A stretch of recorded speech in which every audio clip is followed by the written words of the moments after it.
Hey, what's up, guys? Hartman here, and we're back. We took a few days off. We were heading out of state to go see some family, do some family stuff this week, but got back in late last night, so now we're back on the grind, ripping some drafts. You know how it goes. Um, but I think we're gonna hop right in, just getting some drafts. We're gonna talk about a little bit of the training camp updates. Obviously, I guess we can talk real quick at the top. Niners, big changes with the Niners. Obviously, Ricky Pearsall sadly out for the year.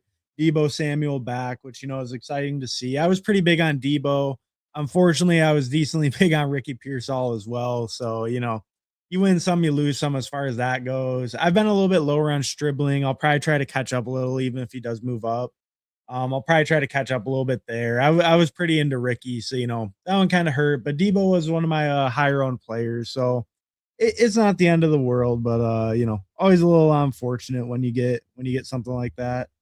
Um, we can even I kind of wanted to look. We'll look real quick at my exposures, just to these Niners guys, and then we'll get into a draft pretty quick here.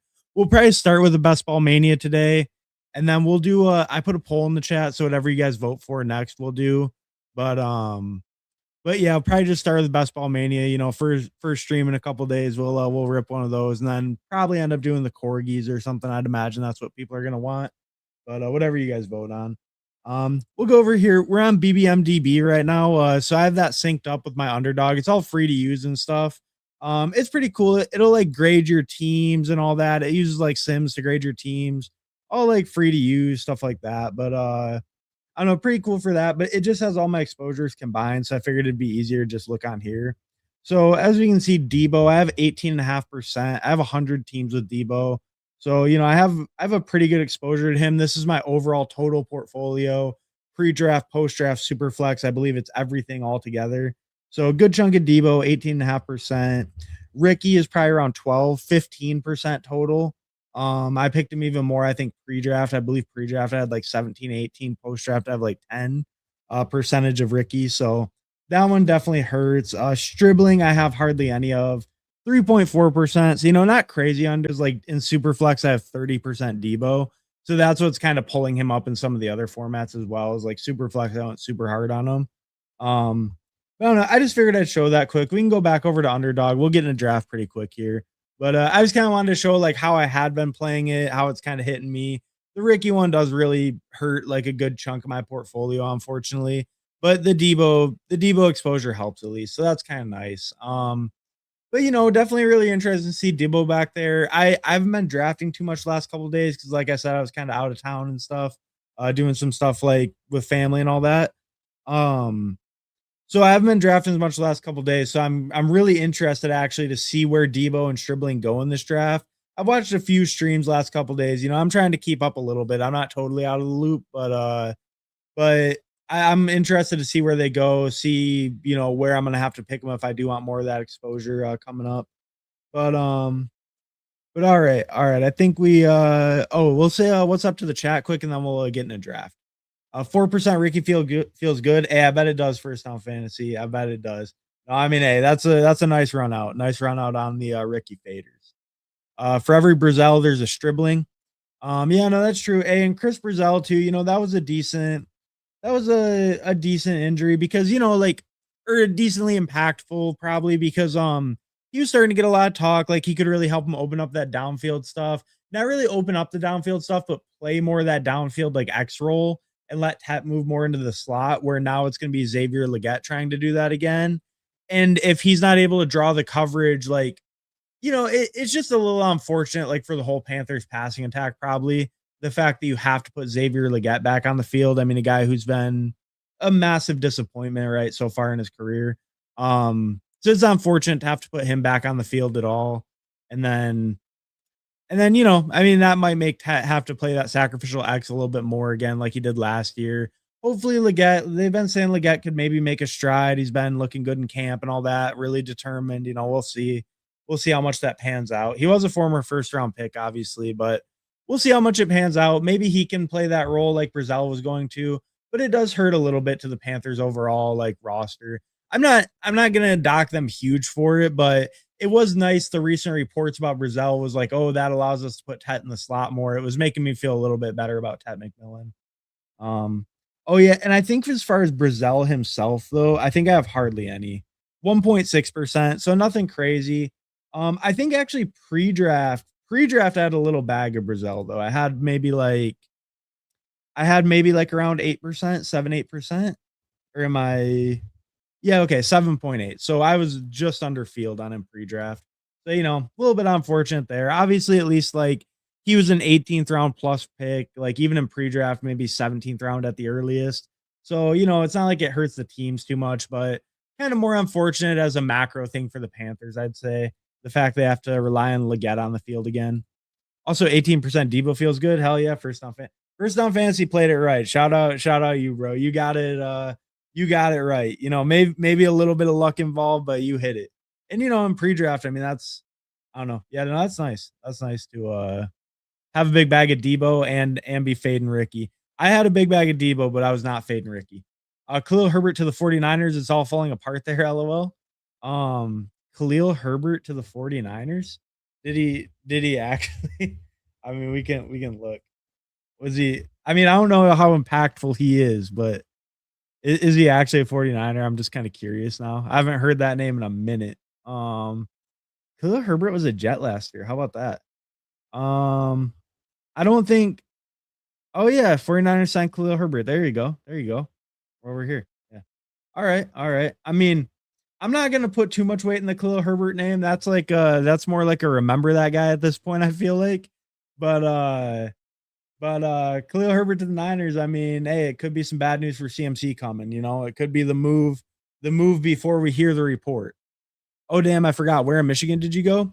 I went to like my hometown. It's a town called Bad Axe, Michigan. So it's right in like how Michigan's shaped like a glove. It's right in the very tip of the thumb. Like Huron County, Thumb County, so like kind of close to the water.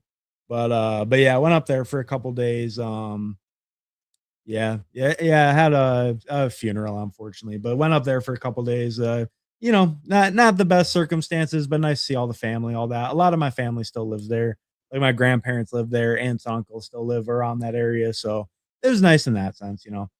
And actually too is kind of nice. Actually, the one day I was there was actually my mom's birthday. So it was nice. Got to go over to see my mom on her birthday. And then, that's like the first time I think all their kids have been there in like 10 or 11 years or something like that, like all together on her birthday. So that was nice in that sense. So there was some good to it. It worked out pretty nice, but a little bit unfortunate circumstances, but worked out pretty nice. But it was a quick trip, just like 3 days, flew like red eye Wednesday night, got in Thursday morning, flew back out Saturday night, got home last night around like 2 a.m., 1:30 a.m., something like that.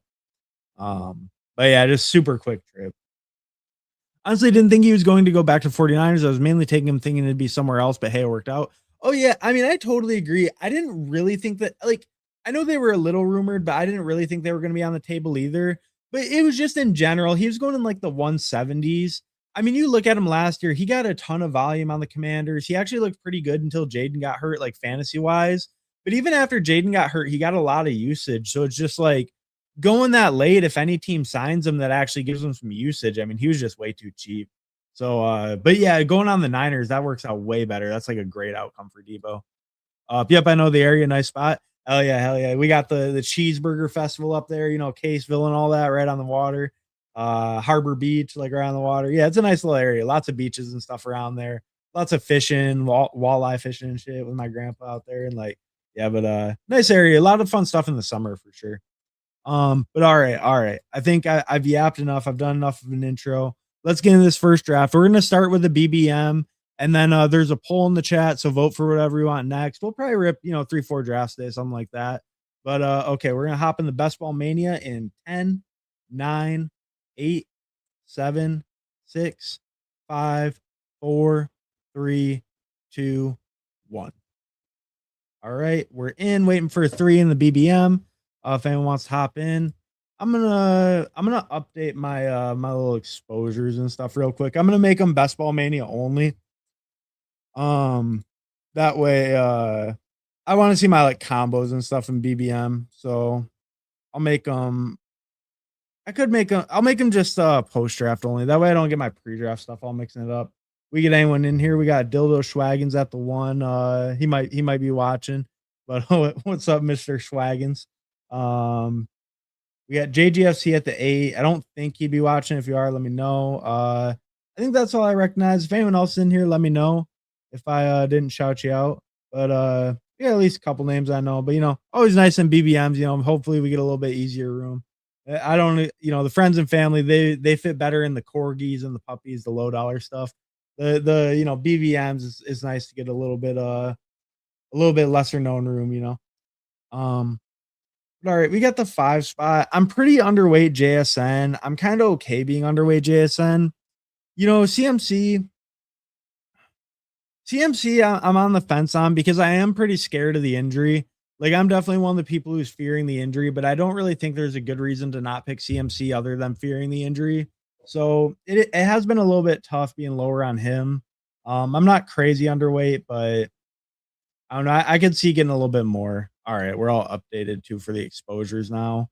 Um, I mean JSN, I'm underweight 4%. That's around where I would like to be on JSN. I think that he is slightly overpriced. I think I prefer a Monrad to him.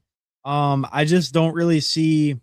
We're gonna go CMC there. I want to get that 8% CMC. I don't think there's a reason to really fade Christian McCaffrey other than being scared of the injury. The workload's gonna be there. The team's great. Um, I think it's just the injury fear coming off 400 touches and him being 30 plus, which I'm definitely scared of. But if he's healthy, then I think he's a totally good pick right there. The JSN thing is just worrying me a little. Like, I think they do maybe go a little bit higher pass rate this year and a little bit more pass heavy. I just worry about the efficiency fall off, like going from Clint Kubiak to a lesser known coordinator, a coordinator not as proven, right? Maybe he comes from a good tree, but he's not proven. I think we hear a lot about all these good coordinators that come from the good trees that are so great, but like, the Ben Johnson tree, even I've heard is like getting hyped up. But then it's like you look at the coordinator who Ben Johnson left in Detroit, and he lost his play calling duties in 9 weeks. It's like there's definitely hits and misses with unproven guys. So I'm a little bit worried about the offensive coordinator going from Kubiak to a less proven asset. I'm worried about just the overall running game and how much that helped the passing efficiency. Being able to play off that play action, that high rushing volume, having Walker and Charbonnet. Now you have neither for most of the year, probably. As far as Charbonnet goes, obviously Walker's gone. You get Price, but like, I'm just worried that without the rushing to really set up that high efficiency passing, I'm really worried that like the over reliance on Darnold just makes them lose efficiency as an offense as a whole. And also, Shaheed being there for the full offseason, right? Not getting traded for midseason. Torrey Horton potentially being healthy. I think like JSN just had such an absurd target share that's not repeatable. We'll go AJ Brown here. I'm cool with getting more AJ Brown. Think he's gonna crush in New England. But with JSN, I just worried like that. Is that target share going to be repeatable? It's probably not going to be repeatable, but does the volume go up enough with his target share like only falling a couple percentage points? I just don't really see it. I don't think he can maintain close to that target share he had last year. And I think overall the efficiency of the offense, we could see them like go down quite a bit. I think with no proven running game, a less proven coordinator, less proven system, I think we could just kind of see the Seahawks offense being pretty disappointing this year, especially for the high end guys. Debo's going like 120. Oh my God. Really, dude? I figured he'd go way up. Damn, that's crazy though. I mean, it's not even that crazy. Like, it's fair, but man, that's rough. That's rough. I'm not happy about that. I'm 120s, 130s. So what does that mean? He's around Diggs. He goes a little bit before Diggs. He's around like Jaden Higgins and stuff. Jalen Coker, those kind of guys. We'll look in a second. Let's look at my combos. We'll see if there's anyone I don't really have comboed with these guys. I mean Breece Hall, I only have him 6% with each of them. Let's get some Breece Hall in my life. A little fall on him. Not really. It's at ADP, but I like Breece Hall. I like Olave and Flowers quite a bit. Not a big Kyron fan, but I like all three of those top guys. I think Breece is a little bit of a tier break. When we look at Breece, I believe he's the only running back with 1,350 total yards 3 years in a row. Yeah, he's been over 1,350 total yards for 3 years in a row. Like, we just see him consistently get high volume, high touches, good reception numbers. Not as good last year. Obviously, they had Justin Fields, then they went to, like, Tyrod. I think we'll see that bounce back at least into that, like, 50 plus range, with Geno, with Geno at the helm. Maybe he doesn't get back into the 76 range like he did with Rodgers. I think at least 50 plus receptions. I think we just hope that, the touchdown numbers can go up from that 5 rushing touchdown limit he's kind of been at. If he can get closer to that, like, 7, 8 number, I think he can easily be a value, but I think that he's just, pretty safe, like, high touch floor. He has, like, very good explosive ability. He's been one of the best, like, breakaway runners in the league last couple years, super consistent with the yardage. I think if we just see a small improvement from this offense from last year, they added a ton of talent. If we just see a small improvement, he gets that touchdown number up to, like, 7 or 8 rushing touchdowns, I think he can very easily pay off his ADP. It just I think with Brees, you're also betting a little bit on that Jets offense as a whole, which is, kind of scary, right? Because if he gets 5 rushing touchdowns again, I think that Brees is a slightly overpriced player. If he only gets like 5 rushing touchdowns and doesn't get into that like 65, 70 reception area, he sticks around like, let's say 55 receptions. He gets like that 1350 to 1400 yards like he's been doing, and then he only gets like 7 total touchdowns, right? Like 5 rushing, 2 receiving. He's probably disappointing you a little in that case, right? You either need the receptions to get up into the like 65 plus range, probably, or you need like 7 or 8 rushing touchdowns along with some receiving, like 10 total touchdowns. That would probably get you to where he's like a okay to pretty good pick, depending, if the yardage can go up a little bit from where he's been at the last 3 years in a row. Um, I tried to get in but missed. I'll stick around for the next Corgi. Good luck, brother. Hey, what's up, Keith? Thanks for stopping by, bro. Appreciate it. And all right, yeah, that sounds good. I'm sure we're doing the Corgi next. Bargain for the man. Hey, what's up, Bargain for the man? Thanks for stopping by, bro. Corgi next, most likely. We got a vote going in the poll. I am imagining, like in the chat, you guys can vote. We'll do whatever wins. I want some more Jalen Waddle. I've been coming around a little bit. I was a little lower on him, picking a lot more Sutton early. I'm coming around a little bit on Waddle. I actually think I just want to buy both pieces of the Broncos passing offense. I don't think I want to just play it through Sutton and then get Bo Nix that way. I want to actually play it through both. I think the Broncos as a whole might just be a lower valued offense. And I was playing through a lot of their pieces other than Waddle. I think I would like to catch up a little bit on Waddle. As you saw, I wasn't way underweight. I had like 5%, but I'd like to get more and get him up to at field or above because I'm really in on Bo Nix. I think he's a great value where he goes. QB7 2 years in a row, and he goes as like QB 13 or 14. What is Bo Nix? QB 15. And yeah, he's been QB7 2 years in a row, gets a massive weapons upgrade with Waddle. Bo Nix is a guy I'm really in on, really want to get. So I think I want to buy into more Waddle since I want to buy into that offense as a whole.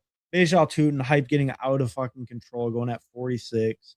I love me some Bajal Tootin, toot, but 46 is getting a little steep. This okay, Cam Scott, but I thought he didn't go for a second. Ooh, I do like David Montgomery. I like Devontae Adams as well. Okay, I don't have David Montgomery paired with any of these guys except AJ Brown. So let's get some David Montgomery since I haven't paired him with CMC, Brees, or Waddle in any of my teams yet.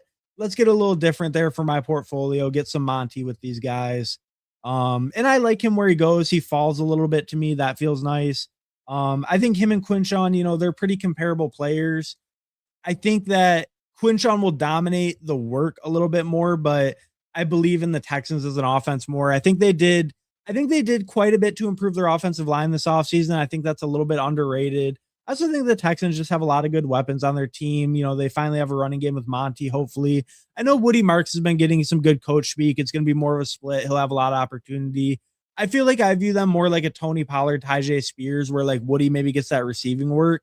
Except for like Woody last year was a pretty bad rusher, really inefficient. High stuff rate, like killed a lot of drives with his rushing. I I really have a hard time seeing it being a big split in the rushing sense unless Woody Marks makes a major leap in year 2, which he could. He's only a rookie last year, but I believe that he'll get more work in like a Tyjae Spears type role where maybe he does get 3, 4, 5 targets in a game, pretty regularly in that range, but the carries just aren't really there if Montgomery's healthy. And I think Montgomery will dominate goal line usage. So that's why I'm still feeling pretty comfortable with him, especially in a draft like this where I see the Tootin, the Swift, Henderson, Bucky all go before me. I feel good getting Montgomery there as my third. I can kind of ignore running back for a long time now, really hone in on the other positions. So I think this feels like a good start to me. Hey y'all, hey, what's up, Bayou Bengal? Thanks for stopping by, bro. Appreciate it. And check out Bayou Bengal if you don't know. He was doing a marathon stream earlier this morning. I was saying earlier, I got back in last night at like 2 a.m. I actually woke up, near the end of Bayou Bengal's stream, but I saw he went for like 4.5 hours this morning. He was going crazy. Shout out Bayou Bengal. All right. What are we looking at here? Drake May goes. I'm fortunate. Would have definitely picked Drake May. This guy, interesting. Drake May and Burrow with only Ted as his receiver. We'll check him out in a second. That's kind of interesting to me. I like Marvin Harrison quite a bit. I'm pretty bought into him bouncing back, or not bouncing back, more like breaking out. I do like Jordan Tyson though. It's a little fall. We'll kind of do the exposure thing again. We don't really have him with much any of these guys. We'll do the little exposure thing and get some Jordan Tyson, get a little different there in my portfolio. I don't have him paired as much with these guys. I do like Jordan Tyson quite a bit. He got cleared for camp recently. Him and Olave all cleared to go, right? So I think that feels good. Super high draft pick, a high upside rookie. I was pretty in on Jordan Tyson pre-draft. He has that build. He has the like elite traits, the elite athleticism of like a true number one receiver. It's just, can he stay healthy? And I think if as long as he stays healthy, I'm really willing to bet on that Saints offense. And I don't know, Jordan Tyson's super high draft capital rookie. I think he goes at a pretty reasonable price. I don't think he'll overtake Olave. I like Olave a lot, but I just think that offense has enough room for both of them to eat. I think they're going to be one of the highest pace of play offenses in the league, like they always are with Kellen Moore. I think they're going to have a really high pass rate as well. They're not really high, but they're going to have probably a positive pass rate over expectation, and just have a super high pace of play. So I feel good with Jordan Tyson where he goes. Marvin Harrison, I'm pretty willing to buy in on the third year. I think this could kind of be the year he kind of takes over and shows us why he was that guy coming out of Ohio State, top receiver in his class over Malik Neighbors and all that. But I don't think he'll show he's over Malik Neighbors, but he was in his draft, and maybe he does actually show us some of that this year. Sorry, let me make this pick. I'm thinking DK. Yeah, I'm thinking DK. DK been getting a ton of good coach speak as well. He was, they were saying they're going to move him all around the formation, use him in different ways. They have more freedoms now. Obviously, the new coach, but they get Pittman too. So it's like he's not just the only receiver that you need to cover. It's not just him and Roman Wilson. And what's the other guy? Calvin Austin. It's not just those bums behind him anymore. They actually have a real other receiver opposite him. So I'm feeling pretty good with DK. The coach week's been really good. I'm feeling really high on the Steelers in general. I have a ton of every Steeler except Jalen Warren, probably. Jalen Warren I have 3%, but DK I have 9, Rico 11, almost 12, Pittman 10, almost, Roger 16, Jeremy 15. That one's probably coming down a little, to be honest, because sounds like Roman Wilson's playing over him right now. We'll kind of see, but I could see that one coming down. 13% Pat Fryermuth though. So pretty much everyone but Warren I'm overweight on in the Steelers offense. So I'm definitely happy grabbing DK Metcalf there. That feels totally good to me. And now I'm kind of balanced. I probably would have got Drake May in the sixth. Oh yeah, he goes to this guy over here. Let's see what this guy's building. So he has Omarion Hampton, Derrick Henry, Kyron to start, 3 straight running backs. That's fine. Pat McMillan, that's fine.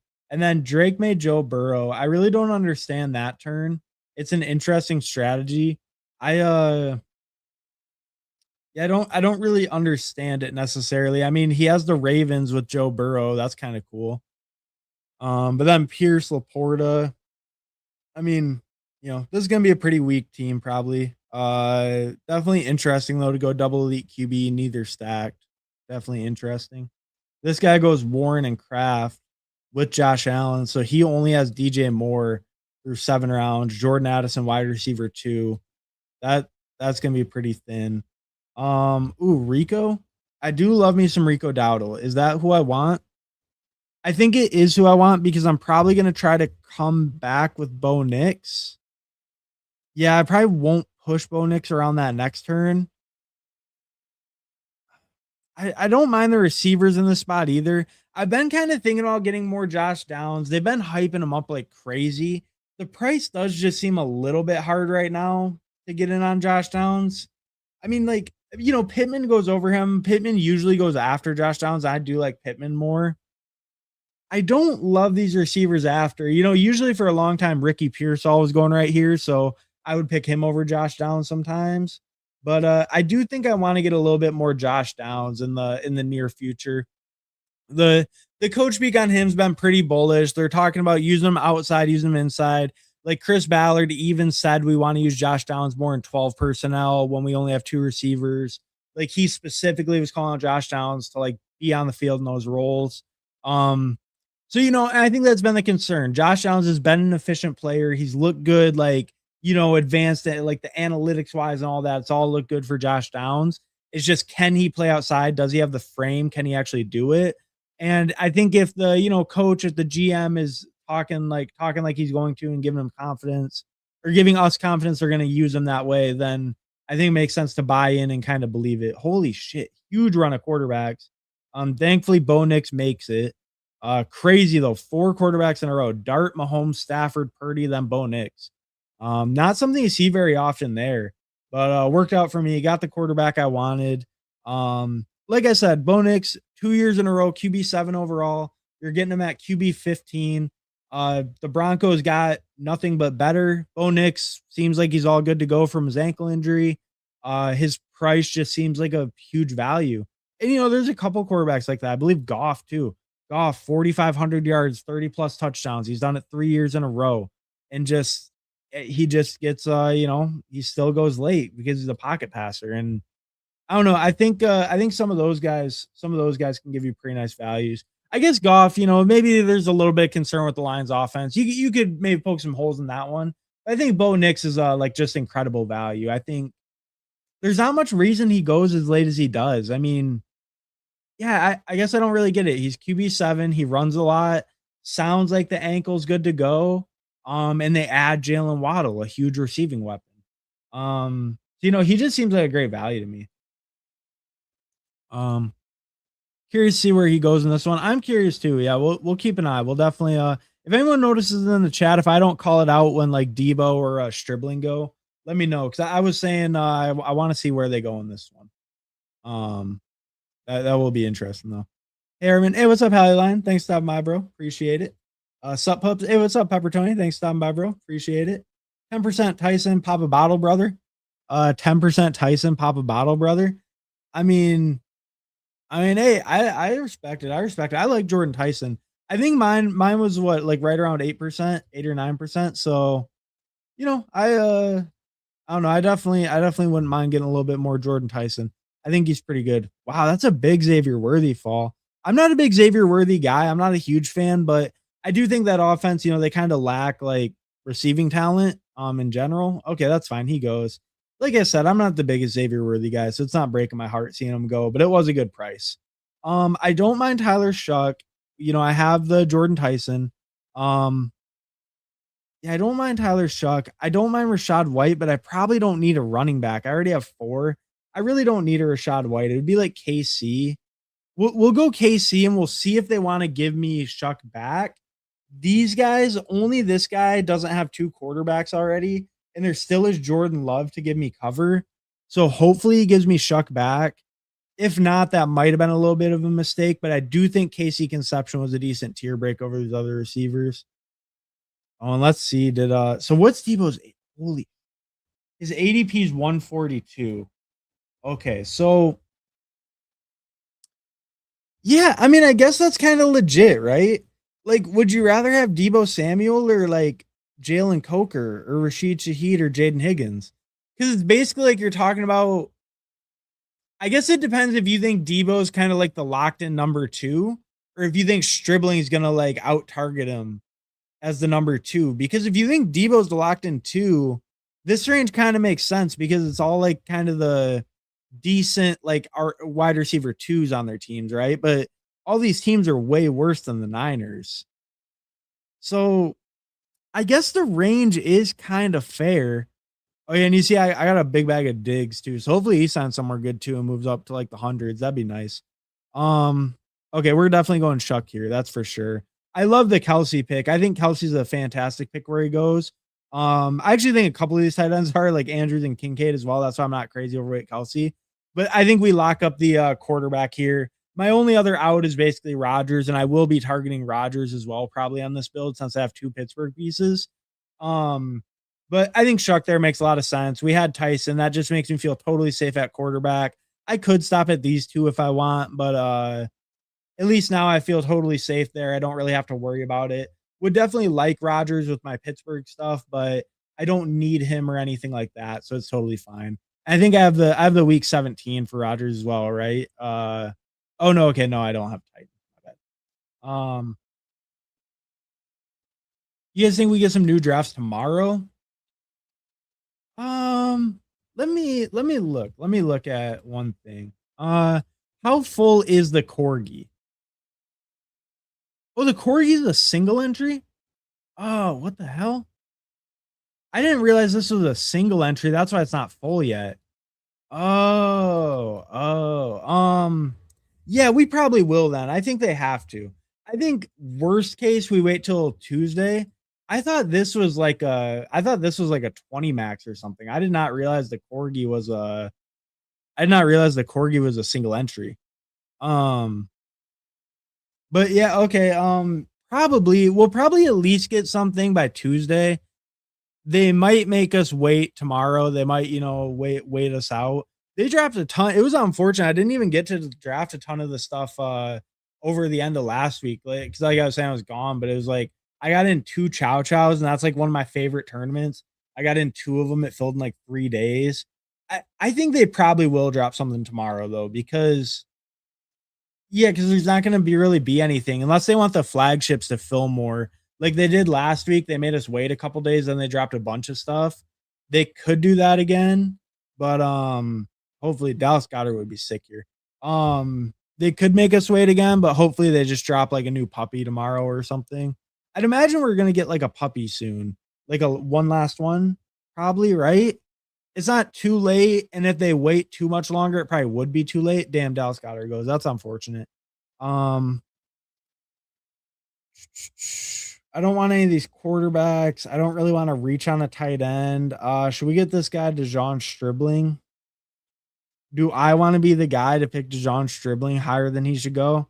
I mean, I guess we're only 6 picks ahead of his ADP, so why not? We'll get some Stribling in here. I'm underweight on him.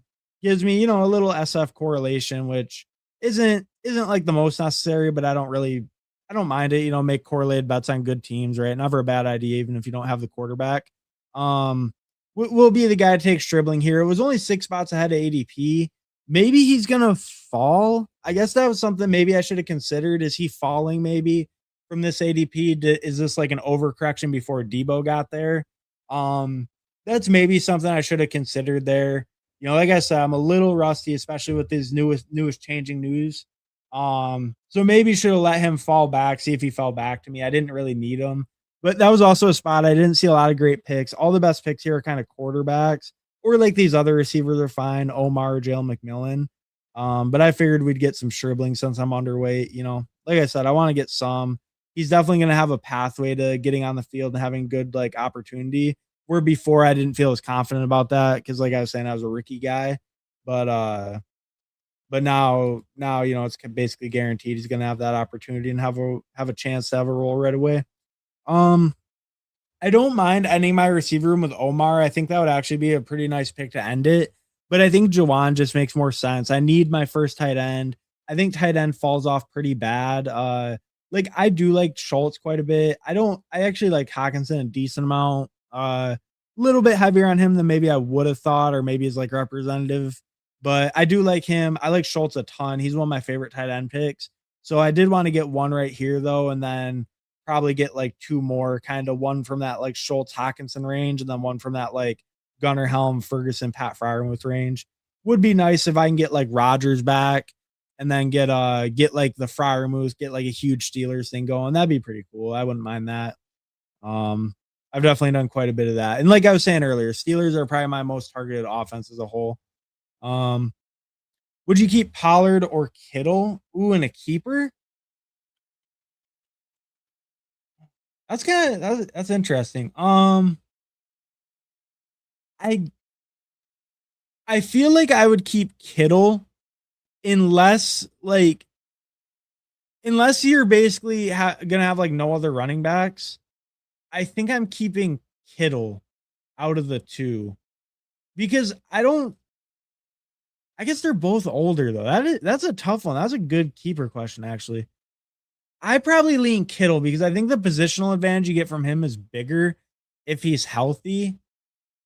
But does Kittle just fall? But they're over optimizing. They're giving him all the like optimistic quotes and stuff. I probably keep Kittle because I think he gets steamed up in the redraft a little. I probably keep I probably keep Kittle. I probably keep Kittle. Especially if you're keeping any other running backs and you feel decent about them. I probably keep Kittle and try to improve running backs. Because I worry about a guy like Pollard in like your redraft league being like kind of steady, but just having a super low, like kind of low ceiling on that offense. And I just worry if that like I don't know. I guess it's decent in redraft. Let me make this pick. I kind of hate Coleman.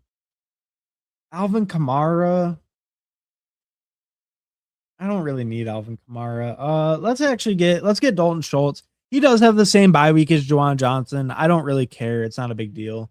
Let's get Dalton Schultz there though. I said he was one of my favorite tight end picks. Let's grab him. I don't really care which running back I get here out of these guys. If I even pick one here, I might even just go like Hawkinson, or I guess I should probably grab Rodgers if he's there.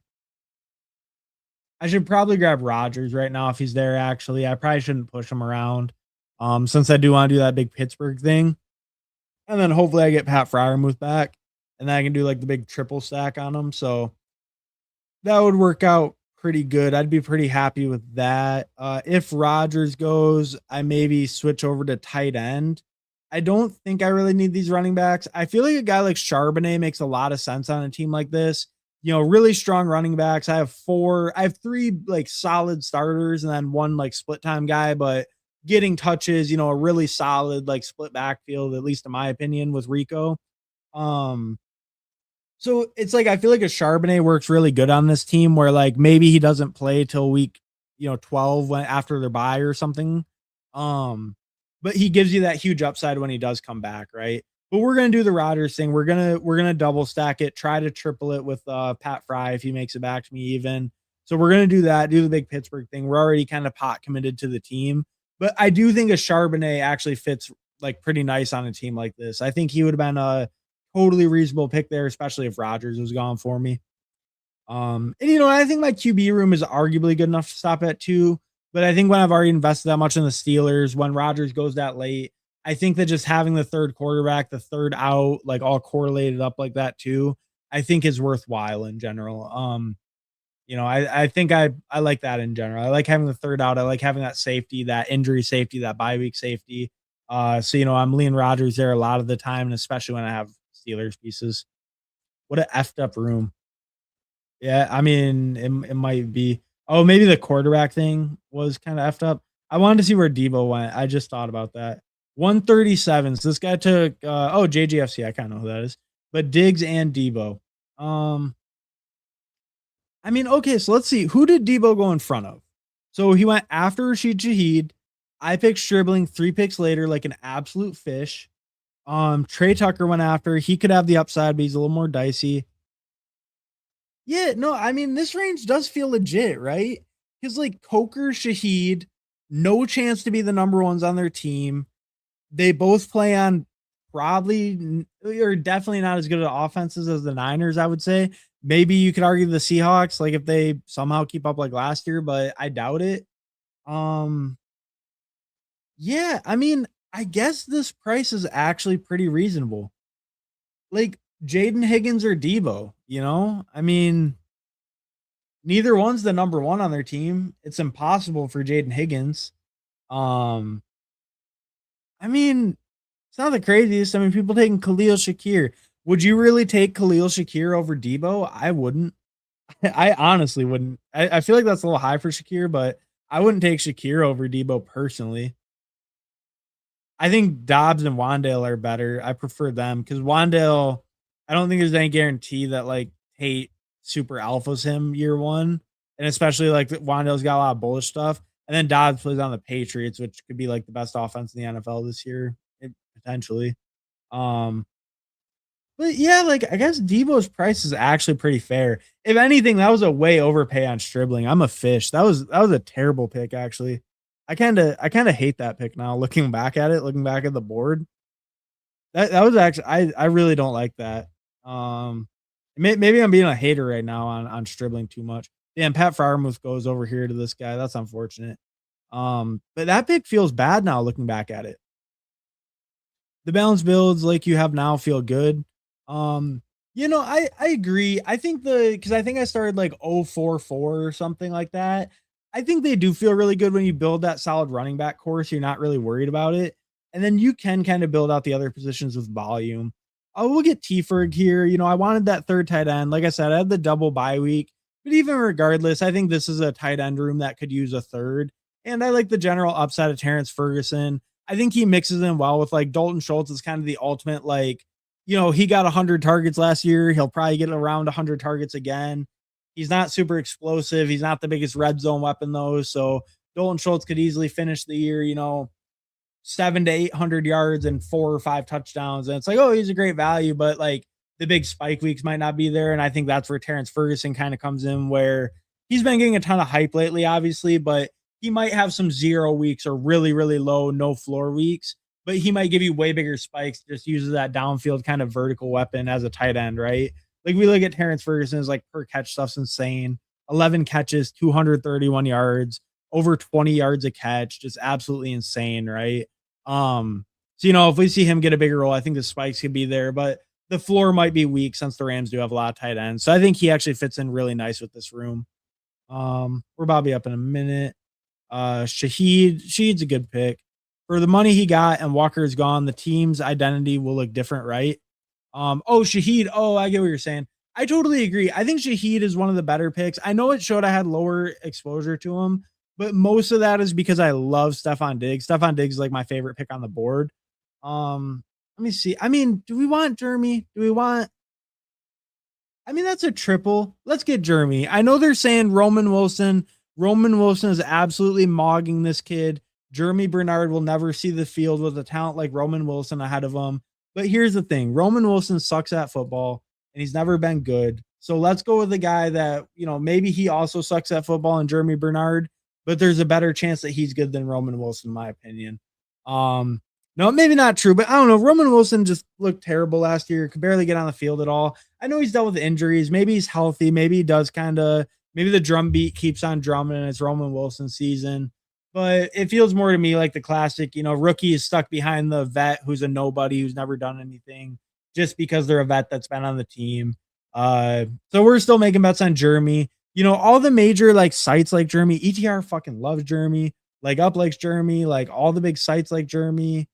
And I mean, I don't know, pre-draft, I was super into Jeremy. Shout out off the schneid. He was hyping up Jeremy like crazy. He had like 70% pre-draft or something crazy. But yeah, I don't know. I've been pretty in on Jeremy, even pre-draft. So I'm still willing to buy in. I don't want to get way crazy, but I think as late as he goes on a Steelers stack, it makes some sense. 2026 Seahawks feel like 2025 Texans. That's actually a great example because they go from having Mixon, and Mixon wasn't the best running back in the world, right? But he gave them a more efficient rushing attack. And then, he goes and it's just so hard to like keep your offense on the field and keep it going when you have no legitimate rushing attack, right? They're relying on Nick Chubb and Woody Marks, and it's just no one can be efficient, keep drives alive.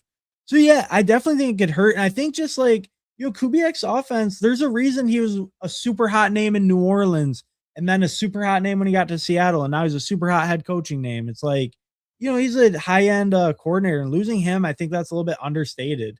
But yeah, that's actually a good comparison. A team that maybe had some expectations to really improve, and then they lost their running game. And then it's like, yeah, it just was hard for them to like get that footing or improve. They actually like kind of went down as an offense. That's a good example. I like that bargain for the man. John Termini, what's up? Hey, what's up, John? Thanks for stopping by, bro. Appreciate it. Um, all right. So we're about up with the last pick. I think we should probably go running back structure wise. Receivers feel solid enough to stop at 7. Obviously, quarterback and tight end are fine. So let's just get a running back. Let's kind of go dumpster diving here. Jordan James been getting some good talk, been getting most of like, oh, but we already have. Let's get James Conner. Let's see if James Conner can get traded. James Conner was also the first name that Hackett brought up when they asked him about the running backs, and he said, man, I'm so excited to see James Conner back out there doing his thing, blah, blah, blah. They asked about Jeremiah Love. Obviously, the quote, I think we've probably all seen it, but he's definitely a rookie, that quote on Jeremiah Love. So we'll get some Conner here. Obviously, he's more of a trade hope. You're kind of hoping he gets traded. Some injuries happen. Some team wants him. I'm hoping he goes to Detroit as a Lions fan. Selfishly, I'd much rather have him than Pacheco behind Gibbs. But we go there. I was thinking about like a Colts backup, but they're a little bit ambiguous. I was gonna click Jordan James, and then I kind of realized like I don't really want CMC's backup if I have CMC. I have a little bag of Najee from like earlier. Could have got Eli Heidenreich as well. But we go James Conner there. Hopefully he gets traded. Didn't put a ton of thought into that. I was really thinking Jordan James when I saw the name and then kind of pivoted. So, it's okay. Not my favorite go-to. We'll catch up to the chat just a little bit and then we'll hop in whatever you guys voted for. They might be trying to fill some flagships for a few days. I kind of wonder. They did that last week, so we'll see. Hopefully we get something like we still been waiting on like what is it? Like the Great Dane, like some of the like decently higher end ones we're waiting on. And then we're waiting on some of the like the $20 ones and stuff, right? Like, didn't they do like a Pitbull 2 last year and stuff? We've only had one of those so far. So yeah, hopefully we get something, but they might do that. They might make us wait like half the week or something. Hopefully not, though. I'd be kind of mad. They might wait a bit because they may want BBM to get filled a bit more. That's true. That's true. I'm a little worried about it. Well, I mean, hopefully they drop something soon, but for sure, like by Wednesday, I'd imagine. But they might starve us for a day or two, make us go over to, make us go see if we can make the crown ours or something like that over on DraftKings. If anything, if we wanted, I'll tell you what, too. After I'm imagining the Corgi one, so we're gonna catch up, go over my team quick, and then we're gonna get in whatever one. I'll put drafters in the poll as well and DraftKings. If you guys want to draft on one of those platforms, we can also do that. But I'll put like Eliminator and BBM in the poll as well. So we'll kind of make it up to you. But that's a fair point. And I don't mind drafting on. I like drafters a little bit more than DraftKings, but I don't mind drafting on either one. Strip ADP probably lands in that range anyhow.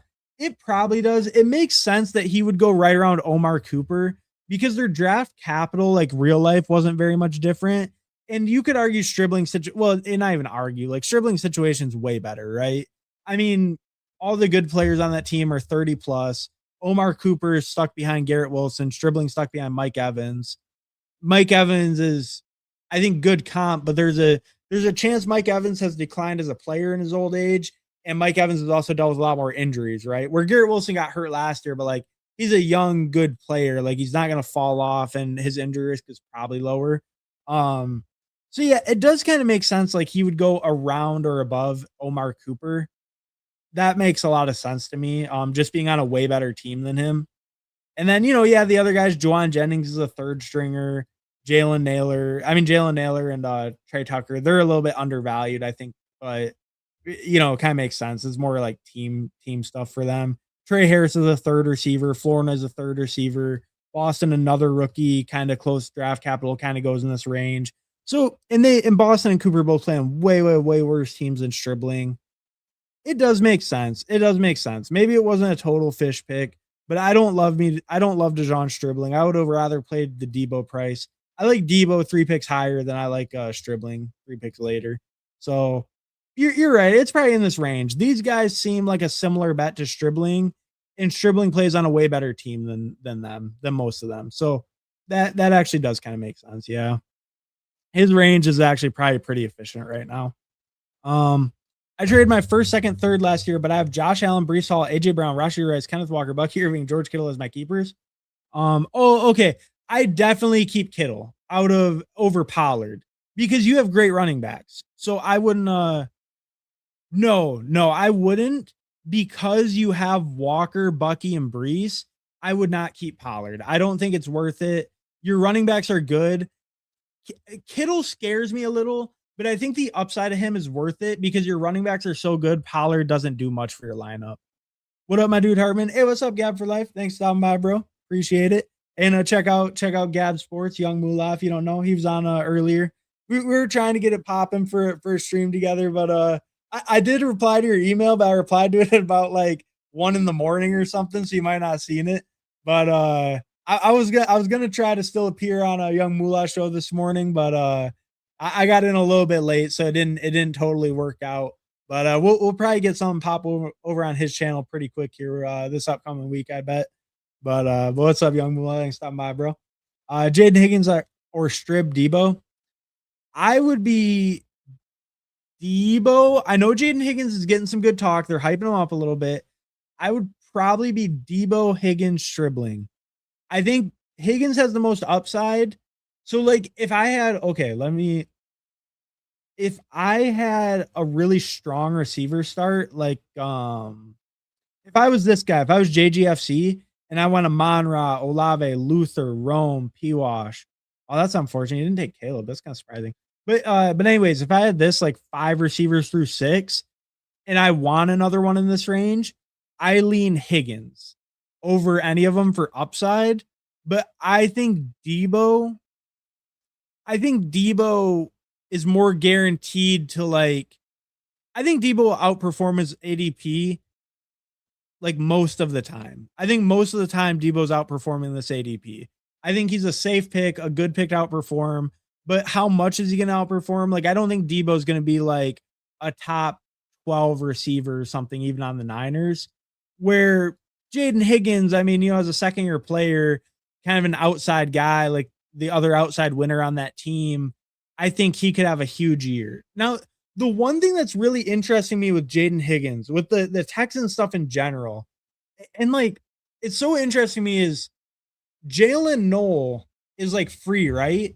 But Jalen Noel is like mostly a slot merchant. Like he plays almost entirely out of the slot.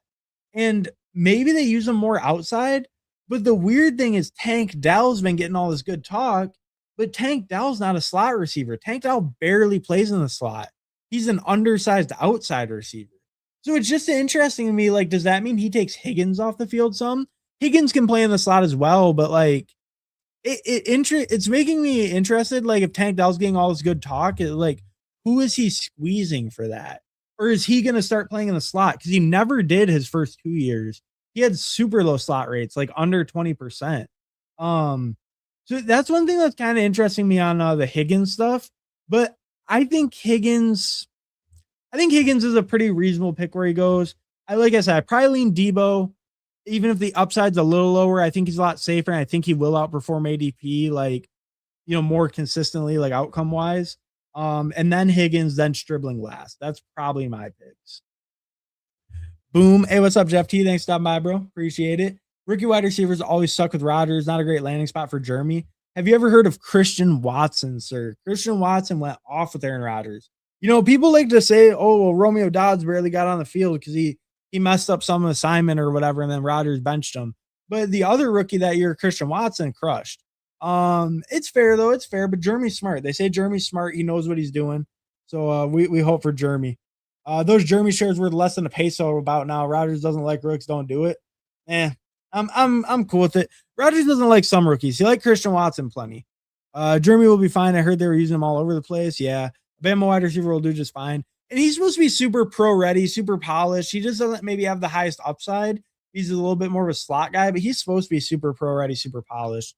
And then, we're talking about Roman Wilson as the other guy. Come on, Roman Wilson, really? James fractured his ribs for what it's worth. Jordan James, really? Damn it. That must be why they signed Khalil Herbert.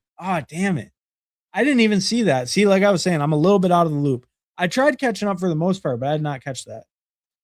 Dynasty play, maybe. Great Day in the Flock League stuff, few others. Oh yeah, Flock League. I was surprised that hasn't dropped yet. Where's that? Flock League used to drop, I feel like earlier in the summer, and they were doing like 2 a week. They would do 2 like every single week, 2 of them. And because they got up to like Flock League like 12 or 14 or some shit. Yeah, where are the Flock Leagues at? Bama receiver, yeah, Jermaine Burton. Burton had the opportunity, but he was bonus. That's actually true. Jermaine Burton is actually not the best guy to bring up because, like, he was going to get the opportunity. I don't know if you know this. There was a game where I think T. Higgins was out, and all the fucking reporting, like Adam Schefter, all the reporters, it was like Jermaine Burton is prepared for, like, they're preparing him for a big role this week. And it was all about how Jermaine Burton's going to break out this week. He is fucking caught at the casino at 2 a.m. or some shit before the day before a game. And then I think they just benched him the game or like had him healthy scratch. Easy wasn't so like Jermaine Burton was just a bonehead, bro. That guy could have broke out. He could have went crazy. Bam hasn't put anyone in since JMO. Yeah, I mean, they haven't really had shit for receivers. I don't know like Bama receivers that well. I'm not the biggest college ball knower. I mean, before JMO though, they had quite a few good ones. Bama's got more of a running school though. But I mean, but I don't know. I'm not saying, yeah, I mean, we're also picking a 17th round pick, brother. It's a 17th rounder. You know, it ain't the 5th round. I'm with you, but I think Rodgers uses them personally. I do as well. Hey, what's up, Hulk Smash Potatoes? Thanks for stopping by, bro. Kelly, I believe Noel hurt a finger. Yeah, they said he's out 2 to 3 weeks, right? So that could definitely be good for Tank Dell. It could be good for Higgins just in general, like Noel not on the field. So yeah, definitely a little concerning for Noel. Just a little concerning, like, you know, with guys fighting for those roles, could kind of hurt him in the pecking order. So that definitely a good point there. What's up, Kelly? Thanks for stopping by. Noel hurt his finger and you hurt my heart with your draft background choices. Jeff, it's coming. It's coming sometime soon. You have my word before the season starts. You'll get your old school draft background. But we just flew in early this morning. It's late, you know. We got on last second. So we didn't have the time today. Soon though, soon. I got you. You'd think they'd want to keep Tank Dell out of the box for a bit. Yeah, I mean, you would think, yeah. Jordan James fractured rib when Fred Warner tried punching ball out, no pads, poor guy. Damn, that's unfortunate.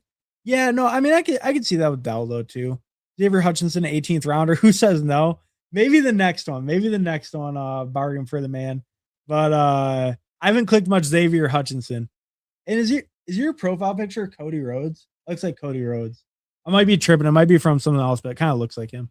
Buying pharmaceuticals directly from India is a cheat code to life. Hey, that's a fact. And what's up, Adam Bear? Thanks for stopping by, bro. But that's a fact. That's what all the NFL players are doing now. They're using all these Chinese peptides, the pharmaceuticals from those Indian pharmacies. They'll give you a prescription for low prices and send it right to your doorstep. So yeah, they have a lot of cheat codes to get out there. I think we're seeing some of these injury recovery timelines be pretty impressive. These guys are like Wolverine these days. You know, how do they do it? How do they do it? And this might just be the answer. Indian pharmaceuticals and Chinese peptides. But all right. I think we caught up on all the chat. We're gonna look at my team quick. We'll look at Tildo Schwagen's team quick, and then we'll hop into whatever on the poll. Probably a Corgi, I'm guessing. So we did a 3-5-7-3. This is a best ball mania. 3-5-7-3. Bo Nix, Tyler Shuck, Aaron Rodgers. Totally good with that quarterback room. That feels great. You know, high upside younger guys with Nix and Shuck. Nix has already kind of proven it. QB7 2 years in a row. But you know, good upside there. Get Rodgers the third guy, cover my buys, cover my injuries. I like the Steelers offense as a whole to kind of improve this year. So feels good at quarterback like that. CMC, Brees Hall, Dave Montgomery, Rico Dowdle, James Conner. Went pretty robust early. You know, 3 running backs with my first 5 picks with CMC, Brees, Montgomery. So I feel really good with that. Hopefully I'm having one of them hit my flex, the other 2 in my lineup. And then Rico like can also fight for that flex spot. But I think Rico feels great as a 4th, kind of more of a split backfield guy on a team I like, team I kind of invested in this draft. I think that feels good. I believe Rico takes a lot of the goal line work, less of the receiving work, but I believe he kind of locks down that goal line work and that kind of like up the middle rushing work, which I think will be pretty valuable. And I think he does split some receiving. I think basically he has the receiving like Jalen Warren did last year, and Warren has like the Kenneth Gainwell role. And then I think Warren and Gainwell kind of split the goal line and the up the middle rushing, where I think Rico will kind of more dominate those touches. And maybe he gets a little less receiving than Warren did last year, but I think he'll really dominate the goal line, like high value short yardage touches. Rico will more than like Gainwell or Warren could last year. So that's why I'm showing on Rico. But so feel really good with my running back room. Went pretty robust with it, like I said. But that feels totally good to me. Get counter at the end, more hoping he gets traded, but just in general, could give me some weeks, could get in the end zone if he's getting used somewhere, if he does kind of bounce back from that injury. I mean, James Conner's been a great running back, last couple years in a row. So if he does bounce back from that injury, he is old, but either gets a good situation or bounces back okay, then could be worth a couple good weeks. And then receiver, we go AJ Brown, Jalen Waddle, Jordan Tyson, DK Metcalf, Casey Conception, John Stribling, Jeremy Bernard, tight end, Juwan, Schultz, Ferguson. I think tight end's totally good with these three. That feels totally fine. Receiver is maybe a little on the lighter side. Definitely going to need Jordan Tyson to kind of step up right away, or Tyson or Casey. A lot of rookies, 4 rookies on this receiver build. I think that could be a little bit excessive. I didn't really plan on that as I was going, but at least obviously, like, 2 of my rookie receivers are first round picks, and then Stribling was, the first pick of the second round. So I have high draft capital rookies who should have roles, who were drafted to have roles right away. But it is a little bit concerning with that many rookies in my receiver room. It's not the strongest receiver room. DK as my 4th is okay. Casey as my 5th is okay. I'd say it's a little concerning from a floor perspective with not really knowing what these guys' roles are for a lot of them. But I think it definitely can get there. It's definitely like okay, but probably receiver is just a little bit thinner on this team. Or maybe not even thinner, but like more uncertainty with all the rookies, right? So it definitely feels a little like it could definitely be thinner. Receiver could definitely be kind of the like crunch point, the limiting factor of this team. Or if I hit the right rookies, then it could be great, and then the team could be really strong. But I think overall, my team is good, not great, because receiver is a little dicey, but I think overall it's pretty good. I don't feel super uncomfortable with any positions. So it feels like a decent balanced team. Maybe a little, heavier into running back, obviously. Mr. Schwaggins, 3672. Jalen Hurts, Dart, Ward, really strong quarterback room, like that quite a bit. I love Jackson Dart where he goes. I think he's one of the best quarterback picks on the board. Yeah, I like the quarterback room a ton. That's great. Jahmyr Gibbs, Cal Monaghan, Aaron Jones, Tyron Tracy, Ray Davis, Kalen Black. And what about Cal Monaghan? He disappeared. No one's seen that man in about a week, 3-4 days. He hasn't shown up to camp. Or no, he's been there, but he has undisclosed injury. So kind of odd with the Monaghan stuff, but I wouldn't say worried. I wouldn't be too worried about it. I think this running back room is reasonable. It's a little on the thinner side. Gibbs up top, treat him like a true hero, really push it. I think that's a totally fine way to play it. Monaghan, Aaron Jones. But then, you see it right here. You feel you got a little bit desperate, got Tracy. I know Tracy got some good coach speak today. Him and Scadaboo are going to be fighting for every rep. I'm not going to put any weight into that quote. We'll see. All the quotes before that didn't really sound as much like that, but we'll see. But yeah, I'm not as much of a believer in that. I mean, Tracy's an okay running back, but he's not on the same level in my opinion. And like statistically, I don't think he is either. But like I think Tracy's a fine pick where he goes, but just a little bit of a pull up, either maybe needed a running back or like was getting a little bit hyped on Tracy. I think it's okay with the true hero Gibbs up top, but it's going to be a little bit thinner. There could be some weeks where you're really hurting that floor from your RB2. These 3 are probably good enough. Like it's okay, but definitely can't have a Gibbs injury, obviously. And then, relying on these guys might give you some lower floor weeks. But it's probably okay. George Pickens, Neighbors, Mike Evans, Mekhi Lemon, Trey Tucker, Kayshon Boutte, Tolbert, Loveland Helm. Loveland Helm was good. Receiver's okay. It's not crazy strong. It's not like really weak either. I think receiver's okay. It's like pretty average, 4 like decently strong guys. I like Trey Tucker as a 5th actually. I think he's pretty undervalued. So, Boutte getting some good coach speak. Jalen Tolbert, why not? Miami. He's been getting a little bit of good coach speak, but never know who it's going to be in Miami. Why not just sling some shots there? I think receiver's pretty good. Tight end was good. Yeah, I think overall your team's solid overall. It's I think it's solid overall. You're not like super weak in anything. Yeah, I think it's pretty good. Your onesies are really good. I think the running backs, it's just not my favorite guys, but it's probably okay capitalized with the true hero up top.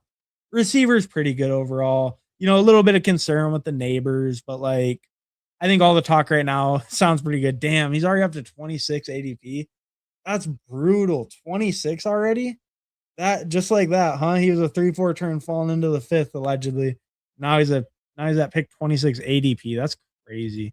I mean, I love me some Leak Neighbors. I'm not hating on it, but like, is it crazy how quick things change? You know, he runs routes one day and he goes up around like nuts. It makes sense. It's not even nuts. It's just like I don't know, just crazy to see how quick it changed. Feels like, yeah, 3 days ago he was going like 3-4 turn. I got Neighbors in the 4th round.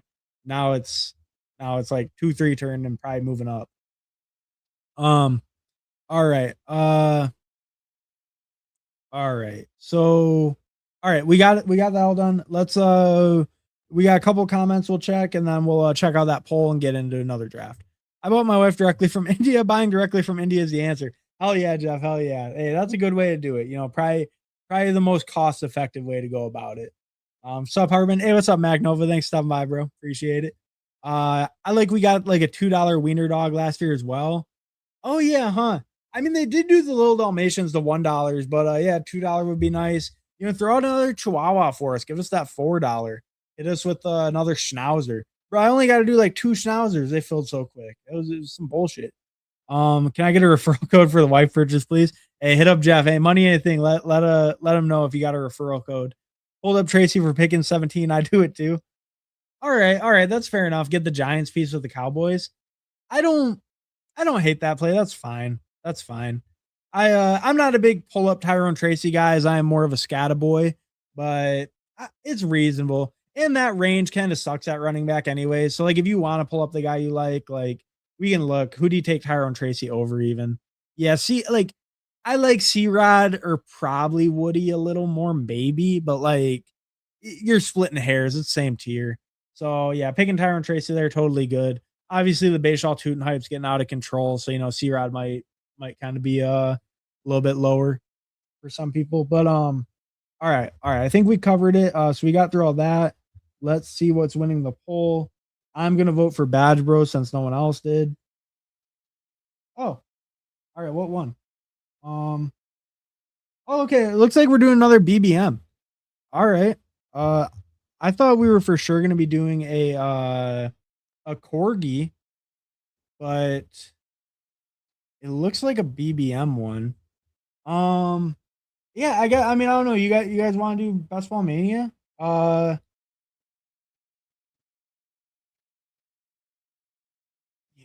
What's the core? I want to see the structure. We'll do Best Ball Mania. You guys voted for it. That's what we'll do. Oh, Corgi's finals only. People probably don't love that.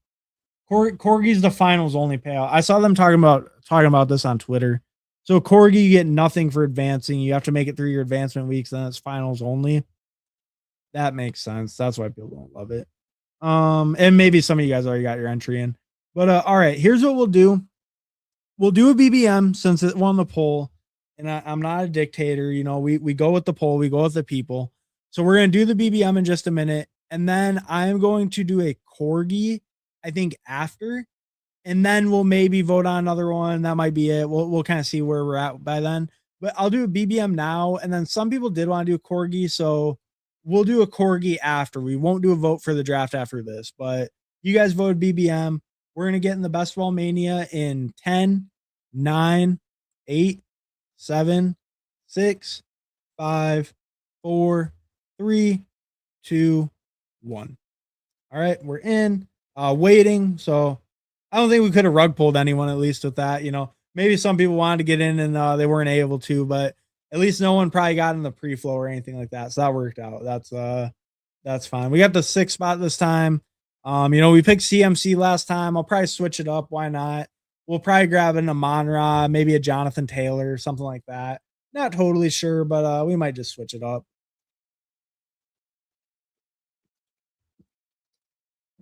All right. Who do we got in here? Anyone get in? Does not look like it. Yeah, it doesn't look like it. If anyone's in here, let me know. Yeah, if anyone's in here, let me know. Looks like we got a totally no friends and family lobby though. Nice to see it. Whoa, damn, this dude's got horns and no badge. That's scary as shit. That just means he's like the sharpest guy on the site.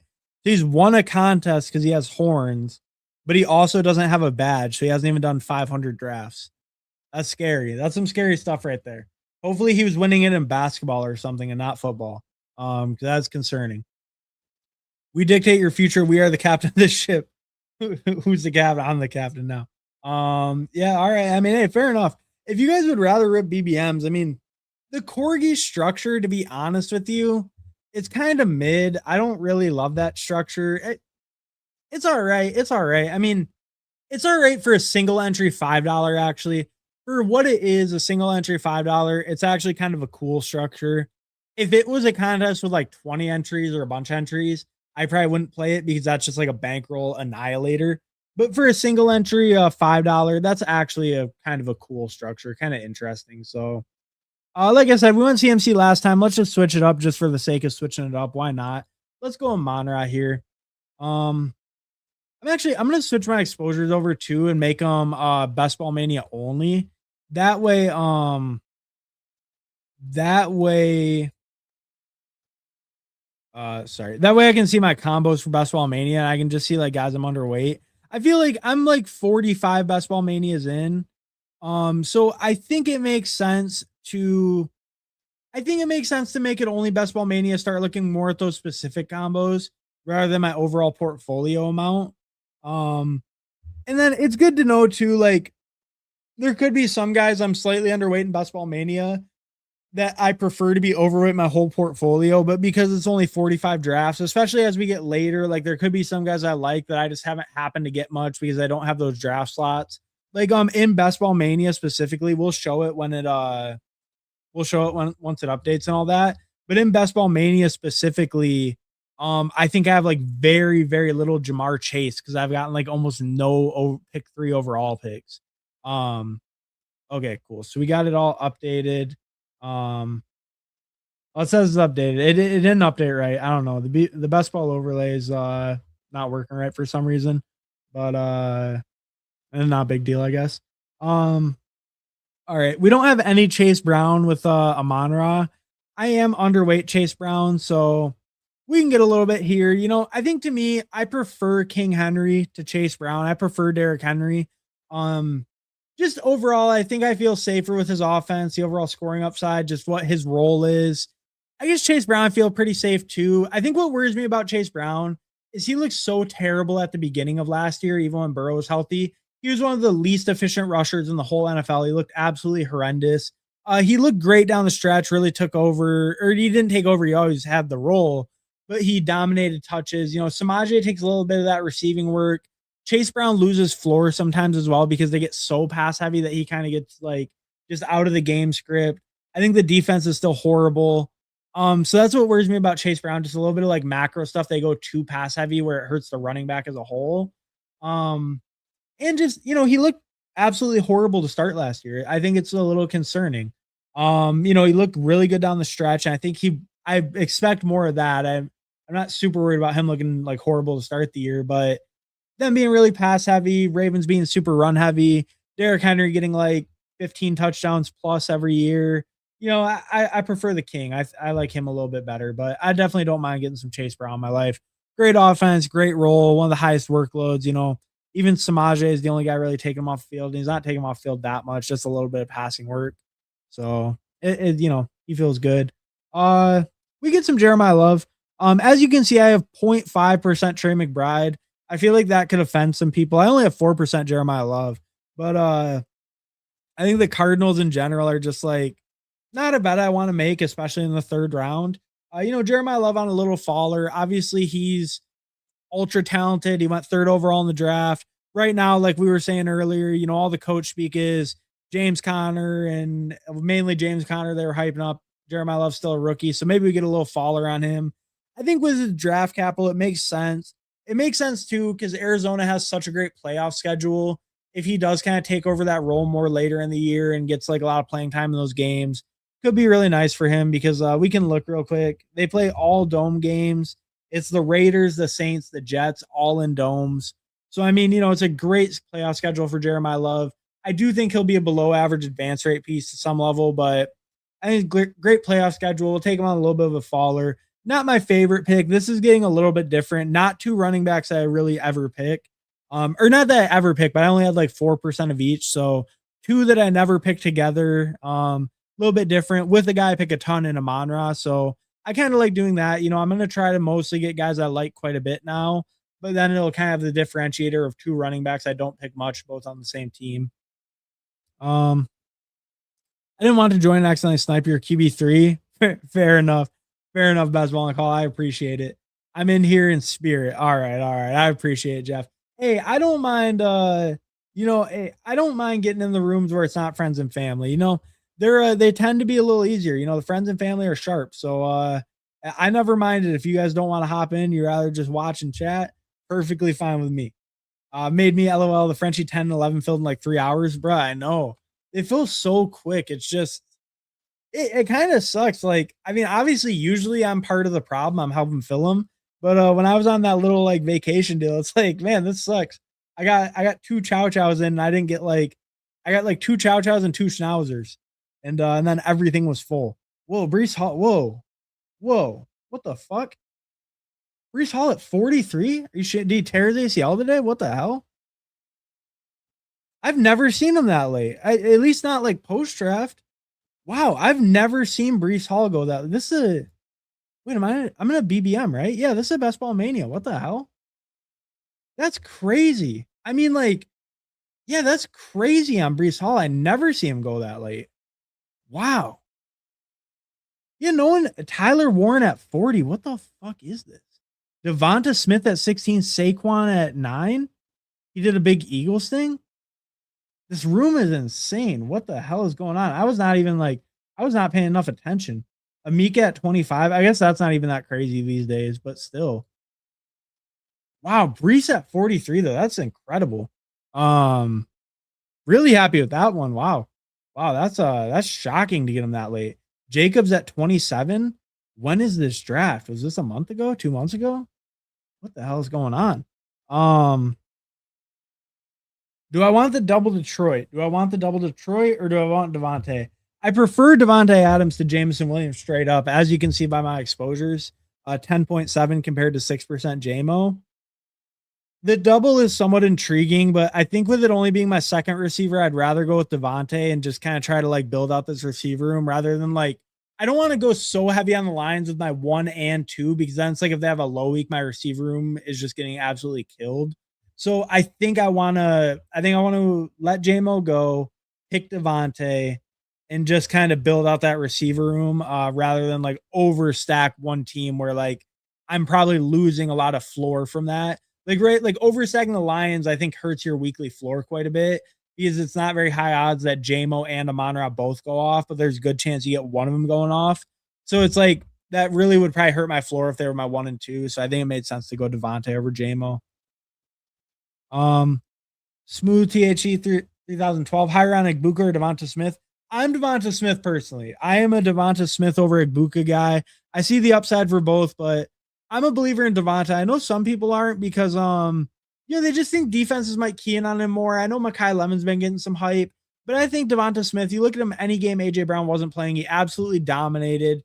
He dominated target share like a true elite alpha number 1. Devonta Smith did. And I think he'll continue to do that. I'm pretty hyped about the new offensive system with Sean Mannion. I think their last offensive coordinator was an absolute joke, Kevin Patullo. So I'm really hyped on the Eagles' new OC. I think Devonta will really step up and really be that alpha. I think he'll really step and be the alpha. And I think he's shown it when AJ Brown's been out. I think with AJ Brown gone, he's really going to get that opportunity now. Week 6, agree. No one cares about week 6. Do I even have multiple week 6? Oh, Chase Brown. That's not that bad. 1 running back, 1 receiver is not too bad. BTJ or Jordan Tyson again? We'll go. I don't love BTJ. I do like Marv more. Yeah, okay. I think I prefer Marvin Harrison to Brian Thomas right now. And that might seem crazy. We did kind of do the Arizona thing. I know I was saying I hate Arizona. I do like Marvin. I don't like any of the other Arizona guys. I do like Marvin Harrison, though. I kind of was thinking the correlated bet in Arizona didn't feel like a bad idea. It feels a little bit worse now that I clicked it. I think I prefer Marvin to Brian Thomas because I think he could have the more consistent weekly role. The double Arizona feels kind of gross now, though. I don't love that I did that, but I don't mind it. I mean, I'm maybe playing it up a little, but I don't mind it. It's okay to do double Arizona. I really don't love the Jeremiah Love pick in general is the thing, but since he's already on this team, I don't mind kind of okay, well, let's bet on them. Maybe they aren't a horrendous offense, right?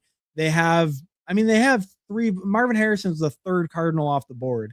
Even Michael Wilson's the fourth Cardinal off the board, and he's around pick 100 or 110, right? So it's like the offense is clearly valued in a way that they're not going to be terrible, even though any betting odds, any implied odds all say that they will be terrible. So I'm okay here and there, I guess, making correlated bets on that Arizona offense.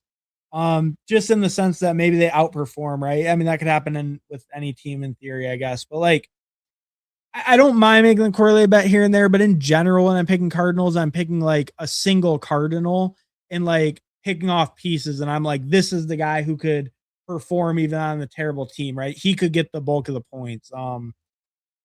But here and there, it's not the worst thing ever to stack up Cardinals. I just don't love it.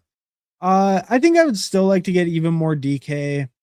I think he just makes sense. I need a receiver for sure. Because Dak doesn't make sense. Yeah. I think DK just makes a ton of sense here. Top receiver available.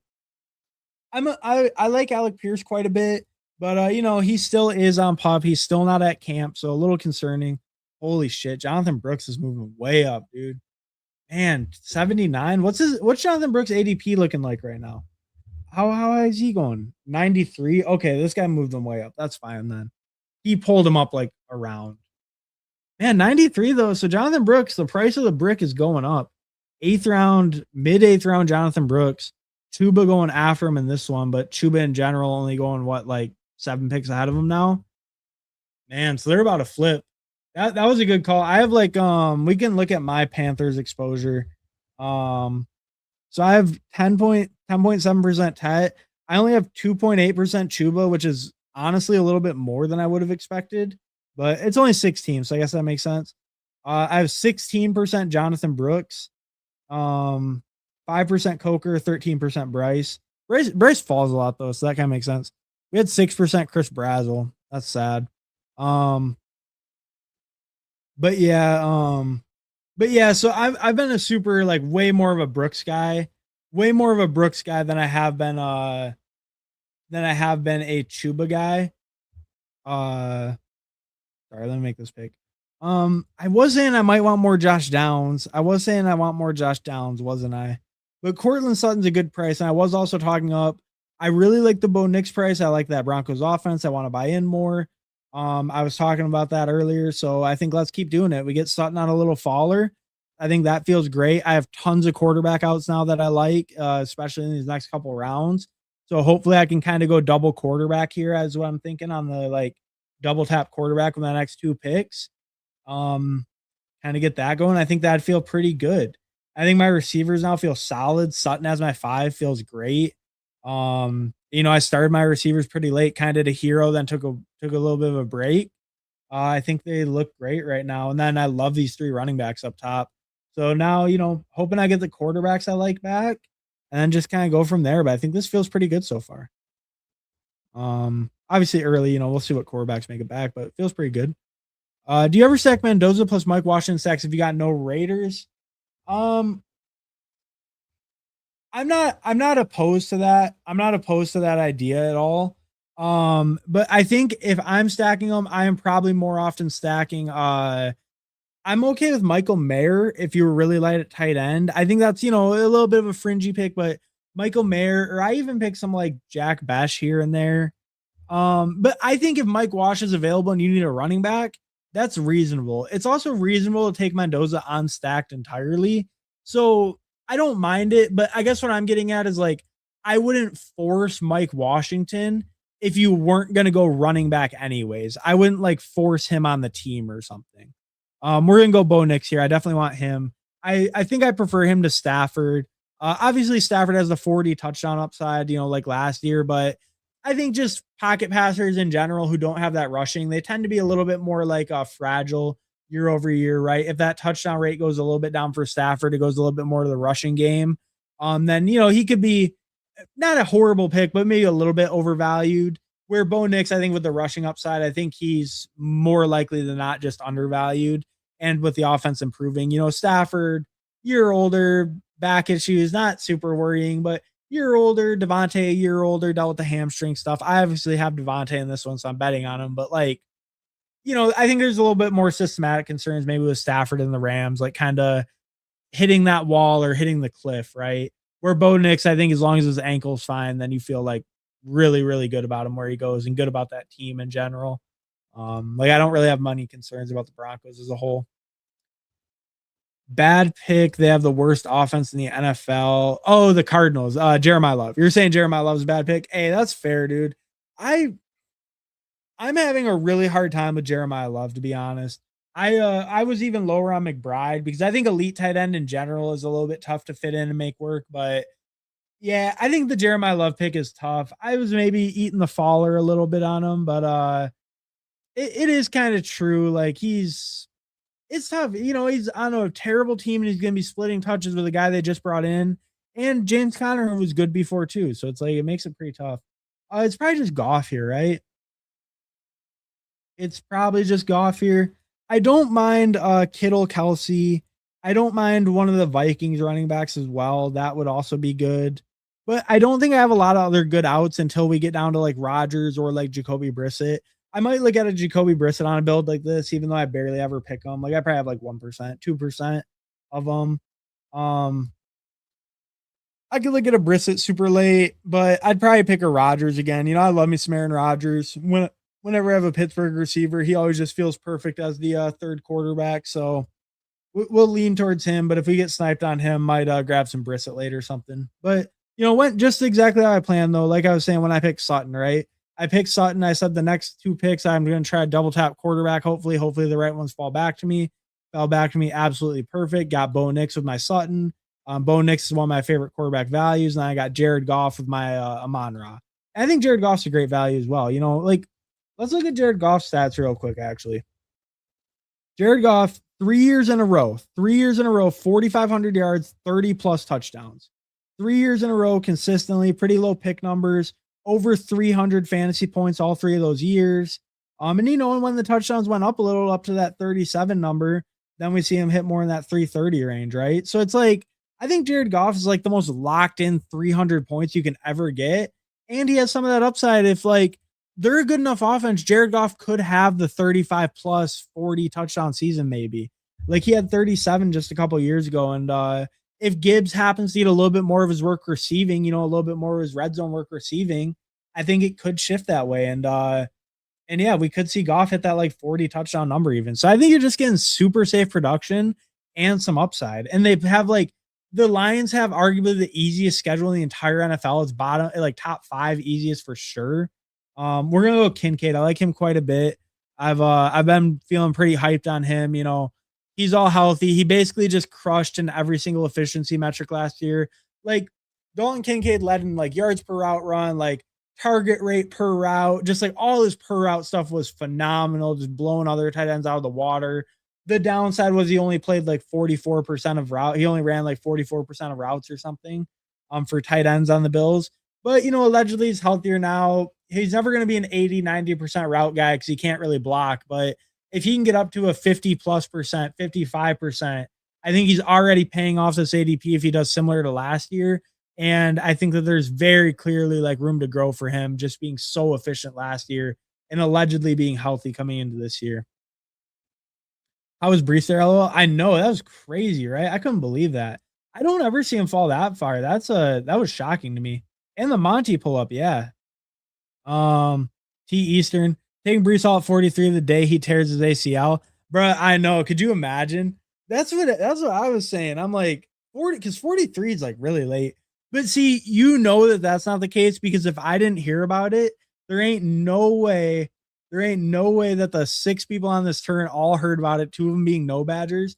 There's no way I was the last one to figure out in this room if that was the case. Warren, yeah, Tyler Warren pick was crazy as well. Tyler Warren at pick 40. Let's see what this guy's cooking. So, because he's been going kind of wild the whole draft. Or actually, we'll make my pick and then we'll see what Standard Flock Quals win. Standard Flock Quals win. Yeah, that's what his name is. We'll check out what he's doing in just a second. Ooh, Rashid Shaheed. I'm kind of underweight. I actually kind of like that pick. I think Jake Ferguson's kind of a mid pick. I don't really like him.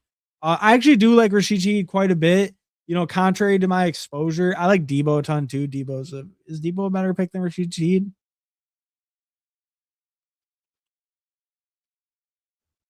We'll get Rashid Shaheed. It's fine. It's fine. It's fine. Should I pick Debo there? Maybe, maybe. I was pretty on the fence. I'm underweight Shaheed, and I don't really like that I'm underweight Shaheed. I'm mostly underweight Shaheed because I picked so much Stephon Diggs. I think Shaheed is actually a pretty good pick where he goes. I would really like to get more. I'm gonna have to kind of figure out the Debo versus Shaheed thing in my head. I kind of feel like I lean Debo actually, but I had like 16.5%, and I only had like 4% Shaheed. So I wanted to get a little bit more, but I might, you know, if Diggs moves out of this range, it might just be Debo taking his spot. I might still be low on Shaheed, unfortunately.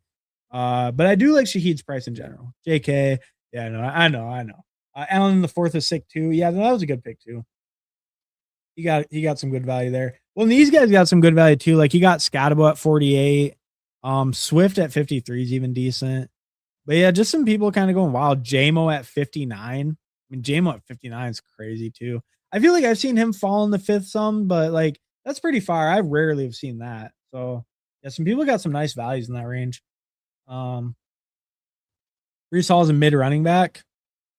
I disagree with you, KJ Real. I think Brees Hall is a great running back. I think he plays on a horrible team. I think Brees Hall has like look at his explosive rate, his receiving ability. I think he's one of the better running backs in the league. He gets targeted heavily on his routes. Super explosive, like high end breakaway runner, good at forcing missed tackles. I think Brees is a great running back. I think his team just blows for most of his career. I'm not totally with you there. I think the team's mid. I think he's great. Um, I like Tajay. You know, Tajay's not the GOAT, but he can catch some passes. He could maybe help those bye weeks or something. Get a little work. I do like Brent Strange. That's my favorite tight end pick on the board, probably.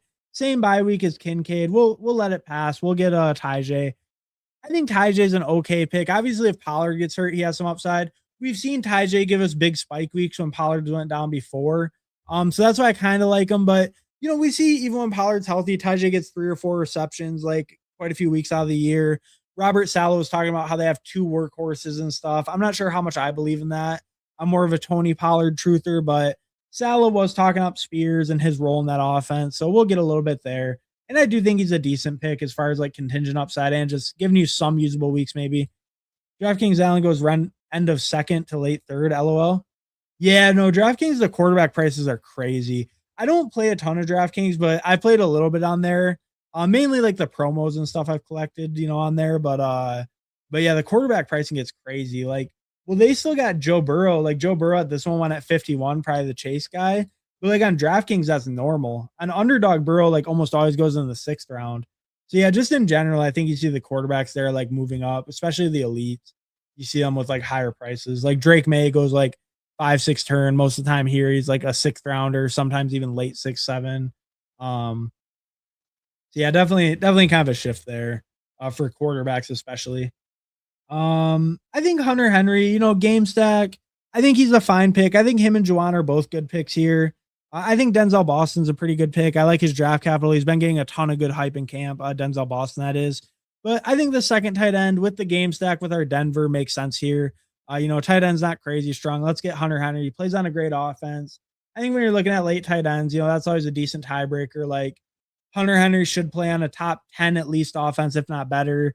And, you know, just should have a good role in that offense. And I think when you're picking later tight ends, that's all that like that's like a big factor, right? Is he if he's running routes on a good offense, he has a chance to, you know, get better touchdown variance. So and Hunter Henry looked pretty good last year. So I think he always feels pretty good. Bring back on my Denver as well, which you know always feels good to get some game correlation. That feels good there. Disbanded with that. Hey, what's up, disbanded? Thanks, stopping by, bro. Disbanded. Warren fourth, Hurts fifth. Haha. Yeah, no, it's crazy. Oh yeah, that's right. Good point. Good point. Let's look at that guy's team.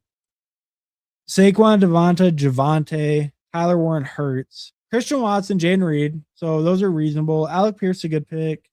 KC's good. Ja'Cory. I wonder why he didn't go for Jordan Love. Did he get sniped? No, that's weird. Wow, so he let Jordan Love go all the way down here at 118. Picked Ja'Cory at 112. I'm kind of shocked he didn't pick Jordan Love here over either Jacory or KC. Especially since he did the big Eagles thing and stacked up Hurts. Like, obviously, he knows stacking, right? Well, this dude has a silver badge. This dude has the same badge as me. That's 5,000 plus drafts. Holy shit. The hell? But he's doing the big Eagles thing and he got Hurts. And then he did a big Packers thing, but then he passes on Jordan Love. That's so weird to me. Then he goes Goddard, more Eagles. Did a double Vegas, so could snipe him on Mendoza. That'd be kind of funny. With Naylor and Tucker.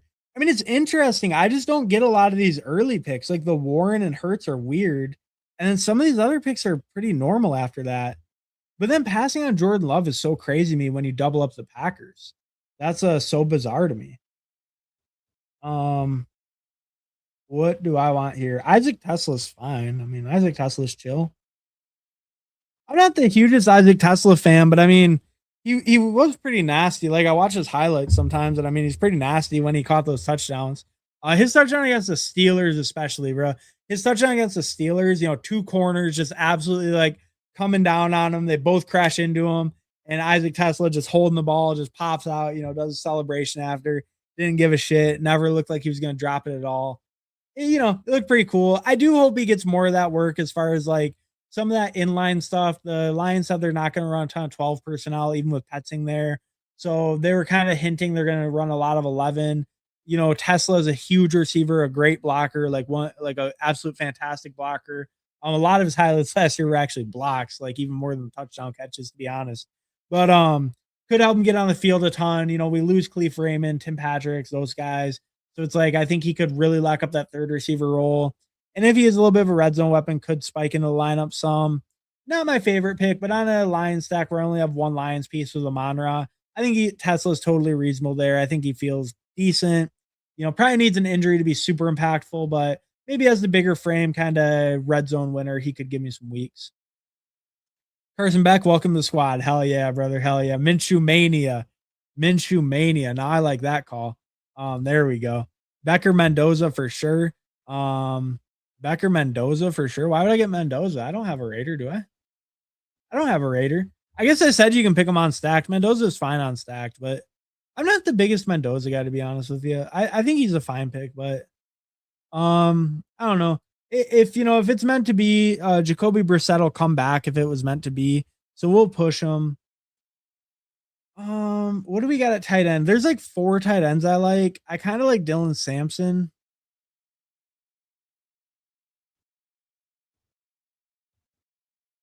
All right, we get Dylan Sampson. I was debating. I was going to put Hawkinson in instead because I was thinking about waiting a little bit and getting my favorite running back, the fat man, Katron Allen. Still not a lot of word out of Commanders camp on the running backs. I was watching some like local Commanders radio show. They were talking up Katron. They were saying, you can tell that he wants it, that he's physical. Just wait till the pads come on. You're going to really see what Katron Allen's about. That was some like local Commanders radio show or some shit I was watching. But JCM's been getting most of the good talk. I think if anything, Rashad White's probably falling a little. JCM's been getting a lot of good talk. Talking about using him as a receiver more, stuff like that. So I don't know. Big Bill is kind of taking over the hype, but I'm still willing to click some Katron. I want to see how some more of the camp reporting goes, but we'll lean in Dylan Sampson there. We know Dylan Sampson, what his role is. He's more of a pass catcher. Not the best rusher, but he'll at least be on the field. Could give me some touchdowns, maybe some help. Toronto got a nice unique start. Totoro got a nice unique start. We'll check it out. Totoro's at the 10. We'll make this pick and we'll check out his squad real quick. Let me see. What do I want? I would like Pat Freiermuth if he makes it. This guy's 3 tight ends. He probably shouldn't take him. He might, but be chill. I know Evan Ingram. Evan Ingram was getting some good coach speak. I'm still not picking him. I don't believe it. I don't care. Give Evan Ingram all the best coach speak you want. I heard he's going to be the Joker too while you're at it. I'm good. I'm good on the Evan Ingram train. I'm off it. So, did Jacoby Brissett go? Oh, he did. Oh man, that's a sad day. I guess we'll just stick with Bo Nix and Goff.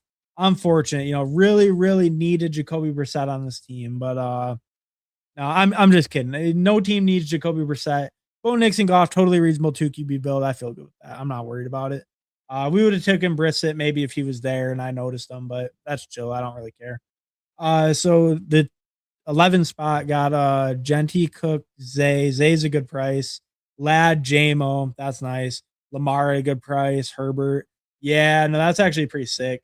Because they got the JMO and the Zay, and then they got Lamar back with the Zay, even though they pushed him for JMO. That's pretty sick, actually. They got a nice start. Yeah. The only thing I don't like about their team, these oh no, they have Pitts. Yeah. Yeah, no, that team's solid. I like their team quite a bit. They built a pretty nice squad. They got some nice values there too. All right. What am I looking at for my last pick? I am looking at running back is good. We got the 3 studs up top. Then Tajay Sampson is fine for 4 and 5 with the 3 strong ones. Okay. Is Shadur available? We could go Shadur. We got Dylan Sampson. He catches passes. All right. Do I take Shadur or do I take a different position player? Or do I take Cyrus Allen? Oh, fuck. We got Shadur. It's chill. I mean, hey, we got Shadur with Dylan Sampson. It's stacked up. We weren't sure where to go. It was kind of a luxury pick, to be honest with you. I didn't really think I needed help at receiver. I actually think my receivers are pretty good. I think my running backs are pretty good. So I wasn't really sure where to put it. I think logically quarterback makes the most sense. I'm making more bets on Shadur than Watson if I'm making a bet on Cleveland. I'm not doing it very often, to be honest with you, but I am picking some Shadur, so a little bit here and there. I think it's okay. It was kind of a luxury pick though, so I wouldn't put too much weight into it. A lot of time there, I'm probably going receiver. I was thinking about switching to this Cyrus Allen guy. He's getting some good coach speak. A lot of the other Chiefs are dealing with injuries. So I was thinking about switching it even there, but I think logically capital wise, it makes sense to go quarterback for the more balanced build, but Shadur doesn't inspire the most confidence. I'll be honest.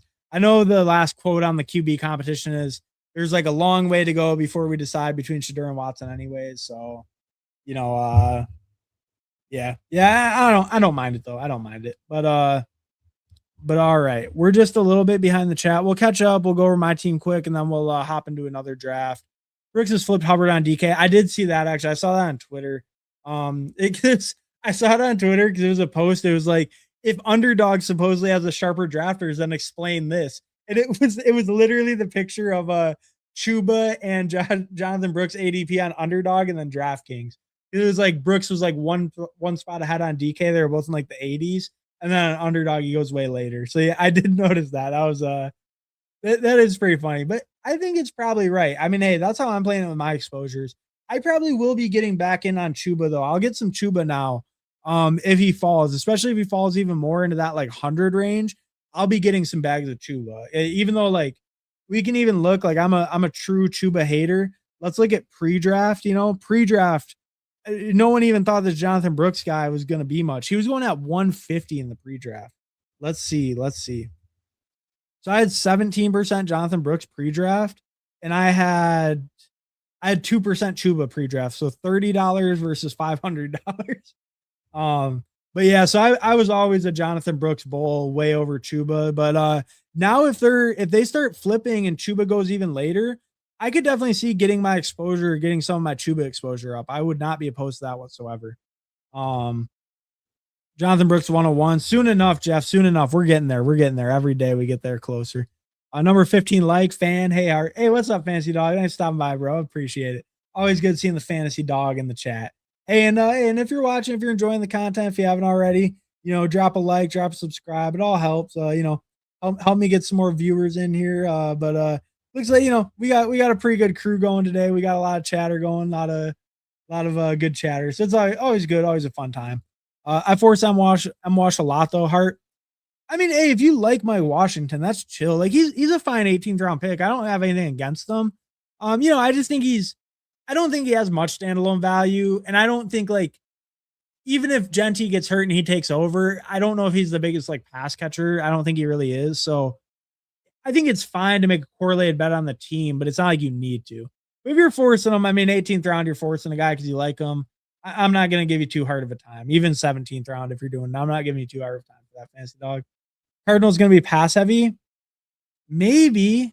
I don't know. I mean, they draft a running back 3rd overall. They pay Tyler Algier $6 million a year. They bring James Conner back. Maybe. I don't know. I think they might have to be later if they're losing, but usually when you look at it, the teams that give up the most points don't actually end up being pass heavy. They were kind of the exception to the rule last year. Ben Gretsch did some really good research on that, if you're aware of him. But he did some good research on that where he looked at like the bottom 10 like points allowed defenses. They actually weren't very pass heavy other than the Cardinals and Bengals. Yeah, other than that, they actually tended to not be more like pass heavy than the because like one was like the Jets, and the Jets were ultra run heavy. And like I don't know. I think we look at the Cardinals' investment in their team. They invested heavily at running back. They invested like nothing at the passing game. Obviously, they have good passing weapons, but like they invested so heavily at running back. I'm not sure I agree with that. They might, but later in games, maybe they are a little bit more.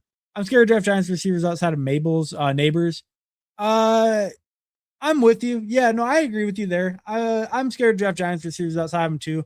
I throw darts here and there on some of the 18th round guys because they're so cheap, but I think any of them could realistically be basically useless in your lineup for sure behind him. I'm with you there, Emmanuel. Like I take some shots on like Mooney, on Fields, on Slayton, even, but none of them are guaranteed by any means. Get a fishbowl in the the Scott Fishbowl. That's not a bad idea, BBG. Hey, and what's up? What's up, BBG? Thanks for stopping by, bro. Appreciate it. But if you made a Scott Fishbowl, maybe we'll put it in the next poll. I think I said I'm doing the Corgi next. So we're gonna get in the Corgi. We're gonna get in the Corgi in just a minute, but yeah, I mean Scott Fishbowl, I'm not opposed. We'll see if that's what the people want, but I'm not opposed. Who isn't? I got a bunch of Slayton pre-draft. Hell yeah. Hall towards ACL? Question mark. I hope not, Fantasy Dog. I hope not. But he went cheap though. Truther here too. Hell yeah. 41 watching. Very nice. Only 15 likes for my dog here. Come on, yo. Hey, appreciate it, Fantasy Dog. 44 watching, 50 watching. Hey, appreciate it, Fantasy Dog. Fantasy Dog holding you accountable. Drop that like if you haven't already. All right, we're almost to the end, and then we'll look at my team quick. Then we'll get in another draft. So in just a minute or two, we'll be in another draft. Now that DK salaries are out for DFS, who do you like? I haven't looked at it too much, user, but I will probably look at that soon. I have not looked at it much for week 1, unfortunately. So sorry about that. Yeah, I probably won't look at it too much today, but I will sometime soon. I can look at it sometime soon for sure. I have not looked at it yet this early. I did see they came out though. MD2949, Shadur's playing 0 snaps this year. You could very well be right. I think right now there is a good chance it's either of them, and it was kind of a panic pick. You saw me make it. It wasn't my highest conviction pick of the draft by any means, but it definitely could be the case. It could be Watson's year. Watson could be back. I think right now it is pretty up in the air though, but I think there's definitely a chance this comment's correct. Firestarter, great draft, bro. I wanted Kincaid, but all good. Had fun in this room. Oh yeah, what's up, Firestarter? Thanks for stopping by, bro. We'll check out your team real quick too. That's an awful strong call. Watson fan or Shadur hater or both? Just asking. Probably a Watson fan, I'd imagine. I like Shadur. I kind of like Shadur more than Watson as well. I think Watson, just the injuries and stuff caught up. I have a hard time believing I think the shoulder injury just really killed his downfield power and just that ability to hit those tight windows. I just don't think he has the arm power to do it anymore. Maybe being a couple years removed, Watson kind of bounced back, but I think Watson kind of had the upper hand in the starting track this summer from what it sounded like. It sounded like they wanted Watson to be the starter almost. And as it's gone on, it's more and more ambiguous, if anything, which is not good for the guy who was initially getting the good reports, in my opinion. Because I think Watson it sounded like Watson was going to start. Now it sounds really ambiguous. If anything, I think that's bullish for Shadur. But either one, it's not like they're the highest conviction, highest upside guys. They might both be pretty bad. So in redraft, are you fine going Bijan and London at the 102 10 team and AJ already taken? Bijan and London. I think it's fine. I think it's fine in a redraft. Yeah, that's fine. Me personally, I slightly lean to Nico Collins over Drake London. My personal preference is that, but I think it's fine to do. I think the Falcons are not the best offense, but they're concentrated enough. I think that they have so little talent outside of them. It's basically just Pitts, because even their wide receiver 3, or not wide receiver, their wide receiver 2, it's either that rookie Zachariah Branch or it's Jahan Dotson. I think their talent is so weak outside of their big 3 guys that you can feel okay like getting two high end pieces on that team, even if they're not the best team, because they consolidate so hard. So I think it's fine. Um, I think it's fine. I don't think you're losing too much because they're so consolidated. Now it will hurt your floor some weeks. You will have some weeks where it really hurts if the Falcons like disappoint or have a tougher matchup. So you're tying your team a little bit to the overall Falcons offense, but even in a lower week, since they're so concentrated, you can still kind of get there for fantasy purposes. So I think it's fine. I don't I don't absolutely love it, but I think it's fine. I think it's totally reasonable. I wouldn't be too worried. If you think London is clearly the best pick on the board, I would go with him. If you're debating it, I would maybe lean a little bit away unless you're really in on the Falcons. I've already maxed the Corgi. Yeah, it's only a one max. Watson looked like he doesn't know how to play, just my opinion. Yeah, I think the shoulder injury is really what's limiting him. But also, yeah, I mean, took a year off, didn't play very much. There was a lot of injuries at this point. Damn, I still got Nico in the third, Lad in the fourth. Hell yeah, dude. All right, you cook. Yeah, no, and I think with that deeper receiver room, that feels good. I think that's a nice start. I like that quite a bit. That's a nice start. That means you got Lad all the way back too. Nice. Nice. Shout out Pog killing his home league. As it generally goes when you do a bunch of drafts during the summer or watch some of this content, then it's like you get too sharp for your home league. I didn't even look at the team. All right, let's look at my team and we'll look at Fire Starter's team. Okay, yeah, you're fire starting here too. We'll look at our teams and then we'll hop in another. Or we'll hop in Corgi. 3573, Bo Nix, Jared Goff, Shadur Sanders. I think that's fine. Could have been totally good with these two. We threw Shadur on at the end, a little bit of a panic pick. I think he's fine as a last throw on piece. Shadur had a 30 plus point game last year. He did have a spike week. He can rush a little bit, not the craziest, but as a young guy, they tend to rush a little bit more anyways. So, don't mind him as my third, totally free. It's okay. A little bit of a panic pick, but good quarterback room. Would have been fine with those two, but we throw Shadur on because why not? Risks up for Shadur. RB, we go Chase Brown, Jeremiah Love, Breece Hall, Tyjae Spears, Dylan Sampson. I think that's a totally good running back room. Get three kind of like studs or like high end starters. Jeremiah Love, like I was saying, I feel a little bit less confident in him, but get three guys who I'm drafting as high end starters. That's the draft capital I'm spending. And then two guys who are both, getting some split work, more kind of the receiving back, change of pace back on their teams. But Tyjae could take more work this year if Pollard's a little bit older, loses a step a little bit. And Samson obviously has injury contingent upside if Judkins went down. But also, Samson was a great receiving back last year. Best yards per route run of any running back in the NFL last year, I believe. Just really efficient as a receiver. So, could definitely take a little bit of a leap in year two in that sense and could, maybe get a little bit of rushing or give us some usable weeks. Then at receiver, we go Monrad, Devontae, Marvin Harrison, DK Metcalf, Cortland Sutton, Rashid Shaheed, Isaac Tesla. I think that's pretty good. 5 by Sutton. Shaheed is my 6, feels good. I think even though, I went the hero and then I waited a little bit, I think I kind of hammered it out in that mid range and really made up for it, like capital wise, really, or, volume in that mid range. Like it didn't hurt too bad that I ignored a receiver for a little bit for all these early running backs. So I think the receivers came together pretty nice. I feel good with that room. Tesla has a 7th injury contingent upside or just maybe some spikes here and there, but stacked up. I think that feels good. So receiver, I think feels pretty solid for me, like that. Kincaid, Henry, Freiermuth, I think that feels decent as well. Yeah, I think overall I'm pretty happy with my team. The Shadur thing, like I said, it was a little bit of a panic pick, but it was kind of a luxury because I don't think I'm really regretting not putting that capital somewhere else. Like I'm not like, oh, it would have really been nice to have another receiver or running back. I don't think I needed that in the 18th. I think Shadur probably has a better chance of hitting this lineup than any like running back or receiver I could have picked late. So feel pretty good with it actually, even if it's some of the guys I don't love a ton, like Chase Brown, Jeremiah Love. Sure, it's I like it quite. I think it's a good constructed team, even if it's not my favorite players at every spot. Then we go fire starter, 2682, Josh Allen, Dak, great quarterback room. Totally good with 2, obviously, with that. If anything like Josh Allen, you can go even weaker with 2. But Josh Allen, Dak, super strong. Kenneth Walker, Trevion, Rico Dowdle, Kenny Gainwell, Tyrone Tracy, Jonah Coleman. I like this quite a bit. I like the Walker as your hero. You get Trevion as a 2, which, he might be a little bit more inconsistent, but then you spend some of that mid capital on just like split backfield guys with all 3 of these. Maybe with Coleman. I'm not as high on Coleman, but I know the camp reporting has been pretty good on him lately, so I don't mind the pick. But these three guys right here, I like them as all split backfield guys. Trevion kind of the same, but with more upside. Where like that you have guys to fill that RB2 spot. You have a lot of options, a lot of different ways to get there.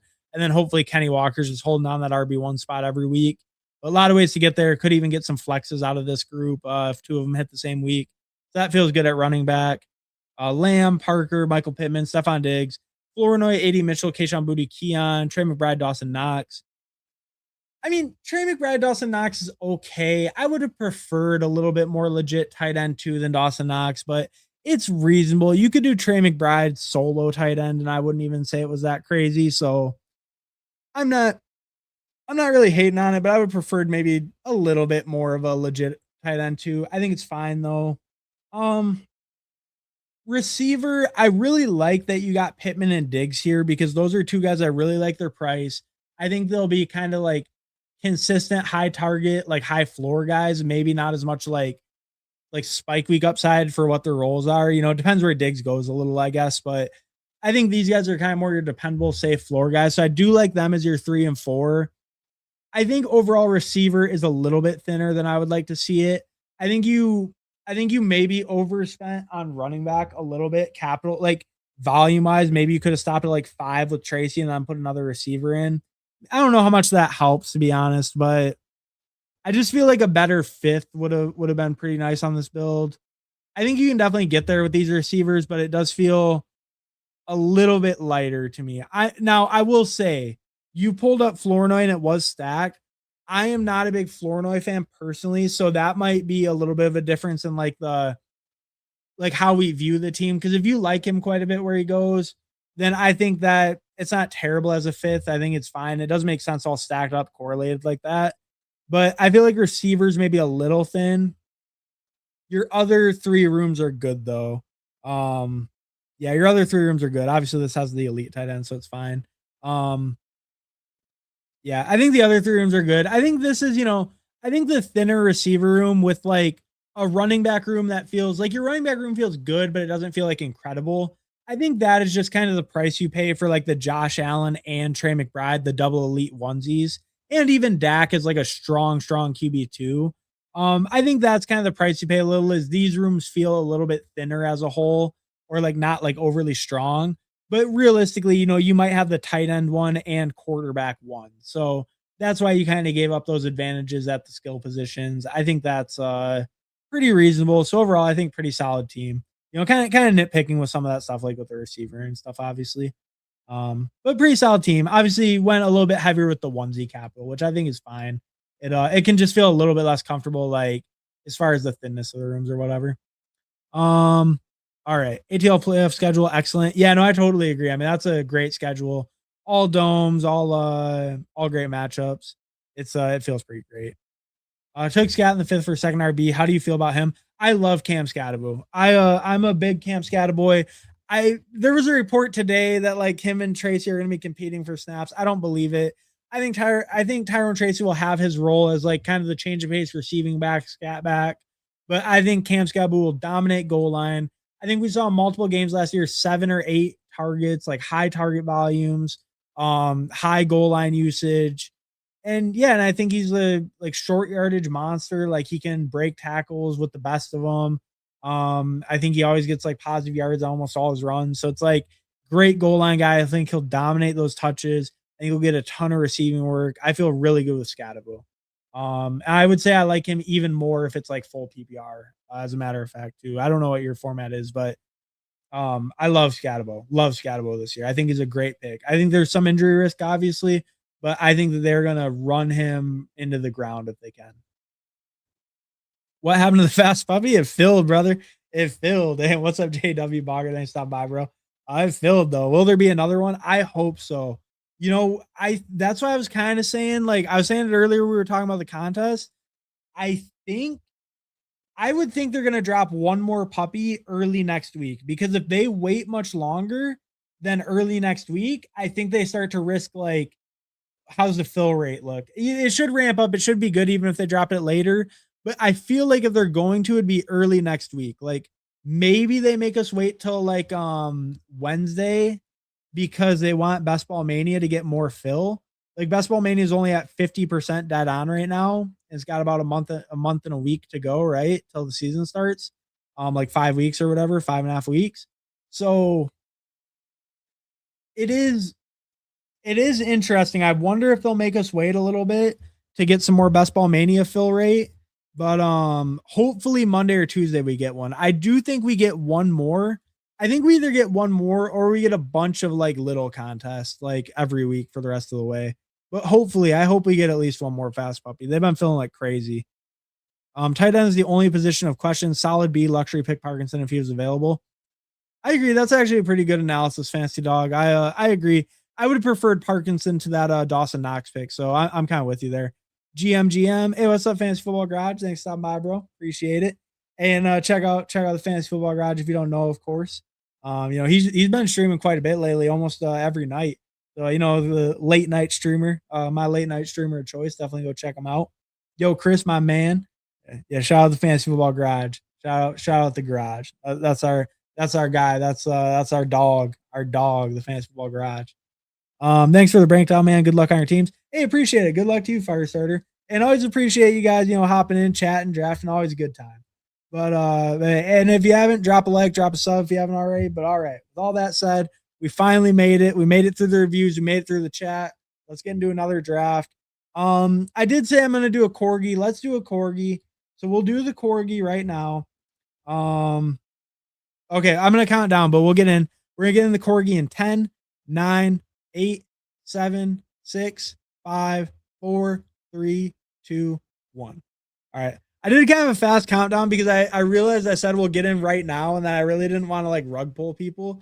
So I was like, oh, I should count it down quick just in case people are already in the lobby waiting. So we got in the Corgi. So if anyone wants to hop in, all right, we got it filled. So we'll do this, and then I mean we can. You know what? BBG, I don't know exactly why he said it because the fishbowl, he said get a fishbowl. I don't know if he meant in real life as like an accessory. I don't know exactly how he meant it, but we can also get in a Scott Fishbowl charity league. We'll do one of these. You don't win anything. It's for $0. It might not even fill. We're gonna do the Corgi on screen. If the satellite draft fills, we'll do it as well. I don't think it'll fill though. I think odds are we're probably not gonna get it in, but I don't know. I rip one or two of these every year. I like the Scott Fishbowl. I don't know exactly what his charity is. I believe his charity gives like gifts to children for Christmas and stuff. It's a good cause. Scott Fish, one of the best people in the community. Obviously, he does his big league thing. I don't know how many people know about it and stuff in the best ball space, but good charity, good event. Obviously, they have an underdog contest just for it as well. So we'll hop in one. We'll see if it fills, but if not, I might just set it on auto. You only win a spot in one of the leagues if you win it, so it's not like there's any money on the line. What's up, Mr. Mufasa? Thanks for stopping by, bro. I was trying to think of the other one earlier because I was thinking of the other contest that didn't come out. The Husky, that's a good one. The Husky is one of the best contests every year. It has a great structure. I would be really excited to see that one come out as well. I'm really hyped for the Husky as well. I'd be happy to see that. Fantasy Dog, get him heart. Appreciate it, Fantasy Dog. Appreciate it. Hell yeah, we're gonna get him in this draft. We're gonna crush these fools. Did we get anyone that we know in here? We got Mr. Swaggins, Dildo Swaggins, in at the 5. I think that's it. If anyone else in here, let me know. Let me know if you're in this Corgi with me. But if not, we're just gonna rip it. Not worried about my exposures or combos in this. This is a single entry, so I don't have any combos of any players. Exposures kind of matter, but I'm more worried about them in BBM. I'm not as worried about them in most other formats or any time boxes, really. I'm mostly just worried in BBM because I do want to, if I'm going to do like 75 to 100 BBMs, I want my portfolio as a whole to have I want the advantage of doing a bigger amount, right? And part of the advantage is being able to pick those combos and do different selections. Obviously, you could just be like, well, why would I change up my combos? I love this combo, and that's the one that's going to win.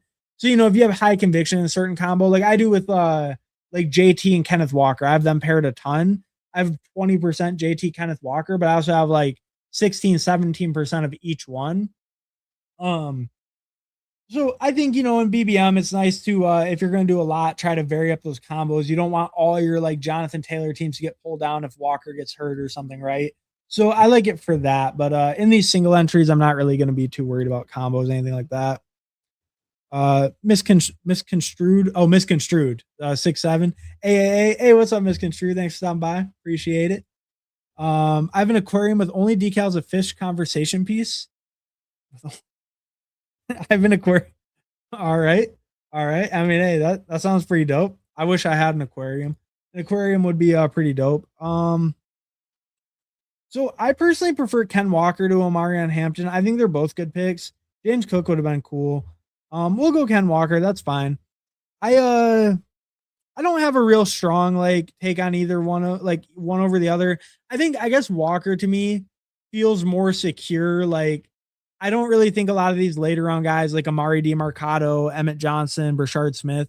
I don't really think they're going to take Walker off the field much. Maybe a little bit of receiving work, but a lot of the camp talk on Walker has been, look at him catch these passes downfield or take a swing pass to the house.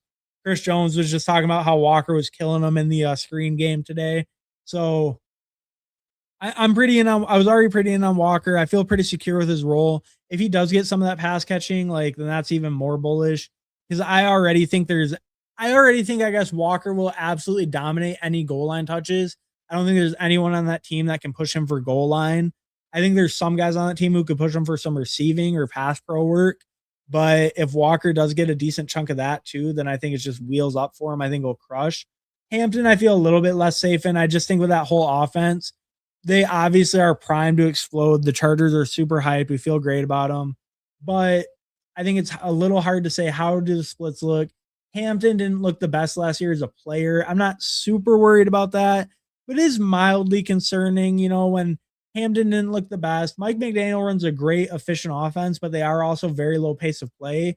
So if Hampton isn't really dominating those touches on that team, if Keaton gets some, if Vidal gets some, if they go more pass heavy some games, they do a lot of screens to like QJ or Trey Harris. It worries me a little bit about Hampton's just overall volume and his workload, but I do think he'll dominate most of the high value touches like goal line and whatnot. So I feel good with Hampton as well. I guess feel a little bit less secure in his role. And I just think there's overall a little bit more question marks about how will the team operate, who are going to be the main pieces, because there's so much like ambiguity to everyone's role on that team. I feel like, I mean, obviously one of their premier free agents this year was Keaton Mitchell. Like Mike McDaniel really wanted him. I don't think he takes away a lot of the short yardage work from Hampton, but if he takes away some carries here and there, and they're already a lower pace of play, they have good receivers, they have a good screen game, short area passing. It could kind of squeeze Hampton where he has some low volume games that really hurt. Compared to like Walker, where I think they'll be leaning on him quite a bit with Mahomes coming off the ACL and not being able to rush as much. I think Walker kind of has the opposite effect where they're going to be leaning on him really, really heavily. Will the puppy tournaments come back? I hope so. I really hope next week. I think next week we're either going to get the last one. Like, I think there will be one more puppy. That is my prediction, is we get one more puppy tournament before it ends. Man, Brees Hall back here again. I mean, yeah, I'll just take Brees Hall. I do like T. Higgins quite a bit. I think T. Higgins is a little undervalued. This isn't like a huge fall on Brees Hall by any means. We'll play roulette. Okay, we let take T. Higgins. What's going on with Brees Hall? Did something happen? Because people are letting Brees Hall fall. Did something happen to him, or did these rooms just hate him? Brees Hall just explained why the Jets never won under Saleh. True. Yeah, I don't know. I don't know if anyone knows anything going on with Brees Hall. Let me know. But he's been falling today. He's still falling right now. Josh Jacobs moving up. I think Josh Jacobs is a good pick. I'm just confused a little bit, I guess. I guess none of these picks are that crazy. Just a lot of these running backs, like Jacobs over him, is kind of surprising. Yeah, I don't know. Interesting to me. Jets are trash. That's a fair point. They are trash, but why is he falling right now? They've been trash. They've been trash. Why is he falling right now? Nothing changed with that statement. But yeah, no, it is weird. I mean, Jets trash is a fair point. People don't want guys on a trash team. But I just love guys on trash teams. Let's get Garrett instead. No, I said I wanted more Waddle. Let's keep piling on the Waddle. I've been kind of making the case for that this whole stream of how I want to buy into the offense. They were a great scoring offense. Bo Nix is a great scoring quarterback. I want more excuses to pick Bo Nix. This might even get me the double. We did one team with Waddle and Nix. We did one team with Sutton and Nix. This might be the team we do Sutton and Waddle and Nix. But yeah, I think grabbing Waddle there feels good. I like Garrett Wilson quite a bit. Garrett Wilson, when we look at him last year, he was actually really dominating targets. He was looking really good to start the year until he got injured. First 5 games, like he was a top 10 receiver. He was just really crushing target share. Obviously, they have a little bit more competition this year with like Omar Cooper coming in, Kenny Sadiq coming in. But I believe they could take a little bit of a step as a passing offense. Going from Justin Fields to Geno. Geno looked terrible last year, but the Raiders O-line was also probably the worst in the NFL. Their receiving weapons were absolutely horrendous. Brock Bowers didn't even play most of the year. So I'm willing to give Geno a little bit of leeway to improve. And I do like Garrett a little bit where he goes, just because Garrett has looked good like per game on the trash teams. Like he looked good last year, small sample, but I just think he could get such a target share that's like he's worth it. Obviously, maybe Cooper takes a little bit more, but I don't mind the Garrett click. But let's actually pick a good offense instead. We go with Waddle. We go with the really good offense instead of the pretty bad offense that we're praying can be mediocre with the Jags. Damn, Tootin in the 4th again. I wonder how common that's going to be these days. Probably going to be pretty common, unfortunately. Seems like the price of the brick is moving up on old Bayshal Tootin. I know all the reports on him have been super bullish, so it makes sense. But looks like the price of the brick is moving up on him. Doesn't look like you're getting late 5th Tootin ever. And yeah, I'm curious if he moves up more commonly to the 4th round. That's just where he kind of goes. Is Husky a 3 entry max? I feel like it was a 5 entry max before.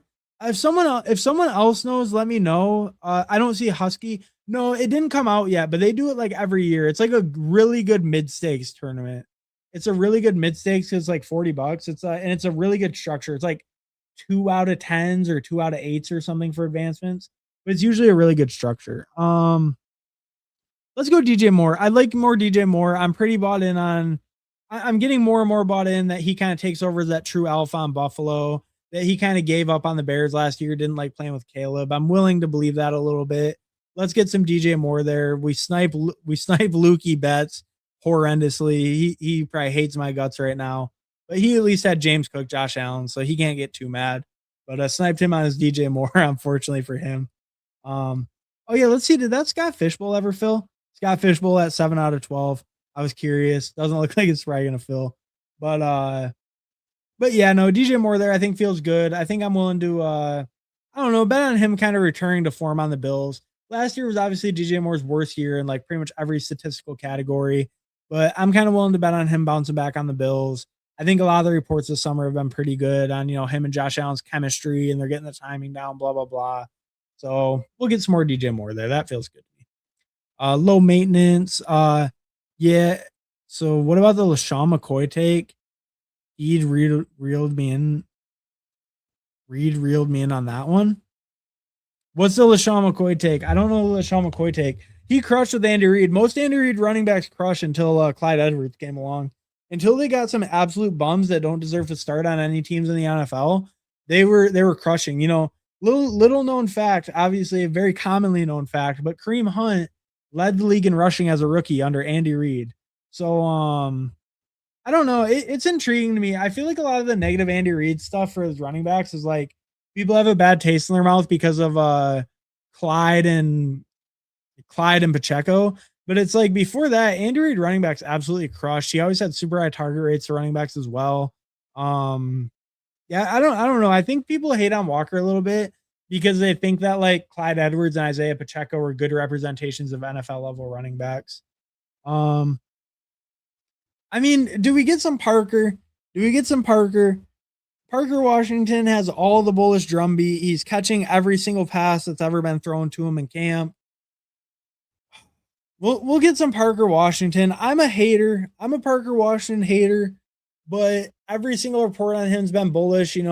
Travis Hunter wishes he could show up to the building as early as Parker Washington, Jacoby Myers do. They're always there before BTJ and Travis Hunter even think about waking up. Parker Washington's catching anything and everything thrown to him in camp. He looks so great, blah, blah, blah. I might have to capitulate a little bit on the Parker and get some. The thing with me that I've been so anti Parker Washington is I think that Travis Hunter, like when Travis Hunter went down, obviously that's when Parker Washington kind of took off. If Travis Hunter is most effective out of the slot, I think that he is better as a receiver than Parker Washington, most likely. So he'll get the opportunity. Now, will Travis Hunter go outside or will Parker Washington go outside? I think that's the real sticking point to me because, like, Brian Thomas is almost stuck outside, right? He's like their outside X. He's going to sacrifice, go run your go routes, go downfield, sacrificial X, get the coverage off of the real receivers, right? That's Brian Thomas's job. But like Jacoby can play outside or inside, right? So is Jacoby, who they just paid a whole shitload of money in December last year, are they going to take him off the field? They paid him in December after he'd been on the team for 6 weeks when Parker was already kind of crushing. So does he come off the field? And then how many snaps does Travis Hunter play? Because like if Travis Hunter gets up to like 40% snaps, does that just squeeze Parker a ton? Is Parker kind of the odd man out where he's like super efficient, but he just can't get the consistent routes? I think that's what I'm so scared of with Parker. It's not that he's a bad player. It's just like, does he get squeezed by all these other guys? Is he kind of like the man who, just like gets squeezed by these other guys? Especially Travis Hunter, I feel like, is the one that with the most question marks. But every single thing has been like he's playing both sides, and Liam Cohen said he's playing both sides. GM said he's playing both sides. They said there's no change in those plans. So it's like, that's what's made me so low on Parker. I just feel like there's so many ways he gets squeezed. And like, yeah, it just feels like there's so many ways for him to get squeezed in that offense. Rooms just seem to be avoiding him and Wilson more. That's fair. Yeah, I guess. Yeah. Yeah, maybe it's just a little bit of a shift. Maybe he's going more into the fourth. I like Brees in the fourth. That happened last year too, to be fair. Last year near the end of the draft, Brees fell to like the 4-5 turn. He was going like late third all summer. Fell to the 4-5 turn just because people weren't loving the Jets. His name had more hype. All right, fair enough. No real reason. It's just he's moving down. Some of the other names are kind of moving up around him. Jacobs getting a little bit of hype, and legal stuff's not as much of a concern. Yeah, that's fair. I can see it. Hey, that's fair then. Okay, let's do that double. I was saying earlier I might do that double stack with the Denver guys. Let's try to get that double stack popping like I was talking about. We did one draft, we took Sutton, then we took Nix, then we took Waddle and Nix. Now let's take both with hopefully with Bo Nix. Watch this be the one that Bo Nix gets sniped before he comes back to me at 105. Bo Nix is about to go unstacked like 102 or some shit. The one where I double stack them, obviously. But hopefully I get him back and then we can get the double. And then we get both singles and then a double. That'd be pretty cool. Trade Mike Evans for Josh Johnson at 2027 third in Dynasty. Oof. What's up, ATG? Thanks for stopping by. I think if your team has any chance to be competitive, probably not. If your team is totally dead in the water, I'm not the biggest Josh Downs believer long term.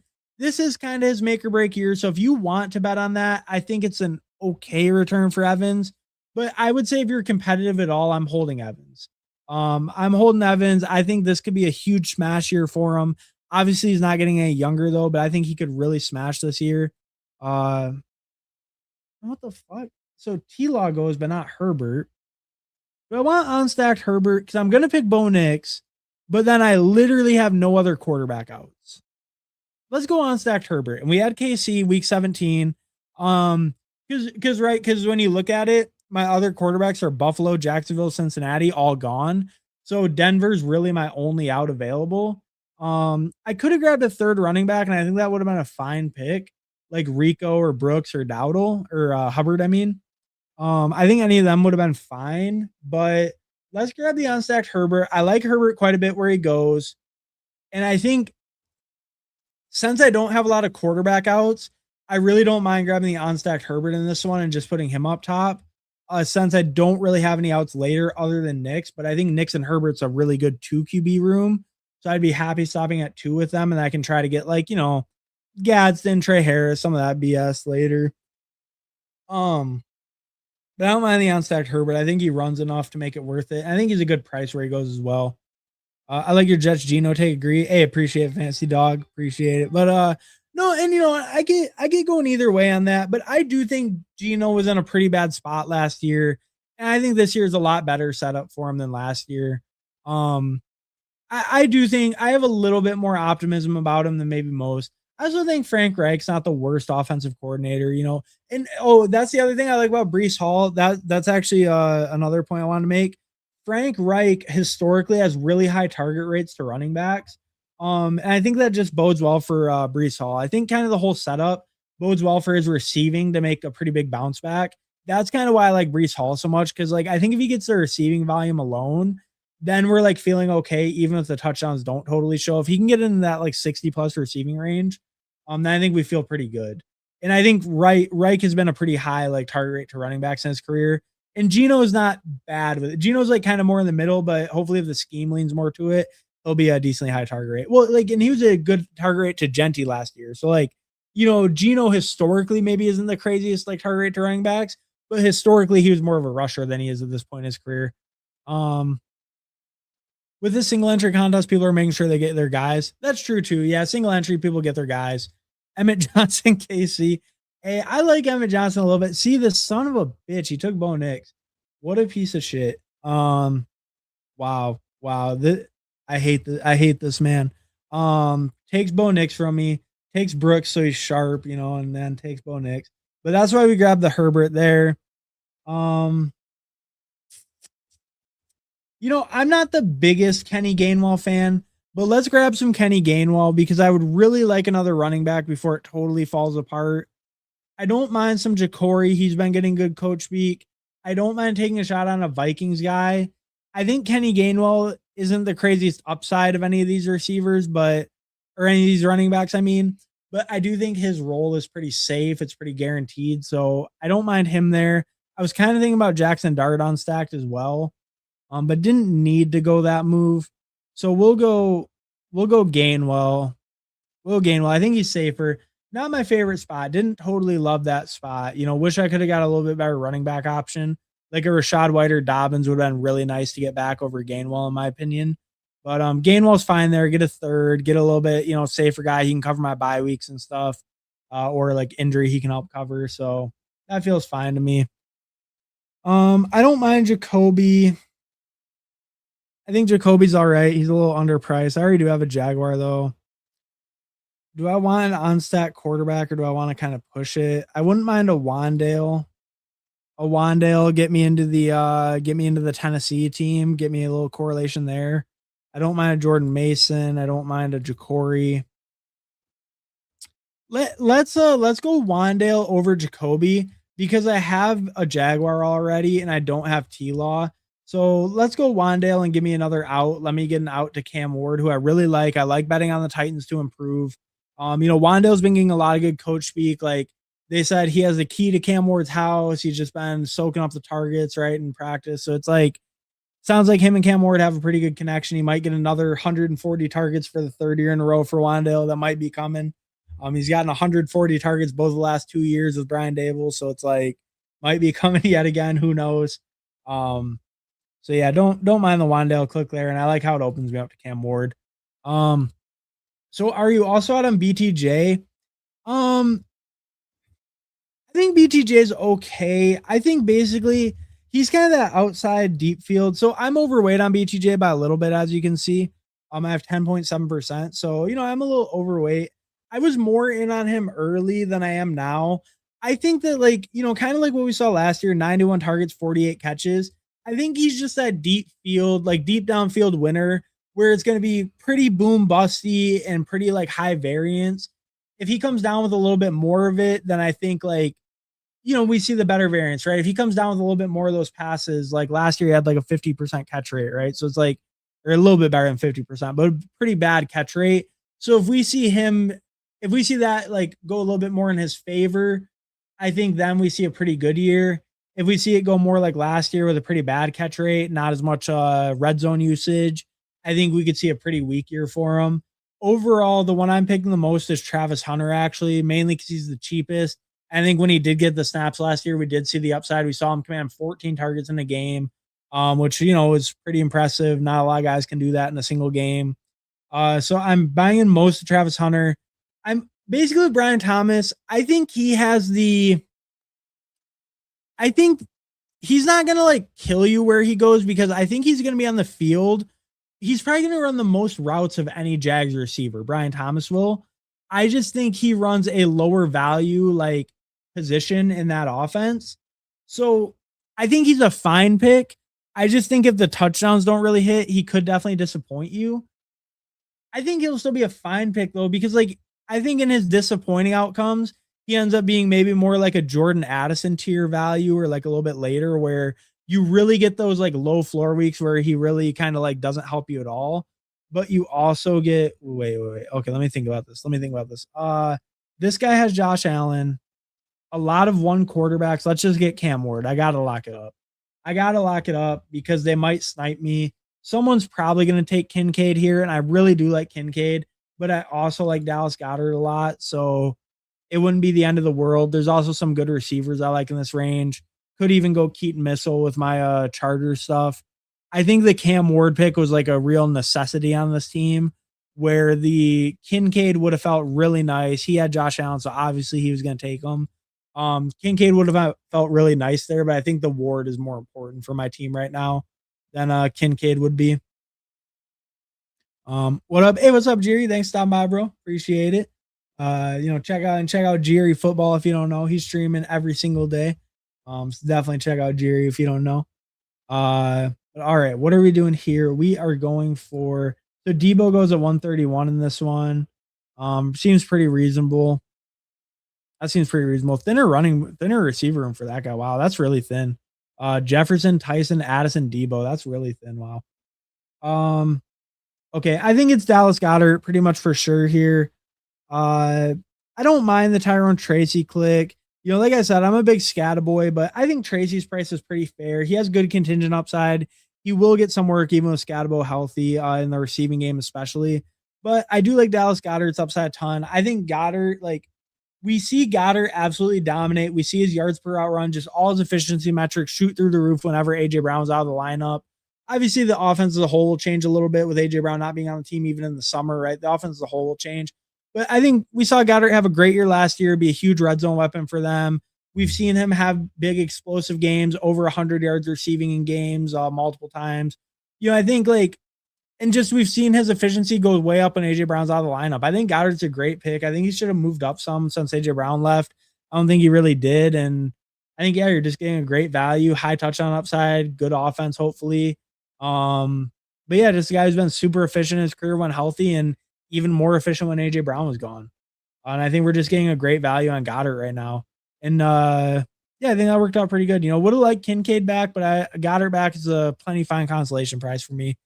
Oh yeah, and we can let's actually look up too, since the Jaguars thing.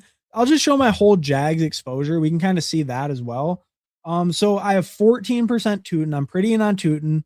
I have 10.7% BTJ. Because like I was saying, I think he runs the most routes. I think he's on the field a lot. I just think his role is probably the least value. Like the slot role in Liam Cohen's offense is the most valuable, and that's probably Parker, but Parker just has ways to get squeezed, which is what worries me so much. But yeah, so BTJ I think is okay. I think the upside is a little bit more capped though than maybe the BTJ believers want to believe. Like basically, like he's getting put in the Nico Collins role, and it's like, can he be Nico Collins? Probably not with T-Law at quarterback, throwing outside the numbers like that deep downfield. It's not really T-Law's forte. He had a really low catchable target rate to Brian Thomas last year because that's just not what he really excels at. Maybe they get some more chemistry improved, but I think I just worry about his overall role. Okay, what am I looking at here though? What am I looking at? I mean, Gadsden's fine, I guess. I don't love Gadsden. I like Strange more than Gadsden straight up. I do like Strange more. I like Strange more than Gadsden. Strange is a better pick. I think Gadsden's still kind of a bad pick. I think we saw the spike weeks, we saw the upside, and we also saw them bring in more tight ends. We saw them bring in Charlie Kolar and Njoku. And I think a big thing too is a big thing I was reading earlier is you look at Mike Gesicki, right? Mike Gesicki, I guess we probably won't see it. It was too many years ago, but he kind of crushed on the Dolphins the year before McDaniel. And then McDaniel got there, Jasicki saw his usage really drop because he couldn't block. He couldn't like get on the field nearly as much. We just saw his usage just absolutely crater under McDaniel. And I just worry that Gadsden could have the same thing, right? I don't know. It concerns me with Gadsden. It would have been okay stacked up there, but I'm way more into Brenton Strange. They paid him a huge bag. It's a great offense. I mean, Jags are a top 5 offense, so I don't know if you're really gaining much offense wise going with the Chargers tight end over Strange. Strange is the very clear starting receiving tight end on that team. I don't really think anyone's going to push him for snaps in that sense. I think he's more of an all around tight end. Showed good yak ability, over 10 yards a catch last year. I love Brenton Strange. I think he's a great pick on a great offense. Tank Bigsby. I heard that he's gonna have a 50-50 split with Saquon Barkley. So maybe we go Tank Bigsby, the 50-50 with Saquon, right? It's coming up. It'd probably be Jawan if I wanted to pivot away, but I think I'm gonna let it take Tank. I think I want to get back in that running back here. I think I might even push it a little bit hard, but really leaning into that solid double anchor. I spent my first 2 picks on running backs. If they stay healthy, then realistically they should be hitting this lineup every week except for their bye pretty much. So I think I can push it, but it just really is relying on those top 2 now, which is fine. I think that's a reasonable way to build. I don't think that's like unreasonable at all. I spent really high capital on Taylor and Walker. They better hit for that high capital. I think it makes sense to me. I'm loving my build so far. Hey, what's up, Rich? Thanks for stopping by, bro. Rich, T Rich. Let's see what you're cooking. I mean, we'll check it out at the end. I'll remember to check it out at the end, but we'll see we'll kind of see the structure right now. Neighbors, nice price on Neighbors. He's moving up. Price of the brick is going up on Neighbors, so nice to get him at 30. Like this little start here. ETN at a good price. Lamar, Marv, Makai Lemon. So receivers looking real strong. Chuba, great price on Chuba. See, that's what I'm saying. Like, I'm a Chuba hater. I'm a big time Chuba hater. Like, when he starts falling now, he's getting in the 90s. He might even get down to like 100 if this Brooks hype keeps getting even crazier. It's starting to get pretty reasonable to buy into Chuba. You know what I mean? So I don't mind that pick where he goes. That's a good price. Rashad White, I like. And then you have Achan, Jacoby, Andrews, Darnold, Tajay. I think it looks pretty solid. I think I like these 2 running backs as your 2 and 3. I think you really need to get back in there, and you did. So I think that worked out pretty well. It looks pretty solid so far. I like these 2 as your 2 and 3. I think if you would have waited any longer, it would have really hurt at running back. But I think you got back in at the right time. So, and that was kind of your most critical moment. Like, because your other positions are looking pretty good by then. So I think it was really critical for you to get back in that running back with that Chuba White turn. And I think that was probably the right time to do it. So far it looks pretty good though. Like it so far. All right. We're about to be back up. Claudius, not me. Oh, damn. My bad. Okay. I saw Rich. That's right. I know you've been in the chat before. I know you've drafted with me. I couldn't remember your username and I saw T Rich. I'm like, oh, obviously it's T Rich. Let's see what you're doing so far. That guy had a decent squad so far. Bijan Robinson, Nico, Devonta, Terry. I like those 3. I like the Terry price a lot too. Terry's, people are a little worried like someone else might show up or whatever, but I like Terry's price a ton. I pull up Terry sometimes to get different spots, and then that way I can get Jaden a lot more often. Like sometimes I'll pull up Terry. Like I've even pulled him up to 36 before, 37 to get like a Jaden pairing on that side. Ooh, Trey Harris. Trey Harris, great pick here, I think. I think that works out perfect. Don't have a Chargers stack yet. It's my 3rd week 7 buy, but I'm not super worried about that. It's a little bit later. I think let's just grab Trey Harris. I think that feels good. Bryce Young was also a consideration a little bit because I think I would like a 3rd quarterback. Yeah, I probably should have picked Bryce Young there because this guy's going to. I mean, I guess we're chill with Herbert and Cam Ward. That was probably a mistake to not take Bryce Young. I saw Bryce Young, and honestly, I didn't really think about where we were at in the draft. I was like, oh, well, Bryce Young's there. That means Rodgers is still available. That means like some other guys are still available. It was more that Bryce Young fell in this draft. I should have been paying a little bit more attention there. That was kind of on me. I probably should have picked him. We're not feeling too terrible with Herbert and Cam Ward, but it's definitely a build where I prefer a 3rd more often than not. The Geno pick, I was kind of trying to hype up Geno earlier, sadly enough. So maybe we grab him, but I think it's just going to be Gunnar Helm if he makes it. Give me that third tight end all stacked up. Give me the Tennessee double stack. This team, not my best work, to be honest. It's coming together okay, but this team is not looking like my best work. I'm gonna keep it real there. Not looking like my best work. Oh yeah, let's see what the actual Rich was building. Swift Warren. I'm not the biggest Warren guy, but it's okay. It's okay. You want to pick Jalen Warren, you do you. I like the Steelers. I can't fault you too much, but I'm more of a Rico Dowdle believer myself. But that's a fine pick. The other ones I like quite a bit. Obviously didn't get Jaden back, unfortunately. Didn't even get Hurts back, which is kind of surprising with Devonta, right? You expect to get Hurts back a lot more often, so that's a little unfortunate there, not getting him back. Tucker Craft, I think is fine pick. Pulled him up a little, but get a little different on this turn. I don't mind it. I think that's fine. Godwin, great price on Godwin. Purdy, do you have Purdy on stacked? I mean, it's fine to take him on stacked. I would have preferred like stacked, but if you just thought it was a good value, I think it's fine. You missed out on your other main guys, so you just kind of want best QB available. Okay, it's pretty reasonable now that I'm kind of thinking about how your team went, because you probably weren't going to get Jordan Love back. Maybe we're going to get Baker back. Didn't get Baker back, so then it ends up feeling even better that you got Purdy. But yeah, you kind of missed out on your quarterbacks, unfortunately, so it makes sense to take the unstacked Purdy there. Dobbs I like. Shuck I like. Shakir. Oh, brother, look at your quarterback bye weeks. You're taking a 0 week 8, brother. I'm pretty sure, right? Brock Purdy, Tyler Shuck, CJ Stroud, all week 8 buys.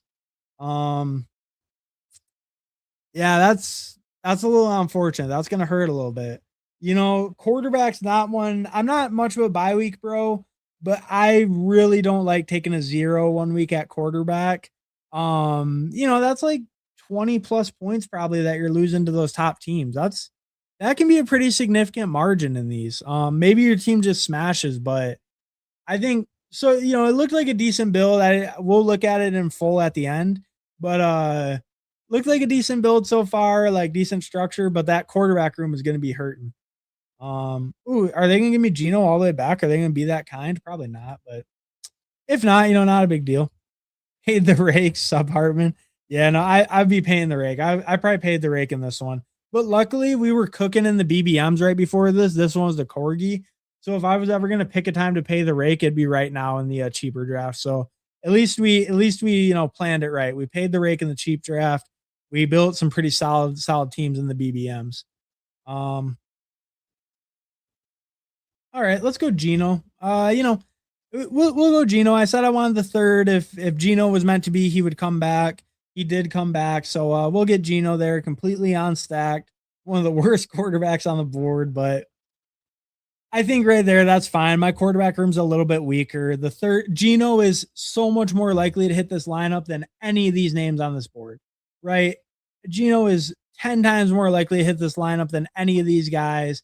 I think he makes sense. You could have argued I could have just stopped with those 2 quarterbacks and probably went 2 more running backs, but really we're just really leaning into that double anchor up top. Kenny Gainwell is, hopefully just a bye week filler, injury filler type guy, but really leaning into that double anchor with Walker Taylor. So we just go Geno, significantly more likely to hit my lineup, I believe, than any of these other people. I like Keenan quite a bit, but I need a running back over a receiver. I would really like to get some bags of Keenan going. This draft is just not the time. I do not need a receiver here. I need a running back for sure. So it's just not the time to pick Keenan, unfortunately, but I do want to get some more bags of him. I would have picked him in some of those BBMs, but people were picking him in like the 17th. I didn't get to him. But I would like to get some more bags of him. Sounds more and more likely like he will be playing. All right. We'll take Katron, the fat man, Katron Allen. Easy pick. Love me some Katron. Like I was saying, we might hold off soon. We're going to see what these upcoming reports are looking like from Kami's camp. But, local radio was saying, just wait till them pads come on. Katron about to show you what his skill set is. So we'll see. Hopefully he's a thumper. He's a thumper, So hopefully we see the thumping happen. Question, man. I have 10th pick in a 10-team PPR. What would you do? I have no clue what to do or who to target. Please help. Okay. No clue what to do or who to target. Please help. So you have the 10th pick in a 10-man. I would basically go one running back, one receiver to start your draft. I would go that way it's more balanced, it's more even, right? One running back, one receiver. And then I probably would go basically I would just draft to fill your starting running back and receiver spots first. I would probably push quarterback. I would wait till later to get your quarterbacks. It's a 10 man. There's going to be tons of good quarterbacks available at the end. I would basically just try to fill out your running backs and receivers the earliest. And basically, here's the key, kind of. So I don't know exactly what your roster settings are. Like, look what you need to start, how many running backs, how many receivers, how many flex. And if it's even, then like you might want to start two straight running backs, right? If it looks like they were falling, you'll have a little list like I have over here that says ADP. So, you'll have your little list. It'll tell you who's the most common picks. So let's say like some of the running backs are the most common picks. They're all at the top at your 10th pick. Then go two running backs at the start. That's fine as well if you don't want to go more balanced. And then the next round, come back and just get your receivers then, or like, just kind of try to balance out your team. I think that is generally what you want to do. Look at your starting lineup, look at how much you need of each position, balance it out, get more of your depth at running back and receiver. You only probably need one quarterback, one tight end. So put the rest mostly at running back, receiver, and then just fill out your lineup for like tight end, kicker, defense if you have those.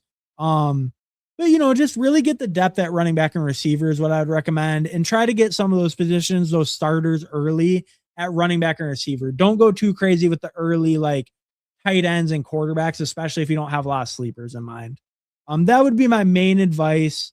But just mostly follow that ADP. It will guide you the right way most of the time.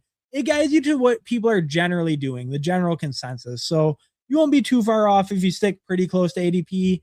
And then just try to fill out your starting lineup. Really fill out running back and receiver first. Prioritize those positions, even like depth at those positions. I could see prioritizing over quarterbacks. And then you can probably go later at quarterback in the 10 man. So hopefully that's helpful enough. A little bit hard to say without knowing every setting and seeing the exact draft, but hopefully that's kind of a helpful, like general bumper, like guidelines. But just go more balanced. Don't go super heavy on one position. I've been doing some mock drafts and I've seen Lamb, Jefferson, Cook, Genty, A-Chain, Barkley, Hampton, etc. All good picks. I would say that they're all good picks. Yes. If you see like, if it was me, if all those guys that you just listed are on the board available, if it's me personally in my home redraft, I am picking James Cook, Ashton Genty. If it was me personally and that's who's available, all those guys, I'm picking James Cook, Genty, or I'm going Justin Jefferson, and Genty Cook is really close to me. I think that they're a little tier above those other guys, but I would probably go, you said it's PPR, right? Yeah, PPR. I would probably go Jefferson and Genty personally, or Jefferson Cook. I think that those are the best picks in my opinion. Jefferson, Cook, Genty. I would pick two of those three if possible. If not, I think I go double running back, and then I come back on that 3-4 turn and go double receiver if I go double running back early. We have two extra flex spots besides the standard roster positions. Yeah, okay. I would say full PPR, you have actually more freedom because like in what we're doing, underdog half PPR, you generally want your flex to be a running back because they score better in half PPR. But in full PPR, it's fine to do either. So I think yeah, just go balanced. Just try to stay balanced. Stick near the top of ADP. But yeah, like with those guys, like you're not really going wrong. I'm a little bit lower personally on A-Chain, for example. I'm not as big a fan of him because I don't like the Dolphins, but I still think he's reasonable, right? So like you can't really go wrong with those picks.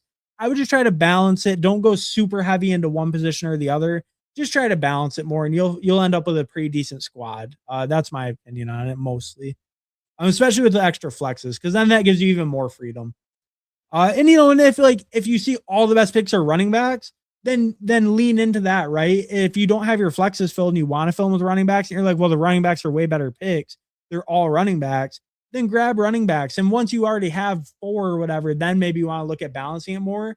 But just try to pick the best picks available at running back and receiver early, and then balance it out once you have 3 or 4 of one of the positions, kind of thing. I think in general that'll get you like a decent squad at least. I just wouldn't get overly into the early like tight ends and quarterbacks. I think that can be a little bit of a trap if you don't have guys you like later. Because then the positional runs can happen. You kind of be left like, kind of be left out at like running back or receiver, and I think that's really hard to climb back from. Where tight end or quarterback can be pretty easy, especially in a 10-man. There's usually like reasonable guys on waivers even after the draft. So I would just really focus on your main running back receiver positions, build those out kind of more balanced. What up, drafters? A Hartman. Hey, what's up, Goofy Chicken Fantasy? What's clucking, bro? Thanks for stopping by. Always appreciate it.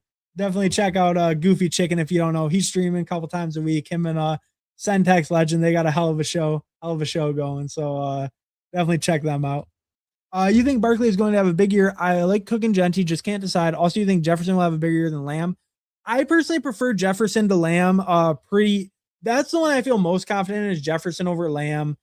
I think Kyler is a pretty big upgrade as a passer over JJ McCarthy, what the Vikings had last year.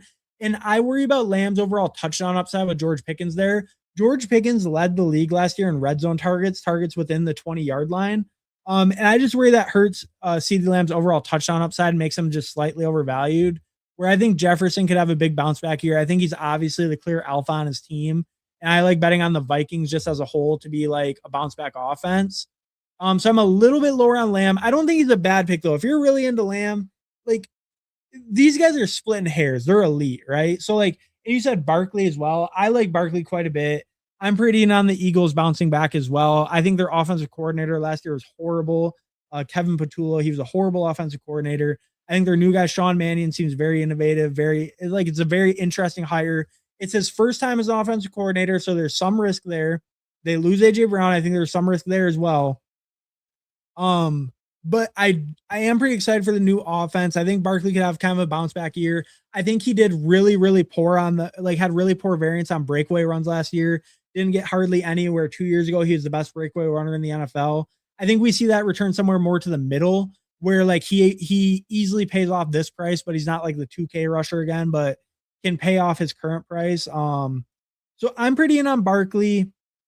Genty is my favorite. I love Genty. I think what sets Genty apart to me is the receiving role. I think when we look at Genty, even as a rookie on a terrible team, he had 55 receptions. Cook has been getting some talk that he might get more receiving work, but his highest in his career is 44 receptions.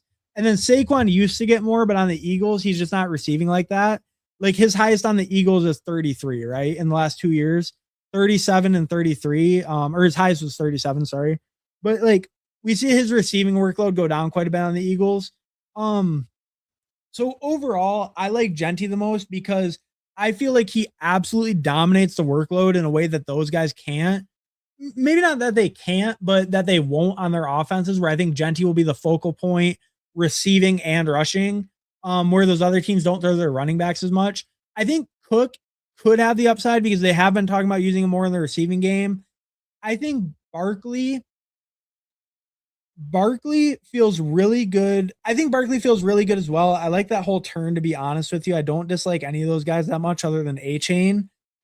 I think Barkley could have a big year. I just worry if he doesn't surpass that like 30 something receiving, like if he doesn't get, let's say 40 plus receptions, then I think you need like 12 plus touchdowns probably total, with probably like maybe like 1,500 total yards and 12 plus touchdowns. You're feeling pretty good with Barkley. So I think the yardage will be there. The touchdowns worry me a little if like Jalen Hurts takes some, or if the offense as a whole has a little bit hard time scoring with AJ Brown gone. I think with Barkley, I feel totally fine though. I'm not really worried about it, but he is also older. So there's like a little bit of risk there. He's had super heavy workloads the last 2 years in a row with no injuries. I think there's just a little bit more systematic concern around Barkley than there is with like James Cook, obviously on the Bills. You know, that team is going to be pretty good. The OC took over as head coach. I don't think there's going to be too much of a drop off from offensive standpoint. And I think with the Raiders, Genty's role is just better than most. I think Genty's role is like more comparable to like the CMC Jonathan Taylors than like the Barkley James Cooks, obviously on a worse team. So I think picking Barkley over, but to wrap that all up, sorry for being so long winded.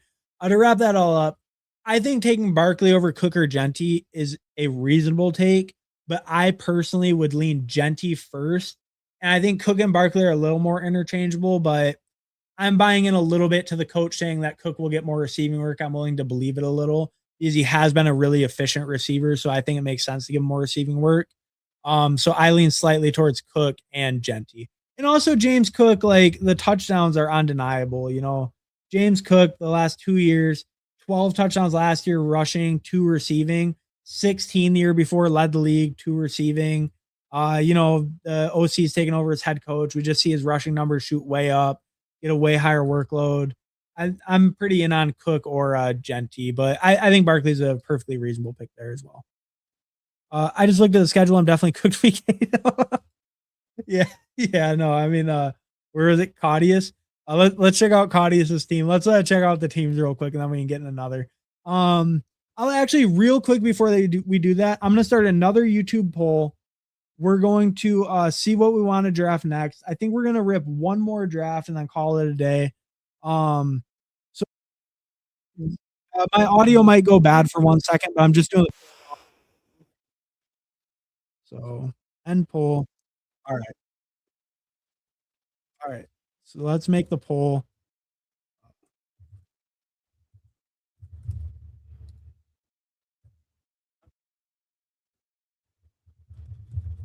Eliminator.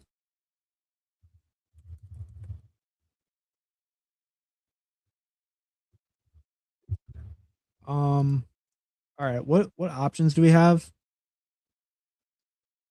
All right.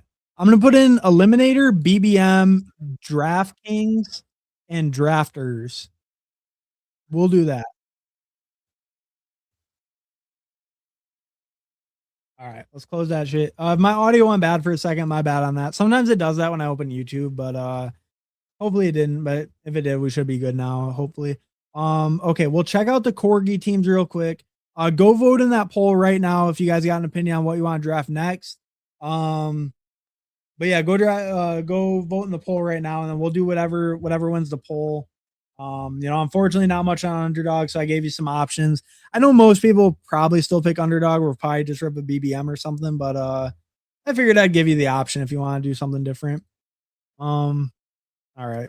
I mean, it looks like the Corgi wasn't in there yet. Let's see if it showed up now. The Corgi won. All right.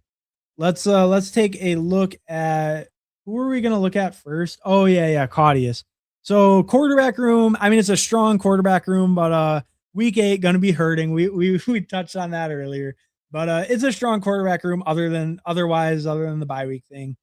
Bijan, Swift, Warren, Sampson, Mike Washington. I think this is a pretty reasonable running back room. Like I said, I'm not the biggest Warren fan, but I think he's a third behind Swift and Bijan. It makes sense.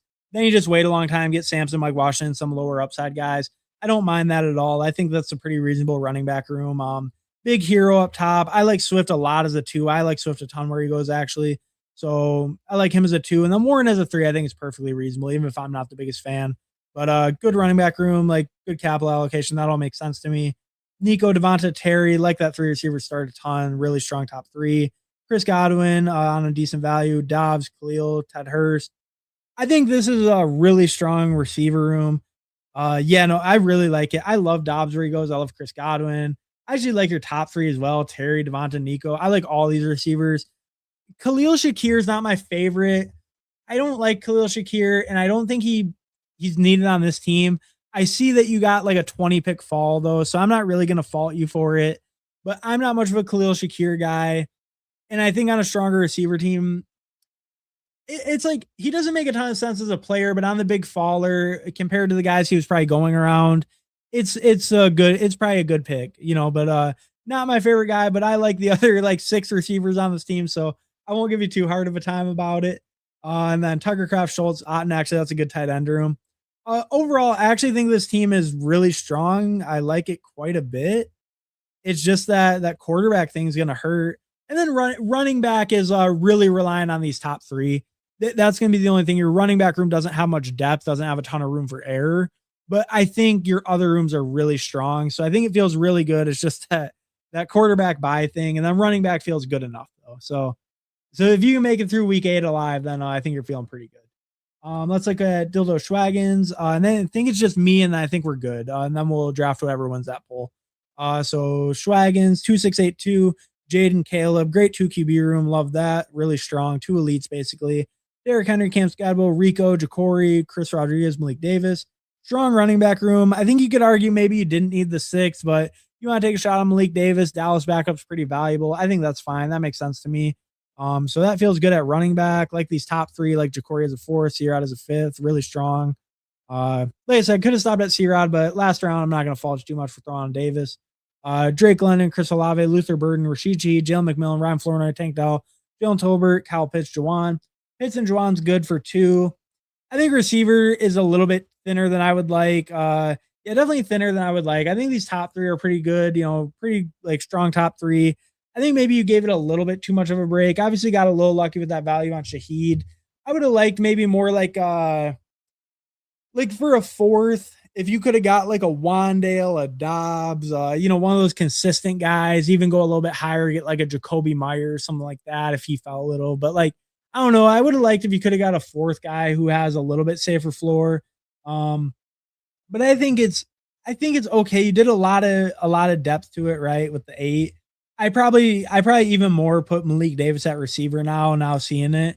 Because I think receiver is definitely your thinnest room by quite a bit. Uh, it's okay. It's reasonable. It has the depth. And I do like Shaheed. I like McMillan where they go. You got a value on Flournoy. Tank Dell could have a big, could have kind of a breakout role. So I think receiver's a little bit thinner than I would like, but it's like okay, but it's definitely thinner than I would like. I would like to see especially a better 4th. That would have made me feel a lot better about this room.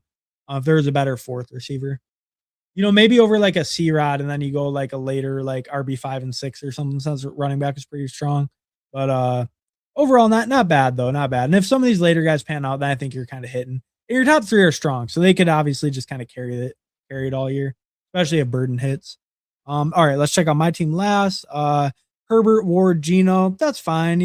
Not strong, not super weak though, because I think the Herbert up top makes it like pretty good. And then I like Ward as a 2. We kind of reached on him, but kind of had to. Quarterbacks are kind of flying. Then we got Geno on a faller. That feels fine to me. JT, Ken Walker, Kenny Gainwell, Tank Bigsby, Katron. I think this kind of like maybe like Claudius it's like one of those teams I just looked at where like super reliant on those top 2. If either of them goes down, misses time, or has a bad week, I could be in a pretty scary spot. But Gainwell hopefully helps kind of fill some of those bye weeks with his, maybe lower floor, lower ceiling, but getting touches role every week. Then Bigsby and Katron, just big upside swings. I don't mind that. So I don't mind this kind of running back build, but it does rely very, very heavily on my double anchor, which kind of makes sense if you spend your 1st and 2nd picks, right? Draft like you're right, as they say. So I don't mind it, but a better 4th would have been nice. Feel a little bit more stable there, but I think it's reasonable with the double anchor. T. Higgins, Jalen Waddle, DJ Moore, Parker Washington, Cortland Sutton, Wandale Robinson, Trey Harris. I think that's a pretty good receiver room. 5 by Sutton feels great. Even 6 as Wandale feels really strong. Trey Harris just is kind of throwing at the end, feels good. Got him behind ADP, even stacked up. So I think receiver feels really good. Goddard, Strange, Helm. I think that feels totally fine as well. I like the tight end room. So yeah, it's really just as long as my double anchor pays off, I think I have a pretty strong team. But it's just really relying on that double anchor. If either of them goes down, my team is probably hurting pretty bad. But I think overall pretty solid. Just really rely on double anchor. All right. I appreciate it, man. Hey, appreciate you stopping by and chatting, dude. And if you enjoy the content, drop a like, drop a sub, always appreciated. But of course, that's what I'm here for. I'm here to talk some ball. So yeah, I always appreciate you guys being in the chat. Thanks for the shout. Oh yeah, of course, Goofy Chicken, of course. And yeah, no, Goofy Chicken, one of the most entertaining guys. Got Sentex, the premier hater in the best ball space, with them. But it's always a very entertaining show over there. Always very entertaining. Thoughts on that guy taking Henry at 1.5? Oh wow, I didn't even notice that. Let's see it. Henry at 1.5. Dillo Schwaggens. I guess I didn't even think about it when I looked at his team. They didn't have a 1st round pick. He's in the chat. He's definitely in the chat. So you could explain why you did it if you had a reasoning. But in general, I think it's an okay strategy. This is the single entry, right? The single entry with the smaller final. I think it's fine. You know, you get different, you get a little wild in it. I think it's fine. It's it's fine. It's fine. It's interesting because it gets you a unique combo. I think I would personally be more apt to do something kind of crazier like that, like pull up Derrick Henry in a bigger tournament or in like a weekly winners, because you play against the entire field all together. I think it makes sense to do that and get crazier combos where you're like, oh, you actually didn't need JSN or McCaffrey. You needed 2 second round guys because these guys were kind of bust, you know, like imagine if you picked the Jonathan Taylor last year, 5th overall, right? It would look kind of crazy at the time, but then like maybe that's what you needed in that contest. Obviously, he wasn't what you needed at the end, so it doesn't totally work out. But like he was a huge smash all year, right? So like I could see the idea of getting different, getting a little like 2 second round picks. You can't really pair them, right? Especially when you pair them with all these other picks that go after. Like you could maybe argue, well, you could just pair Henry London at the like at the turn at the 12 spot, but then you wouldn't get like Olave and you wouldn't get Burden back and like you wouldn't get a lot of that other stuff. So I don't mind the idea as a way to get unique. I do think that the getting unique thing is generally it's generally going to be a lower projected team. It is generally losing value on that team to pull up a guy like Derrick Henry to 5 when he generally goes closer to 20. You are generally losing value, I would say, but there is some benefit to being unique in a big tournament. Um, how much benefit in a pod-based tournament where the final is only 75 people? I don't think much in this contest. I don't think it's the perfect contest for it. I actually think it even fits better in like a best ball mania because that is like an almost 700 person final. So it's way bigger, right? If Derrick Henry is a mega smash, it's likely that he has a lot of combos. So you have a unique combo with them. Where in this, it's already a smaller final. Is it really worthwhile to get super unique? Now it is a small final with a ton of the money at the top. So maybe it is worthwhile to get unique. If Henry smashes and there's 20 of them in the finals, maybe Henry London combo is what you need, and he's the only one that has it. So I don't mind it as an idea, but I would definitely do it very sparingly. And in general, I think it loses you value in a macro sense. That team could be the perfect one. It could have been the right call. But in a macro sense, I think it's generally not the best idea. It's interesting to get unique. It can be kind of fun. And, I think there's some merit to those ideas, but it's generally a slightly negative value. Cash, cash, cash. Love that. Love that one. Who's up here eating all the damn chicken? Cash, cash, cash. I love all the little clips. I love all the little clips Goofy Chicken got. So fun call.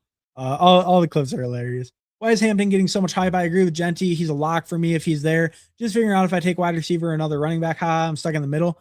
I think if you can get a Jefferson, I think it's worthwhile to take the receiver because it's full PPR. So I don't think you want to push receiver too hard. Where generally in home leagues, I do push receiver pretty hard, but I wouldn't pass on like a Jefferson. But if you do, like you'll probably get like an Olave back in the next round. So yeah, I don't mind it. The Hampton getting so much hype is mostly so basically last year with the Chargers, both their tackles got hurt early in the year. Hampton obviously himself got hurt.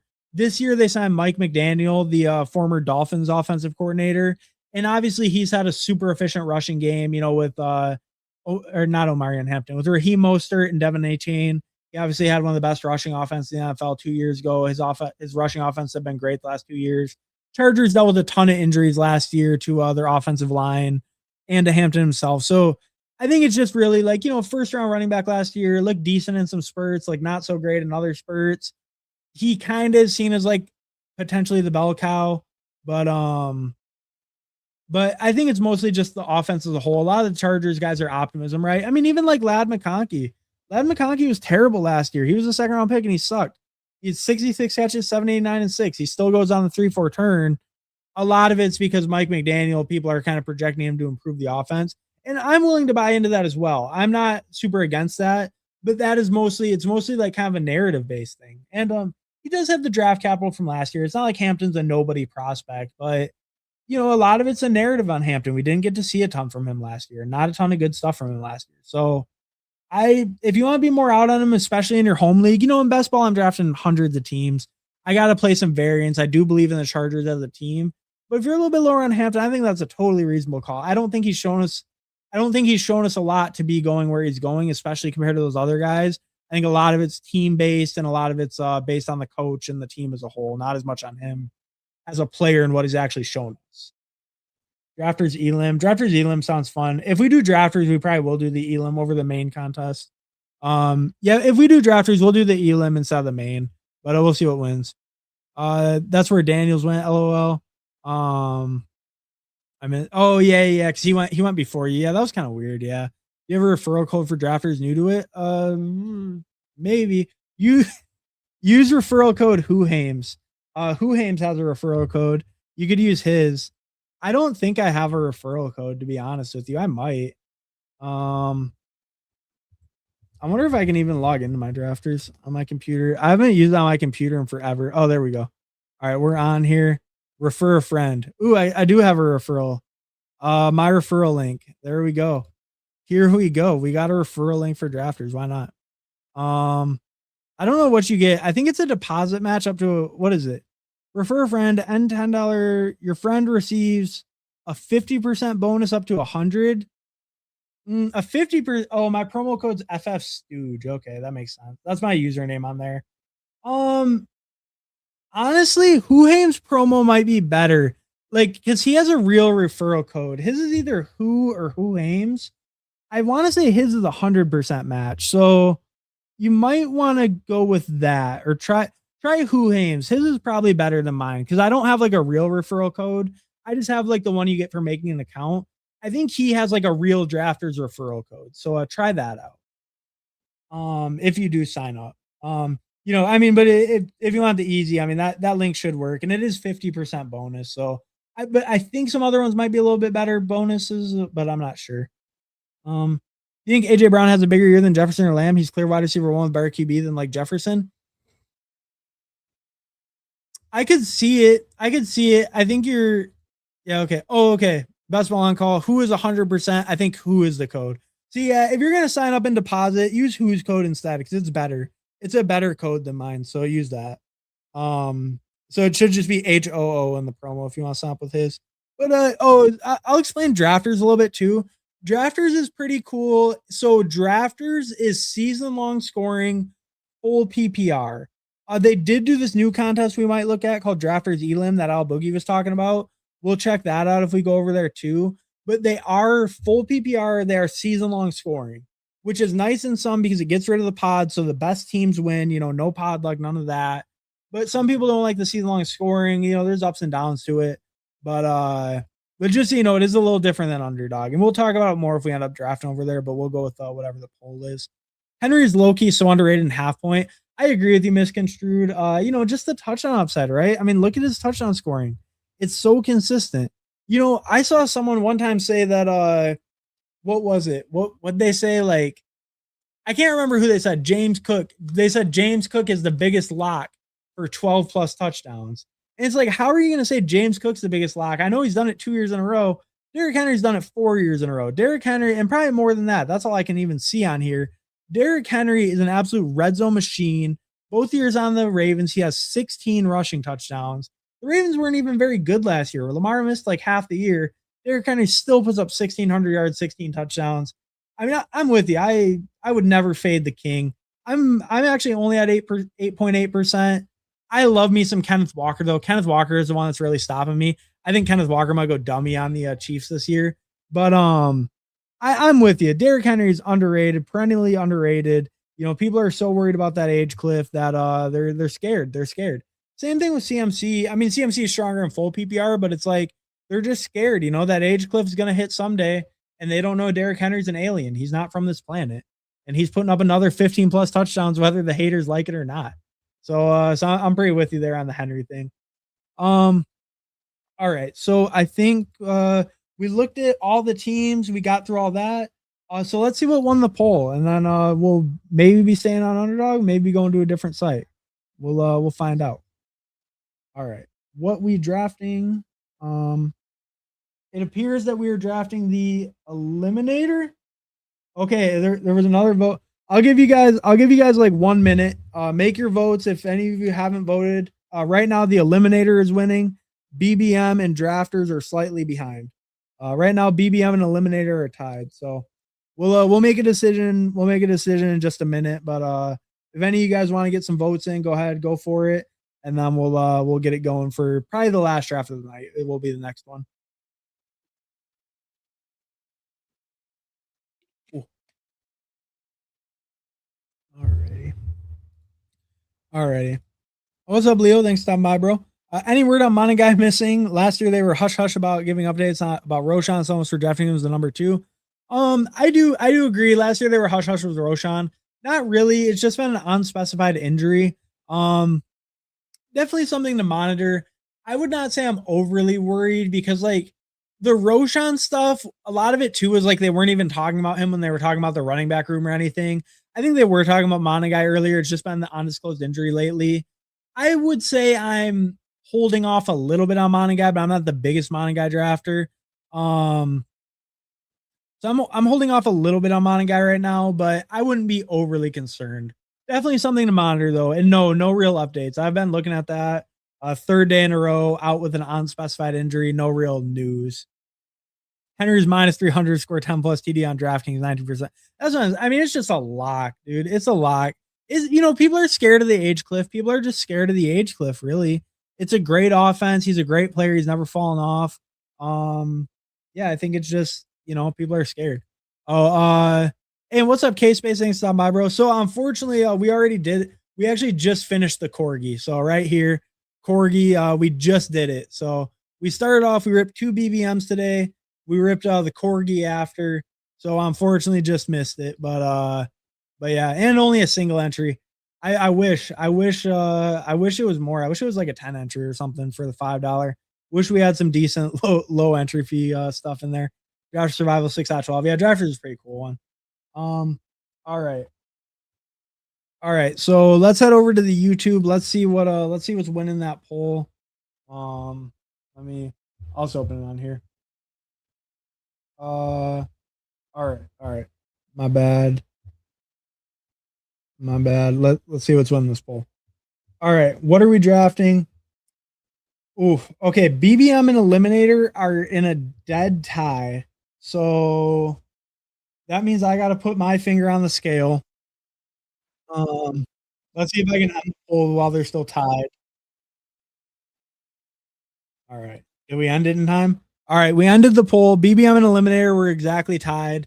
We'll go with Eliminator. We've done all BBMs today, or we did 2 BBMs already today. I would like to save them a little bit. I think this is a decent time to get back in drafting them, but I don't mind saving them a little. We can get in an Eliminator. I do want to do a little bit more volume in Eliminator anyway, and I think it'll start ramping up a lot too. Eliminator, it's at 61%. Once it gets to like 70, I think we're going to see a really heavy ramp in the volume here. We're going to see a lot of people going in slows, a lot of people aping in their volume. They've been waiting to enter this tournament because, basically like you only play against your pod week 1, right? So if you lose value and you get a guy who gets hurt, you pick fucking Ricky Pearsall, then you're eating it the other 16 weeks, right? It's not a pod-based format where it's like, or it is a pod-based format, but it's like you only play your pod 1 week, then you play the field. So you just want the most info versus the field that you can get. So it makes sense to wait on Eliminator more than most tournaments. Yeah, I think it makes sense to wait on Eliminator more than most. And also since it's such a floor tournament rather than a ceiling tournament, because you just can't have like low weeks more so than having like super high weeks. I think it just makes it better to wait because the zeros hurt the most in Eliminator. They hurt more in Eliminator than any other format probably because they just hurt your floor the most, right? But all right. With all that said though, we're gonna go in the Eliminator. I will count it down. We're gonna enter an Eliminator in 10, 9, 8, 7, 6, 5, 4, 3, 2, 1. All right, we're in. Waiting for 1 in the Eliminator. All right, filled. So hopefully some of you guys got in if you wanted to, but if not, at least filled quick. Hopefully you got in. At least there were a couple spots. I get it. Eliminator then. All right, yeah. Yeah, no, yeah, just missed the just missed the Corgi, but interesting contest with that, especially being so much at the end. Definitely an interesting contest. I don't know. Pretty happy to I don't know, like happy to see stuff like that in the lobby. I just wish there was more stuff. I know it sucks I was gone. It sucks I was gone those last couple days. There was so much stuff in the lobby. Oh, and our Scott Fishbowl's our Scott Fishbowl's still at 7 out of 12. So still waiting on that. Might draft it later. Might end up getting auto drafted. Who knows? But that one's just that one's literally a donation. That one's for charity. So if it fills later and it auto drafts, that's fine. I'm not gonna be too worried about it. All right, let's see if we got any friends and family in here. We got Digger at the 6. We got Digger at the 6. We got Spacco Cowboy or Spac Cowboy at the 9. That's K Space, right? Okay, I got 9. Yep. Space Cowboy at the 9. And then we got Dildo Schwaggins at the 10. All right. We got some friends and family in here. Fast Willie. I'm not sure if Fast Willie would be watching. I know they watch some, but I don't know if I've ever seen him in my chat. I feel like I've seen him in some chats though. We got Bijan at 2, totally good. That feels fine. Eliminator. I guess overall, just Eliminator thoughts real quick. I'm gonna prioritize running back a little bit. Like I said, it's more of a floor game than a ceiling game. It's about having a really high floor every week. Not quite as much about ceiling since it's only a 1v1.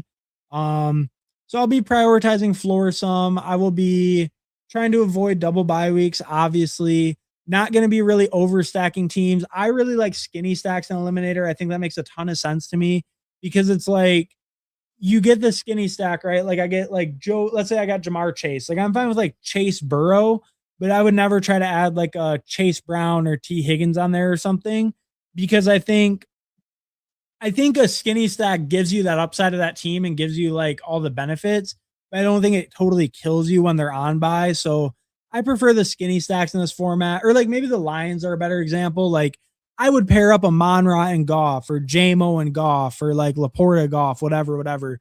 But like I would never want to do like, oh, Gibbs, JMO, Laporta, Goff, like mega onslaught or something. I would never do that in Eliminator because I think you're eating way too many zeros on their bye. And then if they have a low week, then you just have to eat it. And I think that gives you the potential to be out. Where I think if you just have skinny stacks, it's like you capture some of that upside, but your team just doesn't have as much downside risk. And obviously, the big upside of onslaughts is if the team goes off for 40 or 50, it's like an auto advance. But that's just going to be way less common. And when like no single week matters that much for like needing a super high spike, I think it just doesn't make sense to onslaught. It hurts your floor too much. It makes it too unstable. And it makes your lowest week too unstable, I guess. Missed by 1. Good luck. Unfortunate. Best ball on call. Unfortunate, but yeah, I mean, it's filling quick. It's filling quick out here, and I don't know. Hey, save those eliminators. Like I was saying, it's better to save them anyway. You're better off. Get them in. Wait till it hits 90%, then just hit 150 max slows. Like a true grinder. Hey, I'm in at 7. Hey, what's up, Gannon? Thanks for stopping by, bro. Didn't even realize you're still drafting LOL. Oh yeah. We're I think we're calling it after this. Okay, so you're G man. We'll definitely check out your team too. But I think we're calling it after this. But I wanted to get in one more. I figured one more. Oh, misconstrued at the 10. Oh, you're at the 10. Oh, okay. I didn't realize that. So you changed your YouTube name. Okay, gotcha. Because you were Dillo Schwaggins and then the South Park guy. But all right. Maybe it's because I'm okay with reading out your name. I don't really care. But some people were maybe avoiding your comments. I think you were also getting some limitations by YouTube in some comment sections, probably, right? If they had like the filtering on, your name was getting filtered sometimes. So had to change it to a little more family friendly name. I respect it. First with you'll have to give me your thoughts on the team at the end of the draft. Oh yeah, for sure. I got you, Gannon. Yeah, no, I'll check out the teams. I like the start so far. I love me some Ken Walker and I love Genty. So far looking pretty good. Genty gets the Dolphins week 1 too, so that feels nice. But so far so good. But yeah, I always try to check out the friends and family teams in the draft with me, especially on a solo stream. I'll pretty much always check them out. Sometimes with a guest, I might try to kind of rip through them. I don't want to like hold up the guest too long, especially if they're a little bit less of a like team review person. But if I'm on solo, I pretty much always check out the teams at the end. So sometimes maybe a frustrating amount if I'm doing another draft and I make people wait like 20 minutes. But I will usually check them out. All right, what do I like here? I mean, elite tight end and eliminator. I think it's the same idea as elite tight end and normal. I think in general you're getting that higher upside, so it does make sense. Like it has the same kind of positives and negatives as it does in normal formats. I think in general, I'm just kind of lower on elite tight end, but Bauer's on a little faller. I don't mind it. Very interesting to see Javante all the way up here in Eliminator. I feel like this is a new development. I don't feel like he went this high before. I should probably go running back again though. It should probably be Javante. Yeah, it should probably be Javante. I'm not the biggest Javante Williams fan. I think he makes more sense in Eliminator though, because I think when we looked at Javante last year, obviously the scoring upside on Dallas is going to be super high. Like, we just know that they're going to be a great offense if Dak is healthy, right? They, almost always are. So the scoring upside is going to be there for Javante. And I think his role is pretty safe. I kind of like Jaden Blue, but I don't think Jaden Blue is going to take a ton of work from him. The main concern I have with Javante in most of my drafts is he fell off pretty hard as the year went on last year. He was not terrible. He was still very usable, especially as late as he went. But going this high, like we really saw a drop off in his production later in the year, especially in the receiving game. And that is kind of where Jaden Blue excels. So I think in normal formats, I worry a lot about Javante being one of those guys who just maybe gets you there, but doesn't help you as much in the playoff weeks. Where we're in Eliminator, that's, you're kind of worried about the opposite, right? If Javante's great the first 8 weeks and he has a week 14 bye, which, that's a nice little tiebreaker too. If you can get a guy with a super late bye, that always feels nice as well. But I think in Eliminator, he makes more sense where maybe even if he did kind of fall off near the end, he feels like good early and it feels like a great offense to buy into. So he feels pretty good in this format compared to normal formats for me, even as a guy who's a little bit lower on him. Yep. Okay. Yeah. I pretty much nailed the reasoning. Yeah. Yeah. The YouTube filters are really finicky. And, it kind of sucks too. Like using like most streamers in this space use StreamYard. Some use OBS, which I think has a little bit more control, but it's hard to have like control like I won't even see when comments get hidden. Like if someone puts fuck in their comment, like it'll straight up probably hide it from me most of the time unless I have them as like a mod or something. And yeah, it's like annoying because like I don't even see that it's hidden. Like I just don't see it because I'm on StreamYard. So yeah, it was probably the right move to do that. Cause like a lot of times it might not even be people like ignoring you. They might legit just not even see it with some of those like hidden ones. It's so weird how it does that sometimes. Yeah, it must have been YouTube. I didn't mod anything. Yeah. No, I don't think anyone here like I got rid of him. It wasn't even on my channel. I think he always showed up on mine because I make mine like if you mess with the settings first, it'll be better about it because I have like no moderation on my comments. I think it still will mod out like hate speech and stuff, but like it like won't mod like minor stuff, or if you say like shit or whatever, I think it'll be fine in mine. But, like if you go on like fantasy football garages, he puts like the light moderation on his chat, I think. So like if you say any swears or anything, I think it hides it in his chat. Or like sometimes it'll hide it in his chat if it like seems like a swear and like people didn't even say bad stuff. But like I'm a mod there. So when I'm watching his channel, I can see the comments and show them or not if they're hidden sometimes. But like I'll see it sometimes on his, like it'll mod it like really hard sometimes because he has like the filters on. But even mine without the filters, like YouTube still has their like auto filters that do it. We'll take Ted on the fall. I like Ted quite a bit. They were talking a lot more about using him in the slot. I think too with Ted McMillan, he's wide receiver 19 this year in ADP. He finished as a rookie as wide receiver 15. He was the rookie of the year.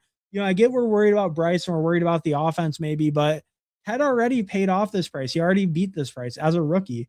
And I think a guy as high of a draft pick as him, like, second year player, I think he could definitely take the step pretty easily. And we'll get even more Waddle. I think we picked Waddle.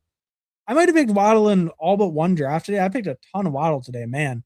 Yeah, and the running backs were kind of gone. I could have went Bucky. I did forget it was Eliminator for a second there, to be honest with you. I thought we were back in a normal draft for a second. Maybe I would have considered the Bucky pick a little bit more. That's probably why those receivers fell a little. I forgot what draft we were in for just a second there. So we go double receiver. I do already have my double anchor running back kind of set up, so it's not too big of a deal to go away. but maybe I would have considered Bucky more had I thought about that for more than 2 seconds instead of just seeing Waddle and being like, yeah, it's Waddle day. We're picking Waddle every draft. Let's grab him. Maybe I would have pivoted to Bucky if I would have thought about the format a little bit harder there. I forgot just a little bit, but I've been coming home from bars and getting a little aggro in the comments last couple of weekends too. Not swearing though.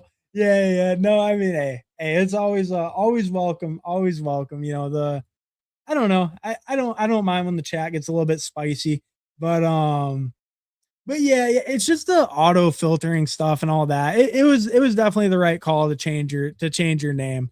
Not even for the like clutching the pearls reasons or whatever. But yeah, just like for me, I don't mind the name, but it's just way better to do it that way because YouTube will filter it, and then YouTube does some weird stuff too. It's like I feel like some people they just get like limited, like shadow banned basically in the comment section. Like Brett hit him with the gritty.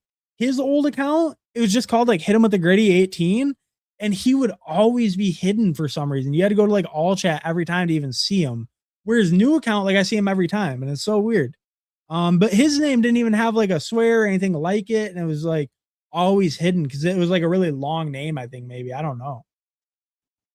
Bray GG1. Hey, what's up, Bray? Thanks for stopping by, bro. Appreciate it. I feel like 5.2 is pretty good value for Waddle though. I agree. So this contest, I'm not sure how familiar you are with Underdog, but this is the Eliminator.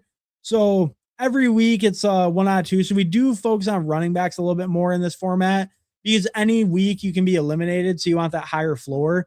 But I'm with you. Waddle at 5.2. That is pretty good value. So I'm not too upset about it.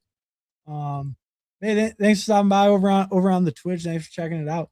You know, we just started streaming on the Twitch a couple days ago. I'm mostly a YouTube guy, but hey, thanks for checking out Twitch. Appreciate it. What up, homie? Hey, what's up, Fantasy Fitness? Thanks for stopping by, bro. Appreciate it. And check out Fantasy Fitness if you don't know. That's our guy Matt. He's streaming pretty much every day. Pretty much every day over there. I'll probably be over on his channel sometime pretty soon too. This guy Terry. Do I know Fast Willie? Are you in here? Fast Willie, you didn't say you were in here. I'm stealing your Jaden Daniels. I was saying I don't love these Jaguars receivers. I do kind of like the elite quarterbacks. I think that I'm not a big Chuba guy, but I do like Rico a lot. I like Dobbins as well. So he can give me any of those running backs. I'm not going to be too upset. And I really like the Jaden pick. So we'll just lock up Jaden. I would go Rico up top out of any of these running backs pretty easily for me. I'm surprised to see Dobbins so high in Eliminator. I guess I really haven't done eliminators in a couple weeks. You know, I did like maybe 15 or so a couple weeks ago when the lobby got pretty empty. I haven't done them in a minute. Some of these ADPs are quite a bit different. Like Dobbins moved up a ton in this. Yeah, I think it's just Rico though. Rico feels great there. BTJ would have been good. That's a good price on BTJ, but I do want to get back in at running back. I think when it comes back to me, there's a chance it's like really, really thin. Like we could be all the way down to like Gainwell, Jordan Mason by the time it comes back to me. So I think I really had to get back in at running back there just because it's too risky to push it more. But a Brian Thomas pick would have been pretty nice there as well. I think it just makes more sense in this format to grab running back there. They could really make me pay for it if I don't. Stack's looking real as fuck. More Allen, Lad Herbert. Hopefully nobody gets sniped. Goff, Lad. I saw you had 2 QBs. Amon-Ra, Saquon, Josh Allen, Lad, DJ Moore, Herbert. Oh, nice. Damn. I mean, week 7 is going to be a rough week. Week 7 is going to be a rough week for you, K-Space. But hey, if you make it to week 7 in this, that's the other thing. You know, anyone not familiar with the payouts? I believe payouts start week 4. So week 4, you make $10. Week 5, you make 20. Week 6, you make 31. Week 7, you make 52. So hey, $52. $52. That ain't bad. That ain't bad. You know, $52 for that team. It's a pretty strong team, but the week 7 buys, it's gonna be hard to make it out of week 7. You better hope you get a light matchup. You know, maybe you'll get one of my squads. Maybe you'll get a light matchup, or maybe you'll get real lucky. You'll run in nice and blunt. You know that motherfucker got a triple Charger stack and Eliminator. So maybe you'll run into someone like him with a big Charger stack as well, and then you can get by with the Goff difference. But hey, you'll at least be making some cash if it makes it. And I do like the team so far. I think it looks pretty solid. But the bye weeks are going to be a little bit painful week 7. You make it through week 7 though, That's the one thing going heavy on bye weeks too. Let's say, because that's a terrible bye week. Week 7, there's so many good teams on bye.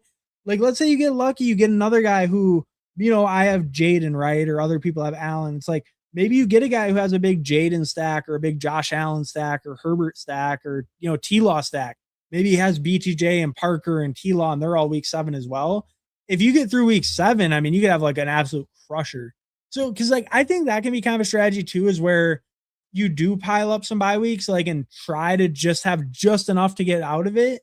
And then if you do get through that week, especially like an earlier week or something, then your team's just like a juggernaut the rest of the way. So I think it's kind of interesting in that sense, but and in general, if you make it to week 7, you already made money. So it's like, it's kind of a win-win because even if you make it and get bounced, you already made money.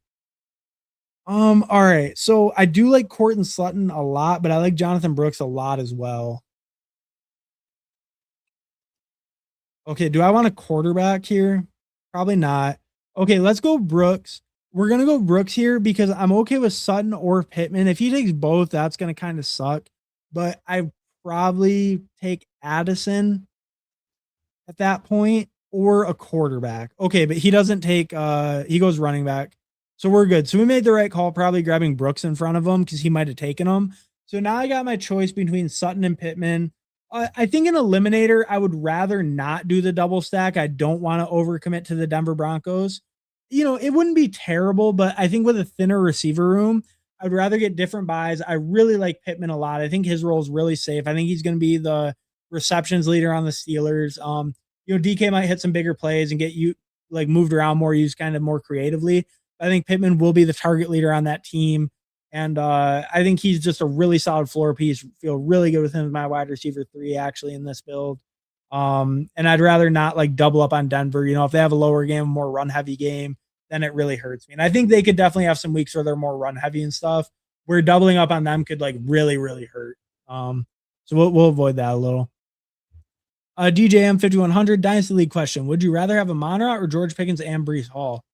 Oh, wow. Wow, that's a crazy trade. And Breece Hall's so young. I think I'm going Pickens and Breece. And I'm a Lions fan. I'm a diehard Lions fan. I think I'm going Pickens and Breece there because I think that Pickens is a comparable asset. Not comparable to Amon-Ra. He's definitely a tier below. But like, how old's Pickens? Pickens is 25 and Breece Hall's insanely young, right? Breece Hall's also 25. Is that right? Yeah, Breece Hall's also 25 and he turned 25 May 31st. He like just turned 25 a couple months ago. And Amon-Ra is probably 26. Is Amon-Ra 26? Yeah, Amon-Ra is 26. Gonna be 27 in October. I think I got to go Pickens and Breece there. I think that Breece too has shown us that he's like so consistently talented. Like Breece has always had good breakaway run rates. He's had decent missed tackles force rates. He's a great pass catcher. 1,350 plus yards 3 years in a row. The only running back in the NFL to do that is Breece Hall. I don't know. I think he's just a great running back. And I think he plays on an awful team, but he's so young. He has so much of his career left. He just got paid, locked in. If they end up drafting like Arch Manning next year or something, maybe it's not Arch Manning, but any rookie next year and he's decent. I mean, that offense could really be in a spot to like explode with all that talent they have. 2 first rounders this year with Cooper and Kenny and Sadiq. I think we already know Garrett Wilson's good. I believe Breece Hall is a very good player. I love Amon-Ra, but I think you got to go Pickens and Breece. I think it's 2 really strong, really young assets just entering their prime. And I think Amon-Ra is too, but like I think they're paying you too much for him. I'd be the Pickens and Breece side. Came up, agree. Oh yeah, with the buys, yeah. But if you make it through, then it could work. Yeah. Yep, that's why I didn't go that way. But I've drafted so much of the other stacks. I gotta do these. Okay, that's fair. Getting a little bit different in your portfolio. Yeah, I gotta switch it up. Feel me? Oh yeah. Okay, I feel that. I mean, hey, that's what I'm doing with my little. I didn't do much in this draft, but earlier we were doing it. I was looking at my little combos and getting. Oh, I don't have any Jaden Daniels with Xavier Worthy. I do have Jaden Daniels with Xavier Worthy, but it's like, oh, I don't have any Jaden Daniels with this guy, so it's like I need to combo it. I was doing all that with mine earlier, so I can't fault you for it. I feel like I should wait. Where are the quarterbacks at? Okay. Bo Nix goes. Unfortunate. That was a good fall around him, though. I can't blame you. Do I want Baker or do I want two receivers? Is this guy going to take a receiver? Probably not. Let's go. Oh, fuck. Okay, we'll go Baker. I wanted to go Romeo first because I like Romeo quite a bit more than these other receivers. I'm not a big Worthy guy. It's a big fall though. I'm not a big Worthy guy. I kind of hate Worthy. I feel like Shakir makes more sense on this team because like, well, does he? Because I guess my top three guys are pretty safe. So do I really need Khalil Shakir, or should I just get a guy who can actually bomb some weeks, in a good way with Worthy? Let's go Worthy. It's a good fall on him. Let's take the fall. We'll take the fall on Worthy. We have good like high target share guys. You know, if anything, you could argue like Pett and Pittman are kind of more like high floor guys, less ceiling. So you could argue maybe I'm missing a little bit of that ceiling with my earlier capital. Let's try to get some of that ceiling with Worthy on a big faller. I think that makes sense. He's not my favorite pick. Neither is Khalil Shakir, to be honest, but I think we went pretty floor heavy with some of these other receivers. Let's get Worthy for the big spike potential and on a faller. I think it feels okay. Kind of a tougher spot there. Would have really liked Dobbs. I was gonna go Dobbs over Mayfield. Didn't get it in quite in time because I thought he would give me Mayfield back and not Dobbs. And that was probably right because he did take Dobbs and probably wouldn't have taken a quarterback, but it's fine. That feels okay there. I just would have preferred Dobbs. Yes, sir. Are there any of these lineups in Underdog that you have to pay attention to, or is it all automatic? Mm, I would say this. I would say this as far as the drafting on stream. And like, I would say my on stream teams tend to be worse than my off stream teams. I will generally try to focus on a draft a lot more if I'm like watching a stream or if I'm just like not streaming myself. Like, okay, like in a stream draft, right? I'm showing the board. If I'm drafting on my own, I rarely ever go to the board. Like I go to the board if I'm like, oh, I just picked this guy. I want to see like my quarterback if they're going to take him, or if I'm like staring down, I might be going to the board pretty often and looking at Fast Willie's team like every turn, right? Like I wouldn't have fucked up that Baker thing because I would have been looking at his team a couple picks before. I would have taken Dobbs and tried to push Baker around him. Like I almost did at the end, but then I kind of got last second. So I would say in general, it can be pretty automatic. Like I kind of know who I like in the ranges. So it's kind of automatic in general, but I do better planning and better kind of like just team building, thinking through the build, thinking what's going to come back. I would say I'm better about that when I'm not streaming it because I'm not focusing on like I don't get like if I was drafting off stream, I would not there's no chance I'd be looking at the board right now cuz like I don't care what these people are doing over here really. I would just be like kind of like I'd be going through, I'd be like, oh, okay, Khalil Shakir's still there, Jaden Higgins, Coker. I'd be like, kind of planning my next pick. And then like, okay, well, let's look 20 picks from there. Who's going to be back? Okay, there's a lot of tight ends there. So I don't need to really look at like a Goddard because I'll get a lot of tight ends back. But like, and I know that just in general structure of boards, I've done so many drafts, but like I would be doing more planning, more looking at the next turn and like who's going to be available, who should I pick here because like next turn, okay, I love those receivers, so I should probably look away from receiver or vice versa.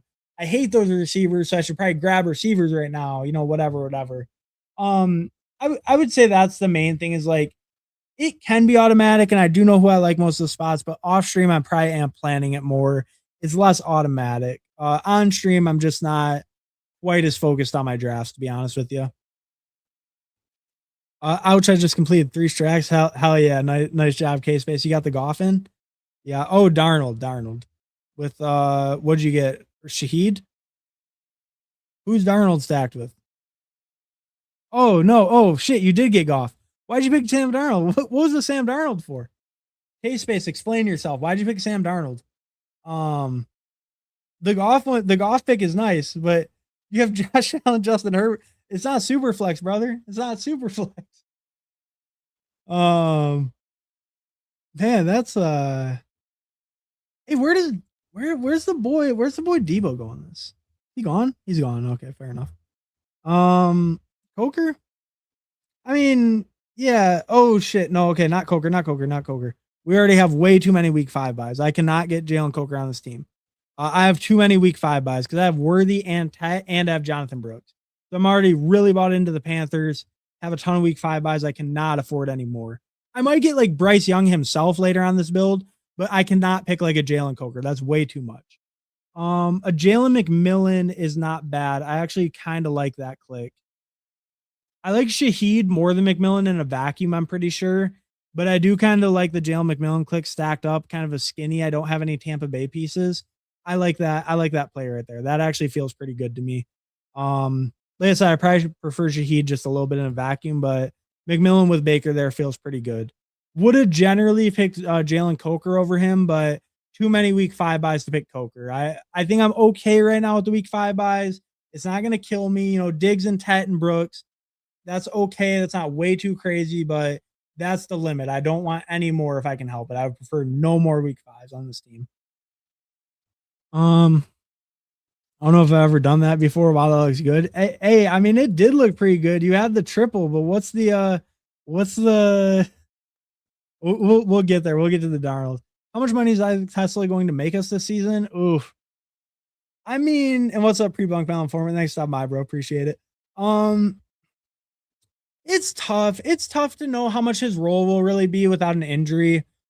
I think he could be like, I think Tesla more has the potential to be like the Trey Tucker from last year, where like he was a good advance rate piece and he maybe helps some teams get there. Maybe he does help you get like a little bit more teams through if he can hit a spike or two.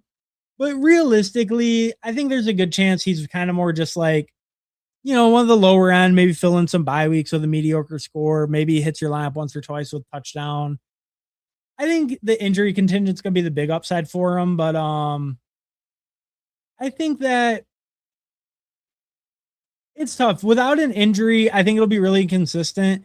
And, you know, you kind of got to hope that the spike happens during the playoff weeks, but odds are he maybe helps with advance rate if he can hit a big spike. I think that's kind of how I'm thinking of him. And I think the contingent value is really, really high, right?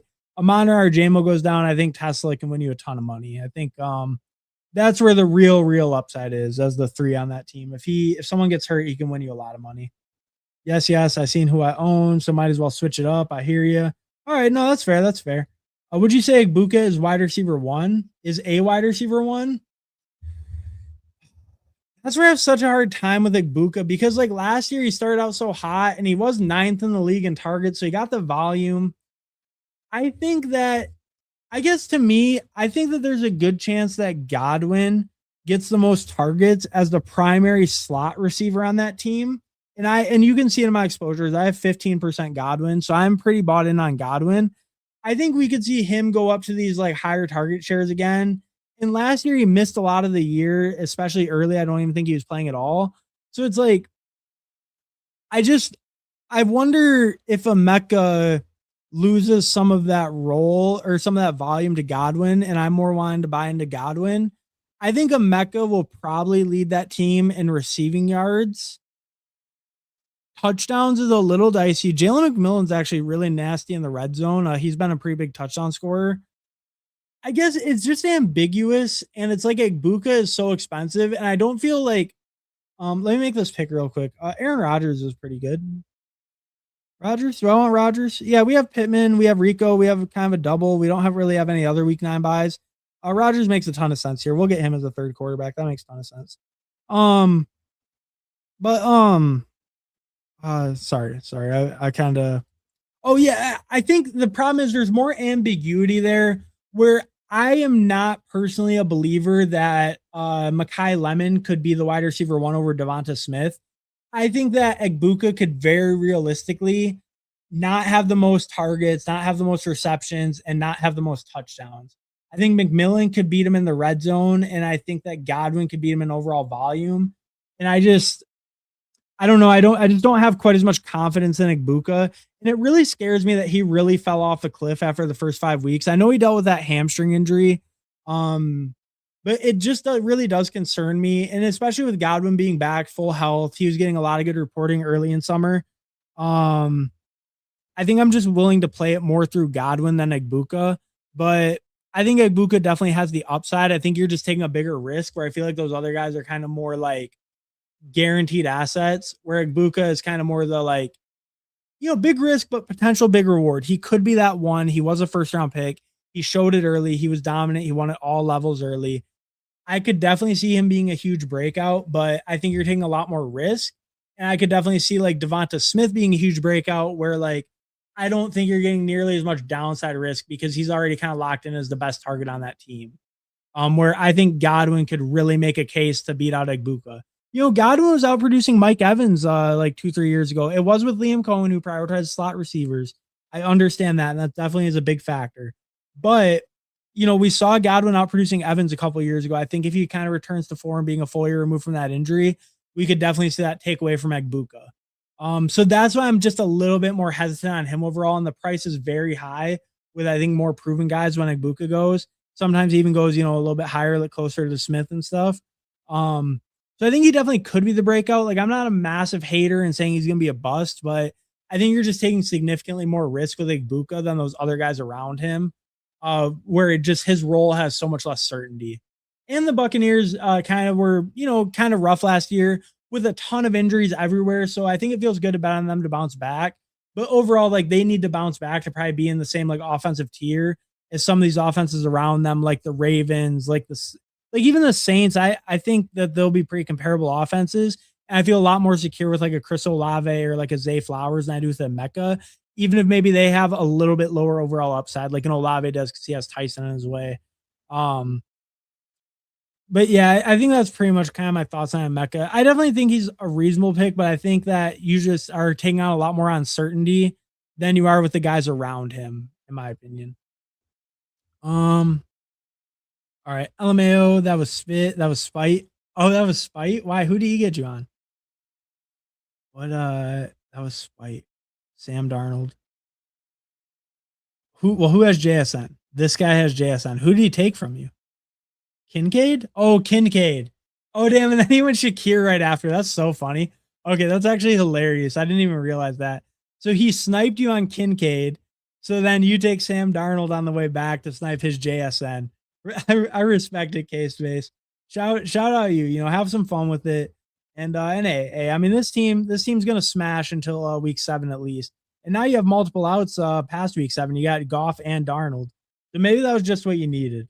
But I always respect it. I respect the hate. Holy shit, Denzel Boston at 191. I mean, hey, rookies fall in the eliminator because they kind of start slow. But as my wide receiver 7 this late, I mean, yeah, let's just get Denzel Boston.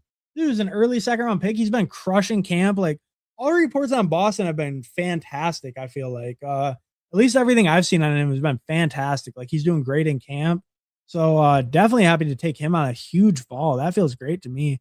What else would I like? I would like a running back at some point. Do I want a running back here or do I want my 8th receiver? I mean, we were just talking about Tesla. How much money is Tesla going to win? Well, in this draft, Tesla's going to win $200,000 because he just got put on the winning team and I know he's carrying. So we're picking Isaac Tesla right there. We got him and Boston way behind ADP. That feels good. I think we're going to go with a 5th running back to end it out. These 4 feel pretty solid to me. That's a decent hyper fragile. Didn't really love any of these names available. So we'll just grab a scroll running back at the end. That feels fine. Yeah, I think that feels pretty good there. And then we end out receiver right there with those 8. Talk about hard fucking snipe.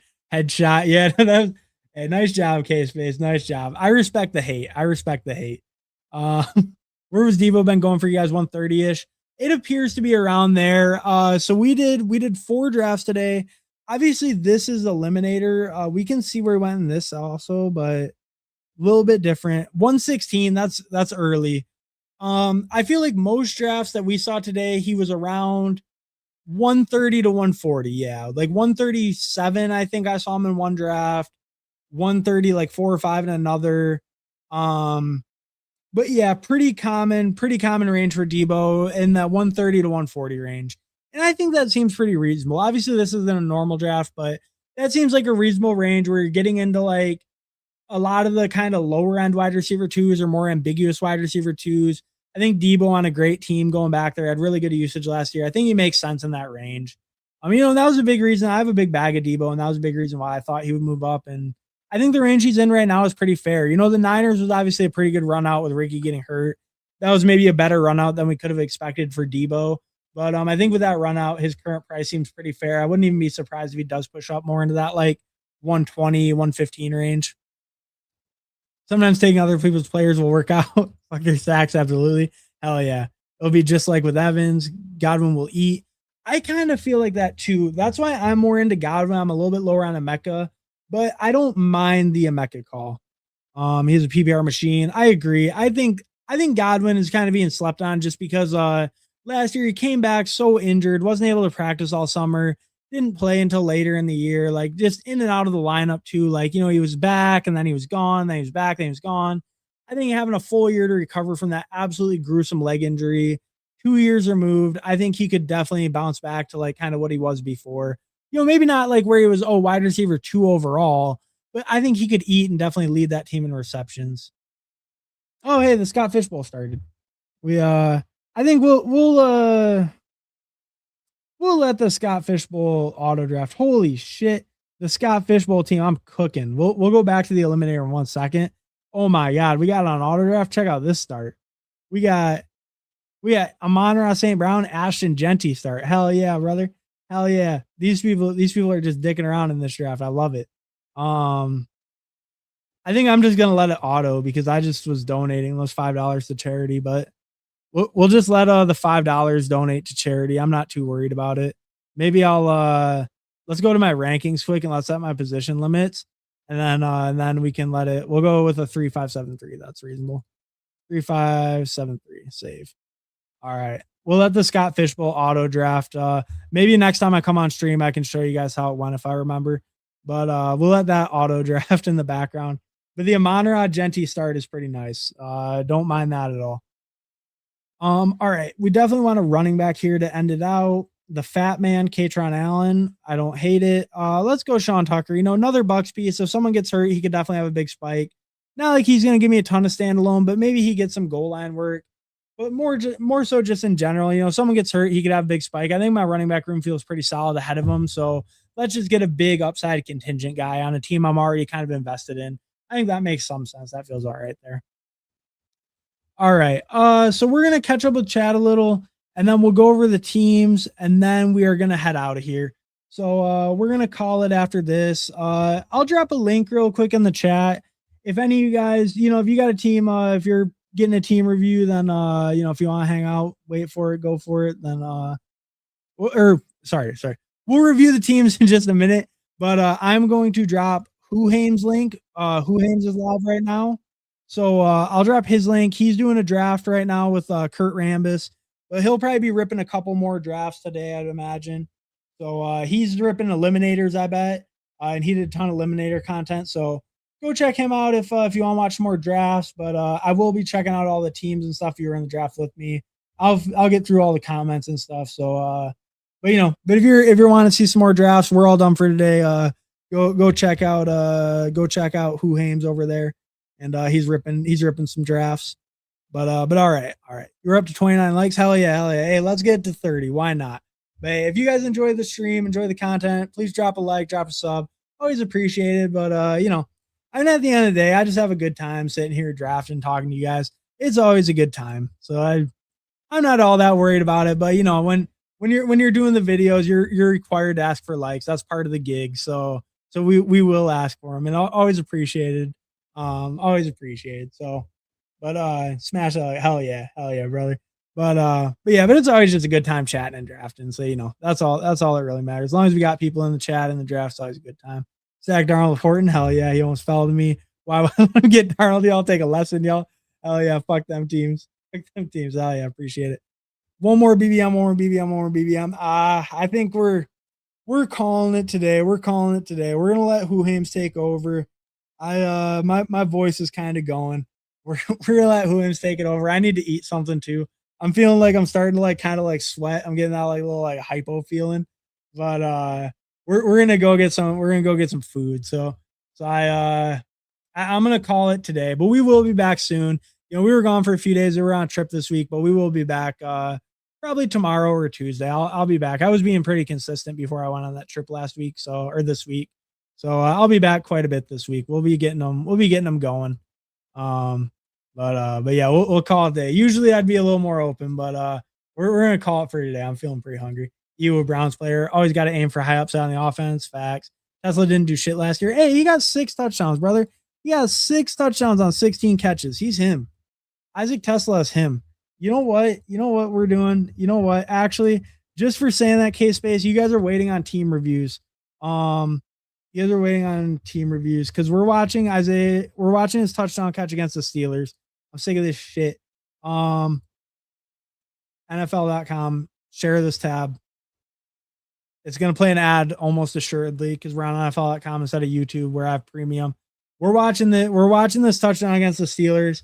Since you want to talk absolute nonsense, maybe he didn't have any good fantasy games, but he's a beast. He's a beast when I throw him the ball. Watch this guy and tell me he's not going to be the fucking GOAT. Why is it like this? Oh my God, that was crazy. Why does it look like this? Fuck this. We're going on YouTube.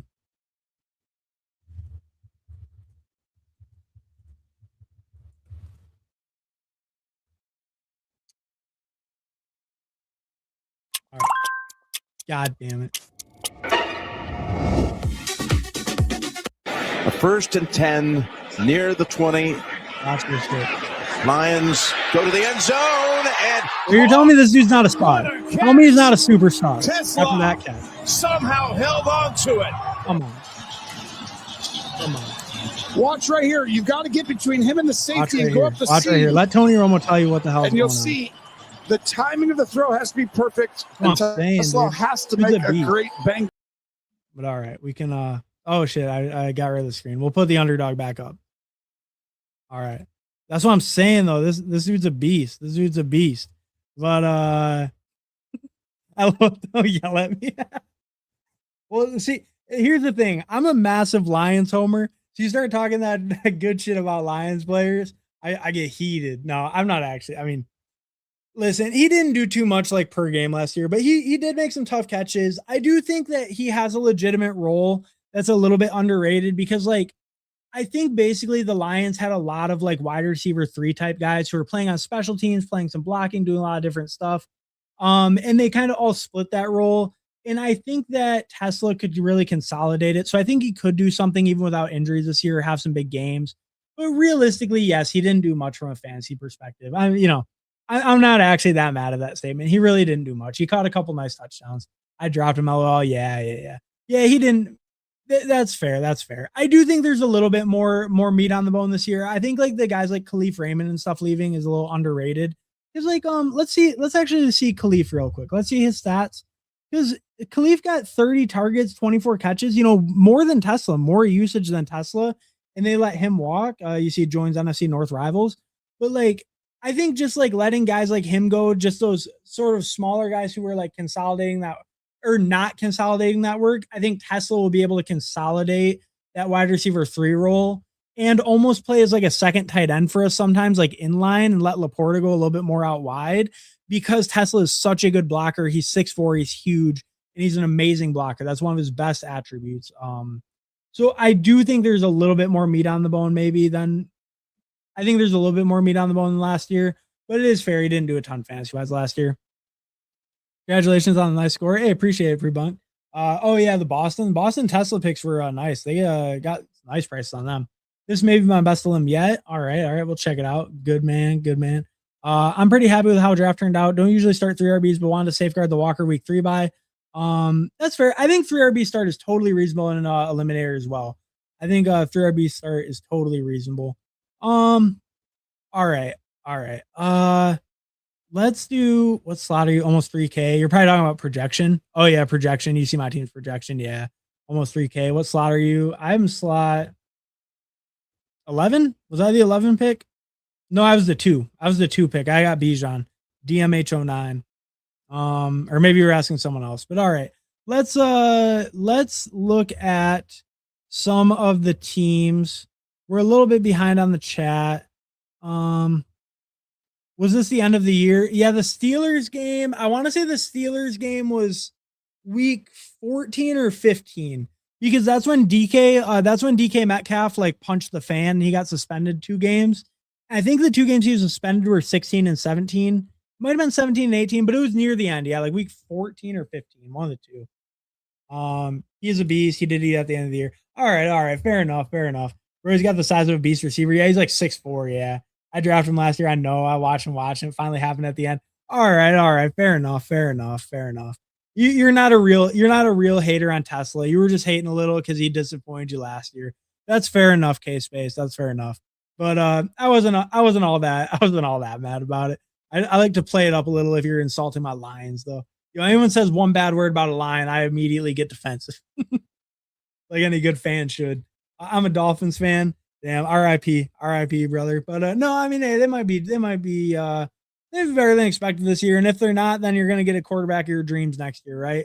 Either Malik Willis shows he's the guy, or you end up getting like the quarterback one next year. Maybe Dante Moore, maybe Arch Manning, maybe who else do you got? Like DJ Lagway. Is DJ Lagway next year? I don't know. But Arch Manning, Dante Moore, they're both really good options if you get a top pick. So, or Malik Willis takes over and maybe it looks decent. Maybe you do have a quarterback already. So at least this year, hopefully you'll figure out some stuff. You're not going to be stuck in mediocrity probably, right? You're either going to be really fucking bad and get your quarterback, or you're going to surprise and be pretty good, and then Malik might be the guy, and then let him build with some weapons. Pearsall Bag Holder. What's up, Pearsall Bag Holder? I feel your pain, brother. I feel your pain. That's a painful name to have. I'm in a slow mini Schauser 2 out of the 10 hole. I have CD, Justin Jefferson, and Zay. Who should I take in the 4th? T. Higgins, Travis Etienne, Garrett Wilson, Waddle. Okay, let me see. So you have CD, Justin Jefferson, Zay. Oh, T. Higgins. Wait. Yeah, T. Higgins. I would take T. Higgins for sure. I would do the game stack. Give me the Bengals Ravens week 17 game stack with T. Higgins. I also am probably just T. Higgins in a vacuum there. Like T. Higgins is my favorite out of the 4 you said, regardless of your team. But I think I probably go T. I think if I don't go T, it's Travis Etienne. I'm not really considering Wilson or Waddle there. I either want the game stack with T or I want my first running back. I probably lean T. Higgins, though. I get the game stack. Dan Campbell, we miss him. I love me some Dan Campbell. And plus, if anyone knows what it feels like to lose, it's a Dolphins and a Lions fan. Ain't that true? Ain't that true, K-Space? We've been through the hard times. It's looking a little bit better now on the old Lions front. But we've been through the hard times, and so have the Dolphins. Hopefully, Malik is the truth. I hope so, brother. I hope so. Hopefully, we're both crushing. Dolphins versus Lions Super Bowl. Who says no? Not me.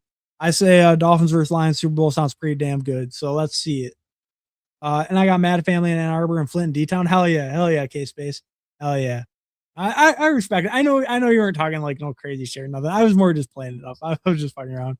But also that Steelers touchdown catch, that's been like living rent free in my head. It's like every time I pick Tesla, I've been thinking about making a Tesla like highlight clip, but I have one for like every other Lion. So I've been debating it. I was looking at some like different songs to put with it. Like I was looking at one that's called like Jailbreak the Tesla, or like I was trying to find a bar that had Tesla in it for his hype clip, but it's kind of hard to find some that fit good. But we might make a Tesla hype clip. We might have to at this point. T, I agree. T in that spot. Been to Mackinac Island. Hell yeah, dude. Mackinac. No, you spelled it right the first time. Mackinac. It's pronounced Mackinac, but it is spelled Mackinac. But hell yeah. So you're damn near a Michigan native at this point, K-Space. So respect to that. I've driven up there like 20 times in Florida. Hell yeah, brother. I'm born and raised there, but I'm actually out in the Bay Area in California now. So, but I'm a true Michigander. I'm a true Lions fan. Well, hell yeah, respect to that. You're damn near a Michigander too. I mean, most people haven't even heard of Mackinac Island if they haven't been there. So you're damn near a true one too. But all right. We caught up to the chat. Let's check out some of these teams. All right. So I'm going to check out Dildo Schwaggens, Spat Cowboy or Space Cowboy, G-Man, Digger. I'm going to check out those 4 teams as well as my team. If there was anyone else in here that wants me to look at your team, let me know. I kind of forgot if that was the case. But I'm going to look at Dildo Schwaggens, Space Cowboy, G-Man, Digger, and myself. So those 5. So if anyone else is in here, let me know before I get through them. All right. So Schwaggins, 3582, Jackson Dart, Tyler Shuck, Daniel Jones. I think that's solid, good quarterback room. Henry, Hampton, Scadwell, Warren, Sampson, good running back room. Like that quite a bit. All different bye weeks here. Did the double week 8 at quarterback, but that's fine. Dimes can cover probably. Quarterback's fine if you have a third. But all different bye weeks at running back like that. Really strong top 4, like that quite a bit. Zay Flowers, Jaden Reed, Josh Downs, Omar Cooper, Jerry Judy, Tyquan Thornton, Devon Vele, Jalen Tolbert, Loveland Hawkinson. I think it's okay. Receiver a little bit thinner. It can probably get there with, I think Downs is fine as your third. You wait a while and go Cooper, even pull Cooper up a little. As a rookie, like starting the year, it worries me a little bit as your fourth, and then you even wait a little bit longer to get to Judy. I worry about the floor of the receivers here. I think especially maybe some of this early quarterback capital could have went over to receiver. Because you look like you got all 3 quarterbacks before your 4th receiver. I think maybe like one of those could have went to a receiver instead, like either Shuck or Daniel Jones.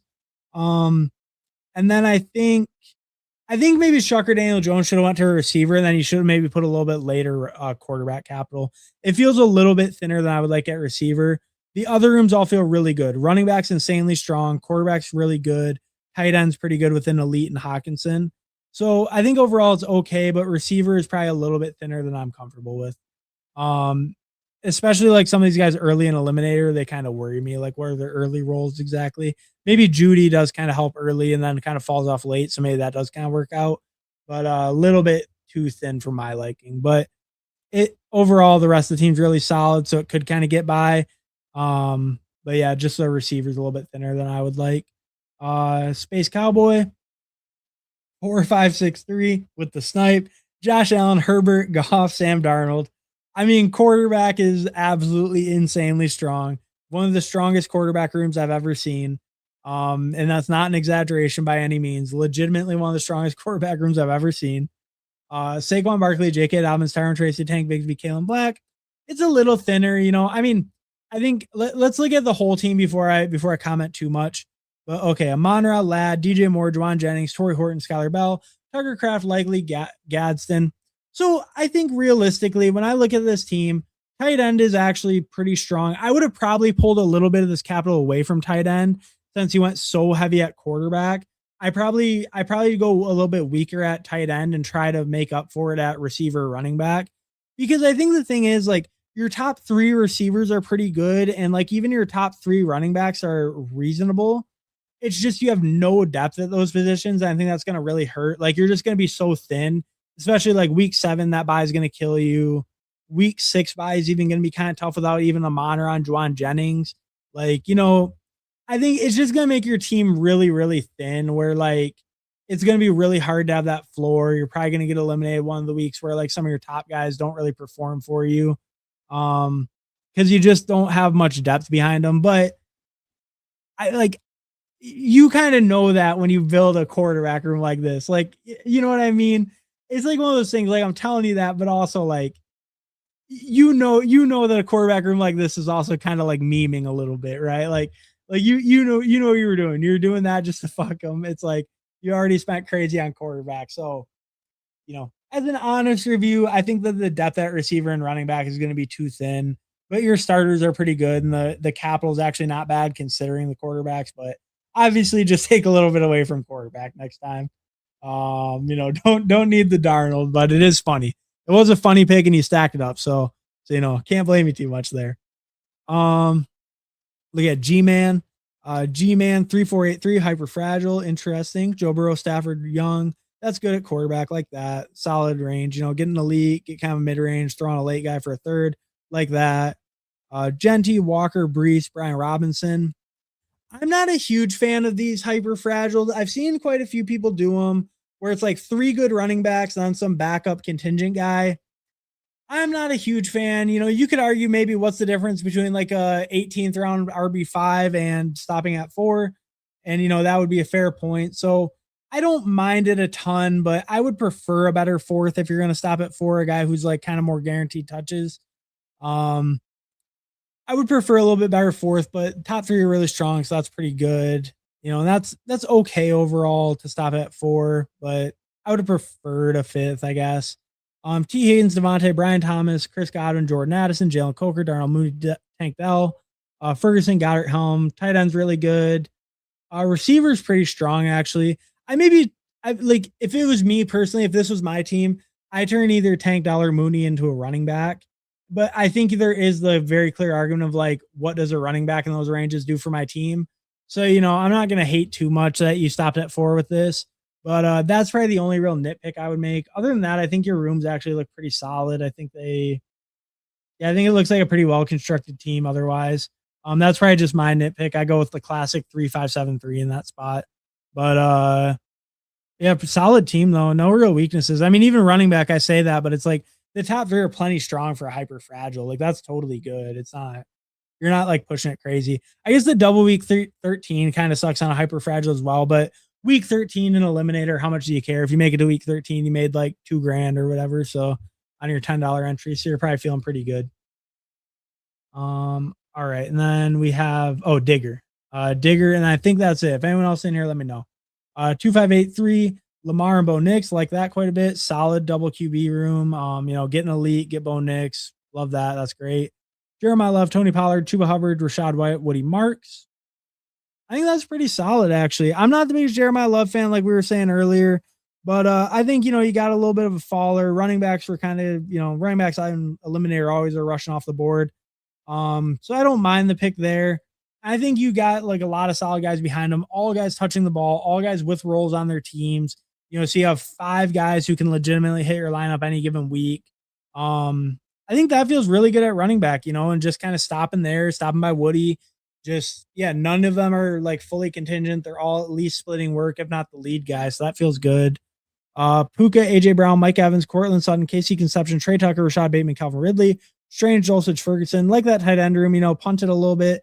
I love Brenton Strange, my favorite tight end pick on the board. My highest owned tight end, Brenton Strange. I think Dulcich and Ferguson are pretty good picks where they go as well. So like tight end room. I think receiver feels pretty solid as well. I like these top 3. Top 3 are super, super strong. Puka, AJ Brown, Mike Evans. And then you go Sutton, Casey Conception, Trey Tucker, Bateman, Ridley. Yeah, I mean, I think it's solid. I like, the Sutton as a 4th, just kind of another steady guy, get a huge value on him. Then you kind of target some more upside with Conception, Tucker, then wait a while, get Bateman and Ridley at the end. I think that's a super solid. Yeah, I think you said in the chat this is one of your favorite eliminators, and I mean, I like it quite a bit. I don't really see anything on this team that I would do differently personally. Like I said, I'm not the biggest Chuba guy, so maybe I would be like, oh, you should have picked Rico over him or some shit. But like, that's just player takes. That's not really like an actual, like, okay, if it was me, if I had your team, basically the only difference is I probably pick Rico Dowdle over Chuba. Oh no, I picked Rico before you picked Chuba. Oh no. Okay, that's my bad. I read that wrong. Yeah, no, I mean and I mean I was nitpicking there. That wasn't even like really a real criticism, to be honest. That was more just me hating on Chuba. But Chuba going that cheap, especially in a format where running backs are pulled up, I think is pretty reasonable. So yeah, no, that's a really solid team. I don't really have any notes. I can't really think of anywhere I would have went too much different on this. Yeah, I mean, the week 11 buys at receiver are maybe a little heavy. I'm really trying to look for issues here now.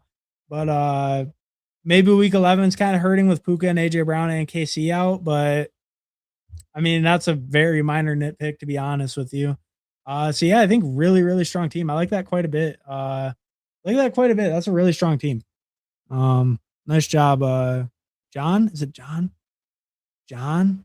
Is that who Digger is? I believe Digger's name is John. He's not in the chat too much. You don't have to reveal if you don't want to. But I don't know. I feel bad if I forget the names. But when they're different, they're hard to remember. But yeah, no, that was a really strong team. I like that team quite a bit. I couldn't find the chat, but I like that team quite a bit. That's really strong. And then let's look at mine, 3582. And I will say when I was drafting this, I did kind of forget we were in Eliminator a few times, if I'm being honest. But we persevered. We made it through. 3582. We went Jaden Baker Rogers, good QB room. I like that quite a bit. That feels solid. Kind of like some of those other ones, elite, then a mid range, then a late guy for stability. I think that's totally a good way to build it. Bijan, Javante, Rico, Brooks, Sean Tucker, I feel pretty good with this room. I think obviously Brooks is maybe a little bit of risk as my 4, but I think it feels solid. You know, got a solid top 3. Maybe not some of my favorite names as far as like Javonte Williams and stuff, but solid top 3, good roles for them, I think. I like Brooks. I think my running back room is okay. You know, the Bijan anchor up top definitely helps a lot, but not the craziest, but it's okay. It should be serviceable, should get by at running back. So I feel okay with that. At receiver, we go Tet, Jalen Waddle, Michael Pittman, Xavier Worthy, Stephon Diggs, Jalen McMillan, Denzel Boston, Isaac Tesla, then Brock Bowers, Schultz. Yeah, I think we see kind of the pain of the Brock Bowers in this lineup with the receiver and running back, neither of them being really like wowing or anything. Because I did spend up on the elite tight end. And I think we see that, especially like receiver a little bit. Worthy as a 4 is a little bit weak. Diggs as a 5 is fine, but Worthy as a 4 feels a little weak. And then we did get some younger guys, some rookies in here too. So I think receiver feels okay, but it's maybe a little bit on the lighter side. And I think a lot of that's because I have the Brock Bowers. I think really with this team, it's more just like Brock Bowers has to pay off. And then the rest of the team feels okay. It feels like good enough. But none of my running back or receiver rooms really feel like super special. And a lot of it's probably the elite tight end and elite QB. When you do double elite onesies, a lot of times your position rooms suffer a little. And I think we see that in mine a little bit. They feel okay. They feel serviceable, but they're definitely a little bit on the thinner side, especially a receiver. But I think it's an okay team. It's just more relying on the elite onesies. But all right. I think we got through everyone. Okay. Yeah, it is John. Okay. I remember your last name was a Termini. I was hoping I wasn't getting John wrong. I was hoping it was John, but okay. Okay. Yeah. So, okay. That's good. That's good. We got it. We got it locked down. It's in the brain. We got that one on lock. I was basing most of these picks on weeks 1 through 5 strength of schedule. Hey, that's a good strategy to those Swagons. I don't mind that. I was Huhames did a lot of cool content on that too. He was looking at that. I was watching a lot of his stuff. Like I know the Ravens are super solid early, stuff like that. But no, that's a good strategy for sure, especially if you're doing volume. I think looking at that early schedule and just trying to get it like out of your early pods, that's definitely a good strategy. Get into when the bye weeks start, all that. Definitely a very good strategy if you're doing volume in these, especially. I went T, kind of an odd start on that side of the board with no RBs. Yeah, it is a little bit odd because sometimes in the 5th, it's hard for the running backs to come back to you. But I think you just take T and you kind of push it because, so for me personally, I think the 5-6 turn can be pretty barren at running back sometimes, which can kind of hurt. But usually the 7-8 turn is pretty good at running back. Like you can pull up like a Broncos guy, a Rico Dowdle, a Panthers guy. There's a decent amount of options there. Blake Corum, Monangai. Like there's a lot of options at running back at that 7-8. So hopefully you get someone in the 5th back. But if not, then I think you double tap on 7-8. At least if it was me, that's kind of what I usually do. But I think the T Higgins in the 4th value, when you already have it game stacked and you got the value on Zay, I like the uniqueness of getting them on the right side, like paired together. And I just like having that game stack. I think T in general as well is just undervalued.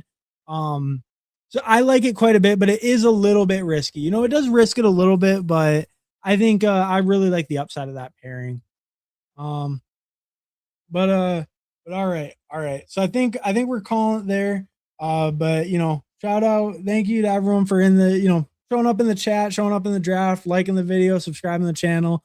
Always very appreciated. Always a good time for me to it's always a fun time for me. I mean, it's always fun. We're on here for a little over 4 hours, and it was a good time the whole way. So can't ask for much more from my perspective. Let's see what Pearsall. I got a value on Jefferson, T, and Zay. Yeah, no, you got a lot of values that made it kind of a unique combo. That is pretty nice. But yeah, thank you guys so much for showing up, chatting, drafting with me. Always a good time. And then if you want to watch more drafts, Huhame's live right now. He's live with Kurt Rambis. I think they're doing eliminators as well. So go check them out for sure if you want to watch more drafts. And thanks everyone for stopping by, drafting, chatting. Peace.